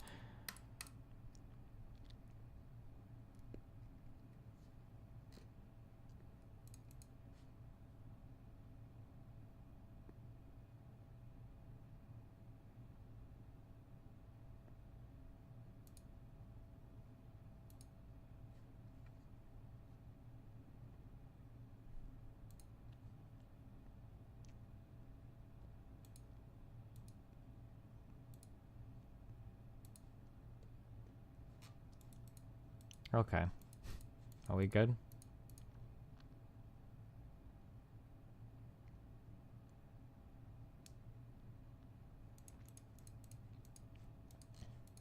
It can also be to pay the more intelligent to have more kids as well. The problem is that like I don't know if you can pay somebody to have kids. If you're more intelligent and you're doing like career shit, like people don't realize it. That's like a big financial investment.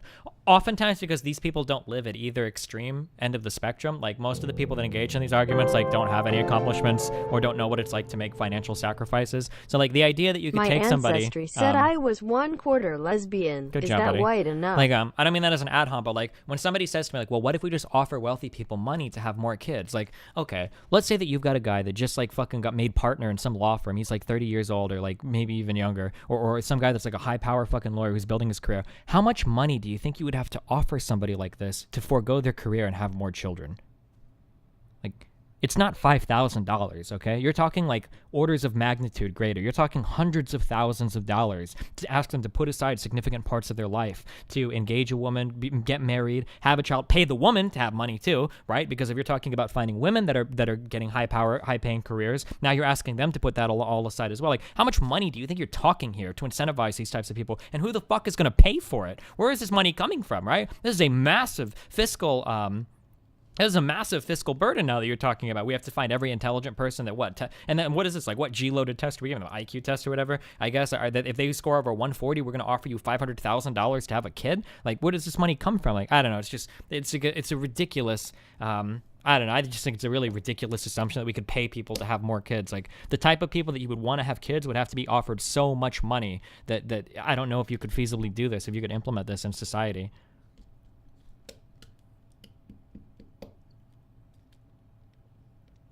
But then again, a lot of these people don't think women should be allowed to work these jobs anyways, right? If you're talking about like a Nick Fuentes, he doesn't think women should be in the workplace regardless. So maybe it's actually much easier for them than I'm making it out to be. I don't know.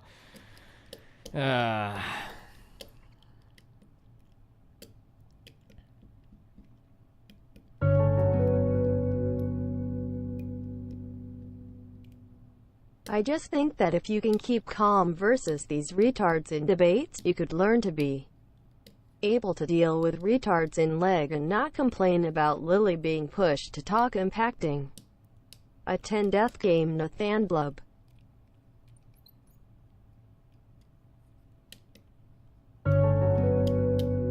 Maybe, my dude. Fuck it, I will just throw away $5 to say fuck JF. Kill me, DeFeels. Do you think an IQ test is a good test of intelligence? I mean, it works as a decent proxy for it, probably. People that are very high, score very high on IQ tests tend to do very well in life. People that score very low tend to not do it. You know, like, does G exist, or does an IQ test approximate G well? Like, I don't know. I mean, IQ tests are correlated with a lot of shit, though. I think it would be foolish to disregard them entirely, but...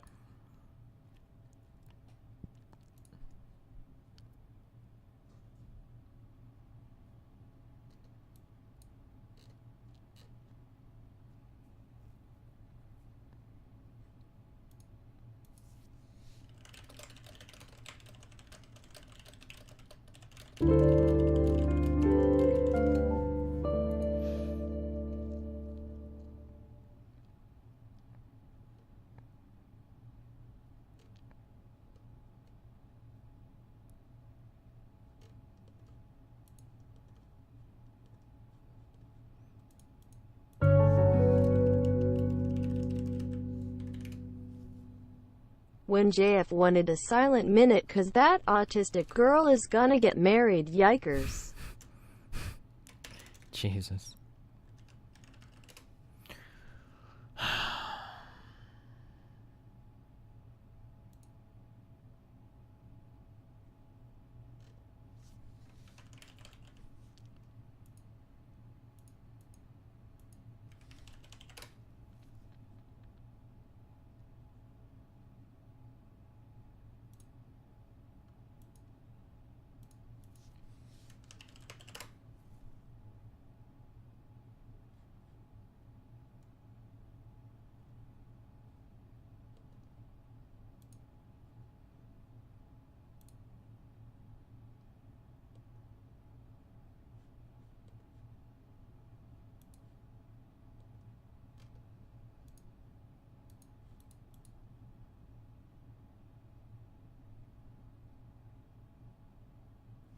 For pure memes, have you ever challenged all the skeptic shitters to take and compare IQ tests to the... No. That would be funny, though. We pay to have, like, everybody fly out to, like, a Mensa testing location and, like, do, like, an IQ test. I don't know why. It would be funny. Oh, shit. Then we can build our hierarchy. Why are there white people in South America, South Africa, Australia, New Zealand, etc.? Kick them out. Damn.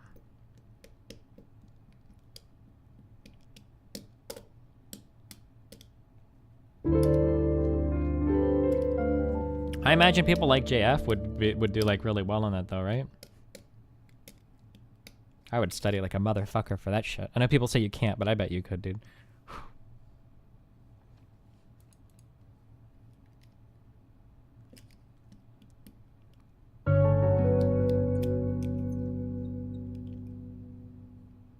I need people to know that we are not all like JF in Quebec. He is a misrepresentation of what we truly are in this province. Please don't generalize what he says. Love y'all.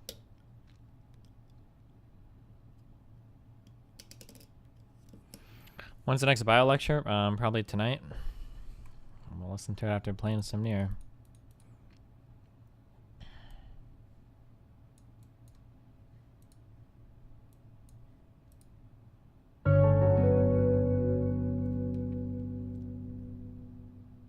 What does it look like when JF has sex with Tara? Does Tara peg him? Or does JF finger himself to Tara cuck him?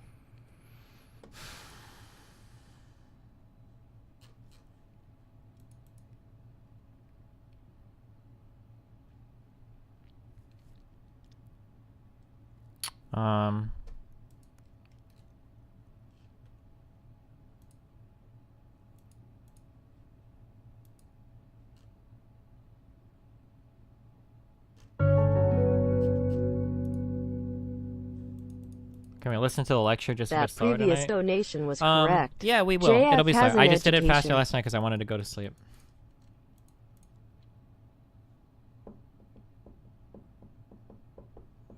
Tara joined in the middle, was a freebie for Destiny. She was so still. Oh, well, I told her not to. I said it was better to just let JF defend her points. OWO Nuzzles, how are you, Daddy Destiny? Pounces on you. 3 notices you have a buljo. Someone's happy. Nuzzlies your necky wecky tilde mer tilde he rubbies your bulgy wolgy. Wiggles butt play Undertale ECH.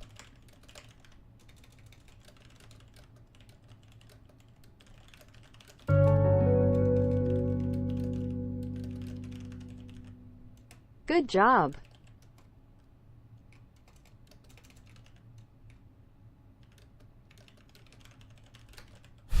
Should I shitpost on Twitter? Hold on.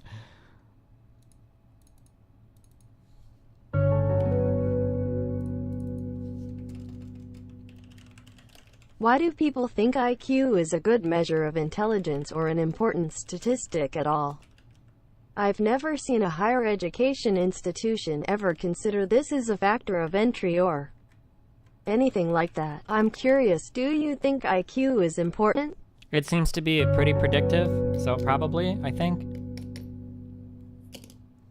Hey my dude, just so you know, you've fully invalidated my hand-wringing post, so thanks for that. I've learned never to underestimate a god. This is only slightly hyperbolic.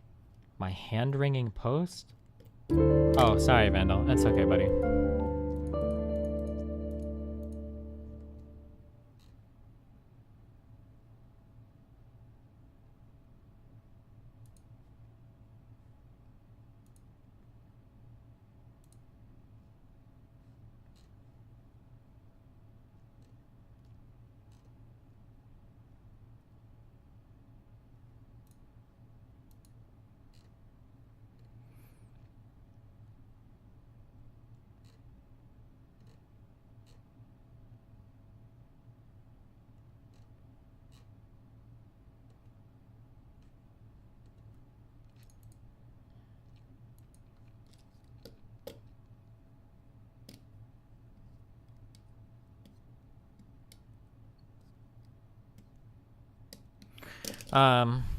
Okay. Can I go get food? Are we good? Do we have any more things to talk about?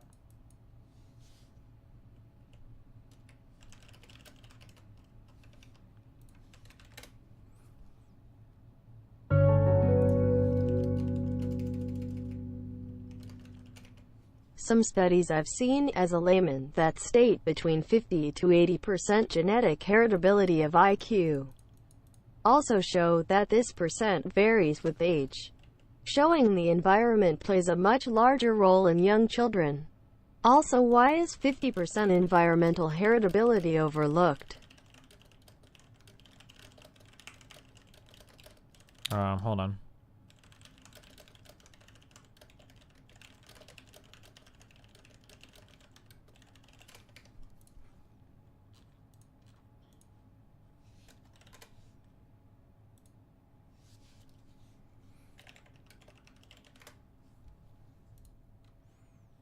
What did you ask? Some studies I've seen as a layman that state 50 to 80% genetic heritability of IQ show that this percent varies with age, showing the environmental plays a much larger role in young children. Please Also, why is 50% explain to environmental me heritability WTF overlooked? is up with JF. Does he know what he is doing? Or does he believe what he says when explaining what Terra means to say? I don't know. It's hard to figure out what goes on in JF's mind. I'll do this just because there are a lot of people here real quick so that people understand Do this. you think it's relevant to the conversation that people like JF seem to use race synonymously with ethnic group? I don't know. Wait, okay, real quick. So heritability shows how much of a trait can be comes from your genetics. However, heritability doesn't necessarily explain the differences between two types of people. Let me give a quick example of this, because I see a lot of people use this term incorrectly. So height is something that is a very high heritability. I want to say like it's like 0.95 or something. It's like very, very, very high. The heritability of height is very high. So when people will look at that and they'll go like, oh, cool, like 0.95 heritability. So that means that like any variation between two people, is probably 5% due to genetics, right? Well, you can have a person who is 6 feet tall and then another person who is 4 feet tall and go, okay, wow. Well, we know that height is a highly heritable trait. So we can look at the difference between these two people and we can conclude that the person who is 4 feet tall has, genetics that put him in that range, because, that's what heritability tells us. The problem is that heritability doesn't really make a statement at all on how much environment can have an impact on a phenotype, which is just a fancy way of saying a gene's way of expressing itself, right? So what you could have is you could have two people that have that are genetically like 6 feet tall, and that's a highly heritable trait. However, one person has a horrible prenatal environment, meaning the mother is very unhealthy, high cortisol levels, very stressed, a lot of shit. Maybe is born prematurely, maybe is malnourished throughout his adolescence, and he grows up, and because of all of this, his growth plates close when he hits puberty and all that, he's only 4 feet tall. So what you have is somebody who has a phenotype, height, that is highly heritable, but is dramatically different than another person because of an environmental cause. So even though you have a trait that can be incredibly heritable, can be traced back to genetics, that doesn't necessarily explain the difference in height between two different people because there are environmental things that could cause a great variance to occur. I want to say, I want to donate to Senpai. Did very well in this debate. It pushes us $5 closer to Undertale. Wow, Mick Jimbo. Thanks, buddy.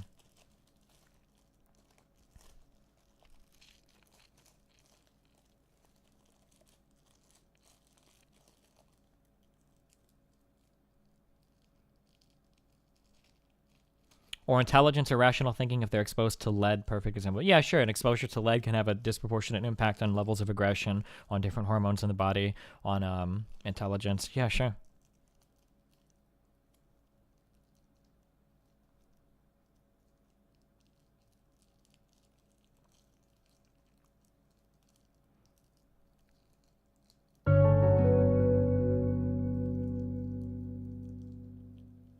No, HQ does not explain how much of trait comes from genetics. It only tells you how much of the variation of the trait in the population is due to E or G. Sure. I don't know how that's different than what I said. There might be a distinction in there, but I don't know it yet. Wait. No, wait, that's not true. Wait, what you just said is not true. Heritability quotient. Well, is heritability different than heritability quotient? Heritability quotient does not explain how much of a trait comes from genetics. It only tells you how much of the variation of the trait in the population is due to E or G. Wait, but that's not true. Because you can have massive variability in a trait that is highly heritable. So how do you explain that? Or do you think the heritability gets modified at that point? Or I don't think that's true. Well, we haven't gotten that far in our lecture series yet, but... Wow, Merry Xmas.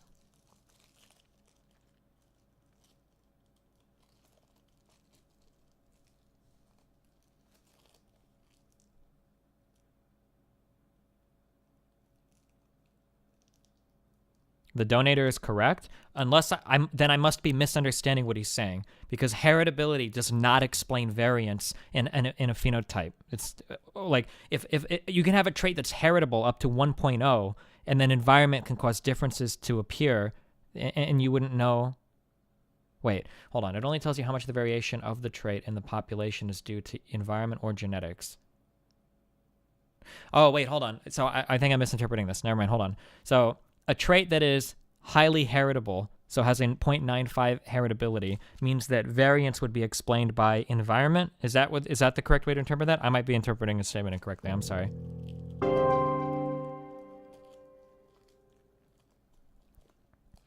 Why is it called Xmas?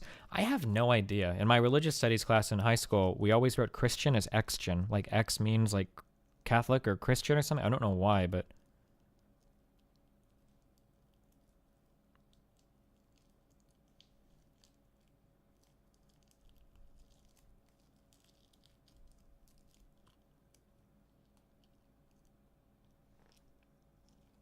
Because X is a cross? Really? That sounds like really simplistic and stupid. Wait, I don't know if you're memeing? Well, I mean, like, it just seems, like, really dumb. Like, really? Like, that's the reason? Because X is a cross? Like, why wouldn't we call them T-tions? Like, a T is a better cross than, like, an X is in terms of, like, what Jesus got hung on. No?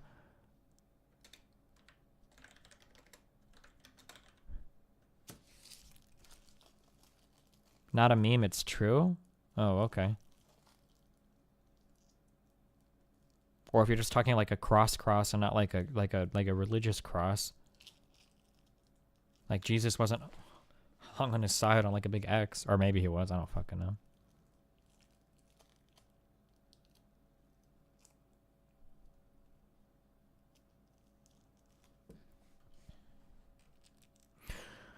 An HQ of 0.95 means that most of the variability is explained by the genes. Yeah, but that's not true. Like, traits that are highly heritable can be dramatically different because of environment, though. No?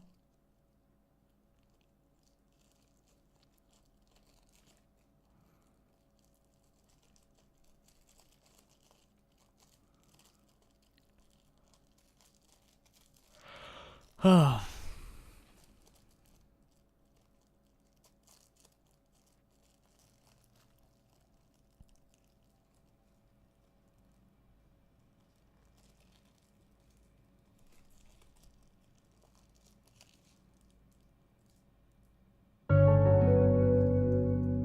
You're right, but your understanding is not incompatible with the donators. Okay, I'm just reading. So if a trait has HQ, it means 95% of the variation in the population is due to genetics. It does not tell us how much genetic effects could only affect 20% of trait. Okay. It's interesting that all these non-US citizens feel so entitled to dictate what our policies should be. Who the hell do they think they are? Stick to your own country's Europors.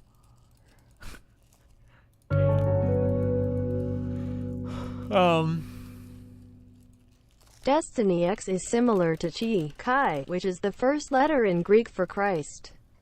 It's literally just a shortening.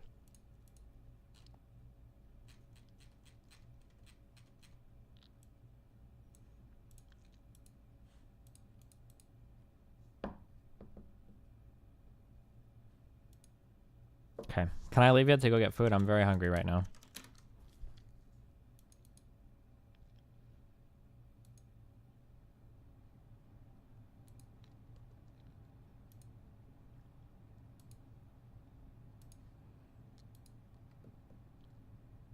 Can you explain the issue with twin studies? I don't know. I have to look into it more.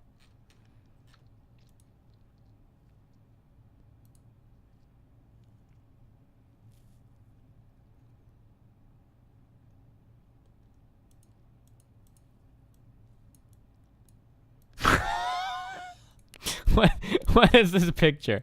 Holy shit. This is not healthy for my ego.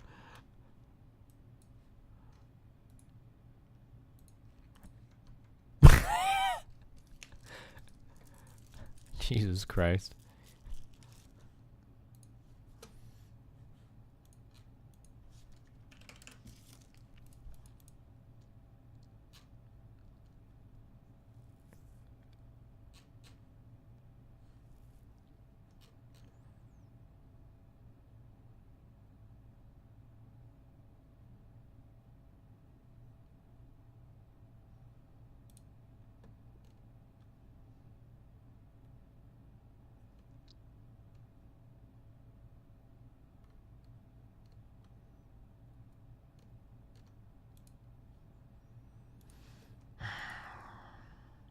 Damn, so many memes on Twitter. Oh, hold on.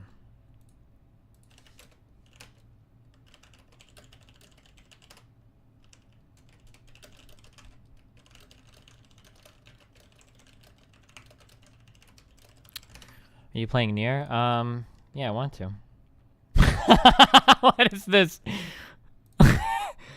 Make sure to, this is good poll shit posting material too. Oh shit. There's like 2 of you guys that shitpost the fuck out of me. You force me so hard on those poll threads. It makes me cringe. But I secretly love it.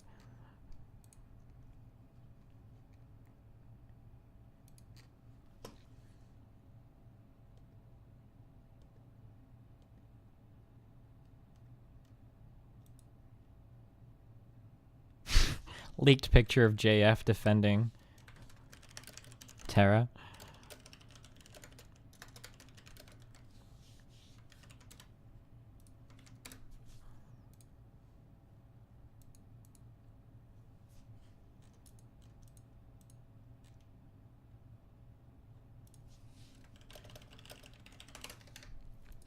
Doesn't Poll hate Destiny? Yeah, for the most part, yeah. But there's like 2 or 3 fans I have that go and shitpost like super fucking hard on the threads.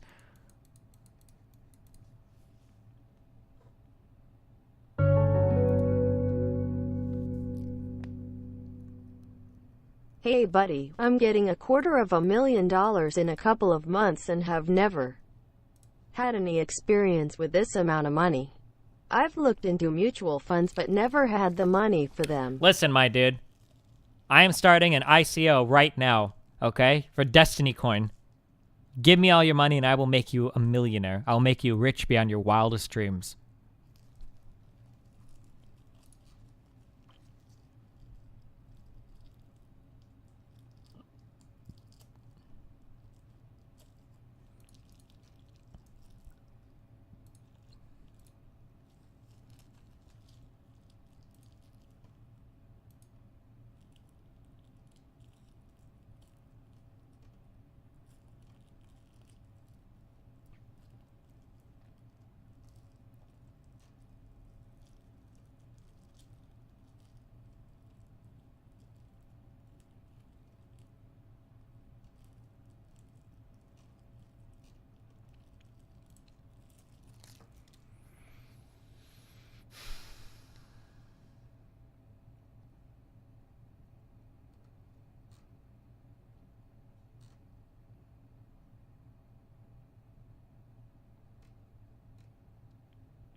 Ah, my dudes, what's up?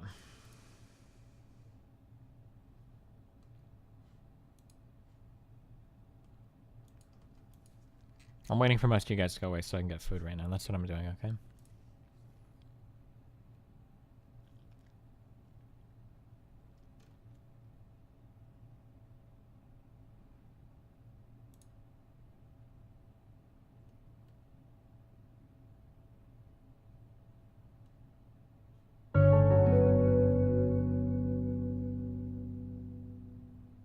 Destiny, please make this the YouTube thumbnail for the next Vidabather.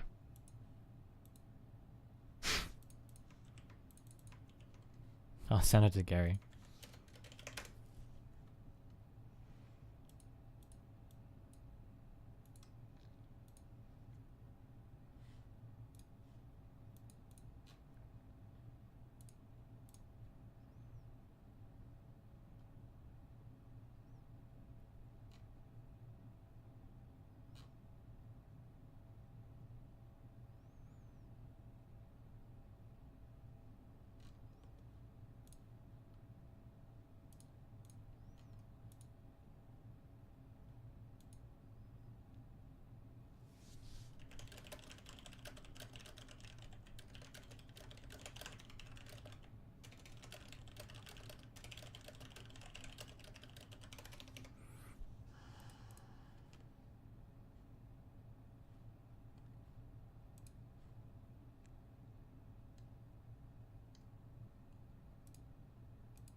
Thanks for all the memes.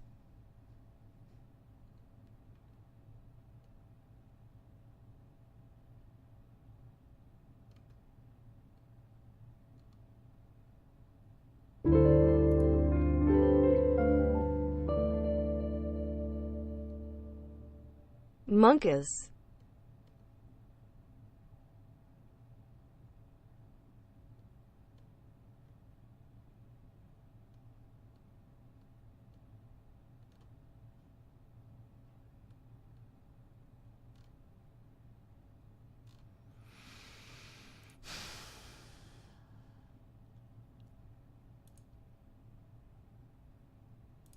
All right.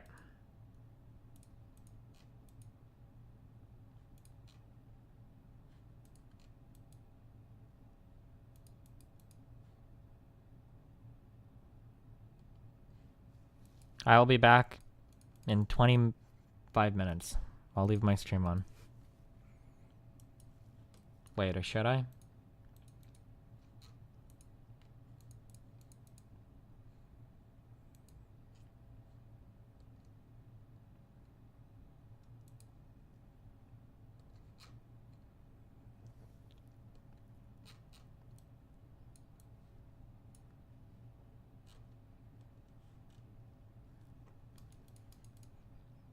Do not leave that fucking chair. I'm so hungry. Host Bad Bunny? I feel like you guys are gonna shitpost the fuck out of her channel. Okay, I'll be back in like 25, 30 minutes. I'm just gonna drive and get some chicken tendies, and then I'll be back and we'll play Nier. That's what we're doing tonight. We're playing Nier, and then we'll listen to the next bio lecture with Factorio tonight, okay? Be careful. Hey! If you're here and you're new here, make sure to subscribe to my YouTube. Go to youtube.com/destiny, youtube.com/destiny. Make sure to smash that sub button where we're destroying race realists and ethno-nationalists and all that shit on a daily basis in a more savage way than you've ever seen before, okay? We don't do it via YouTube video, okay? We don't do that shit via pre-planned content. We do that shit live. We do it on Twitter. We do it in debate. We do it in chat rooms, all right? We dox them. We find them. We fucking knife their arguments right in the gut. We just slash the throat of their arguments as hard as we can. We drain them of their irrationality, okay? That's what we're doing here every day on stream, okay? So yeah, if you enjoy that kind of stuff.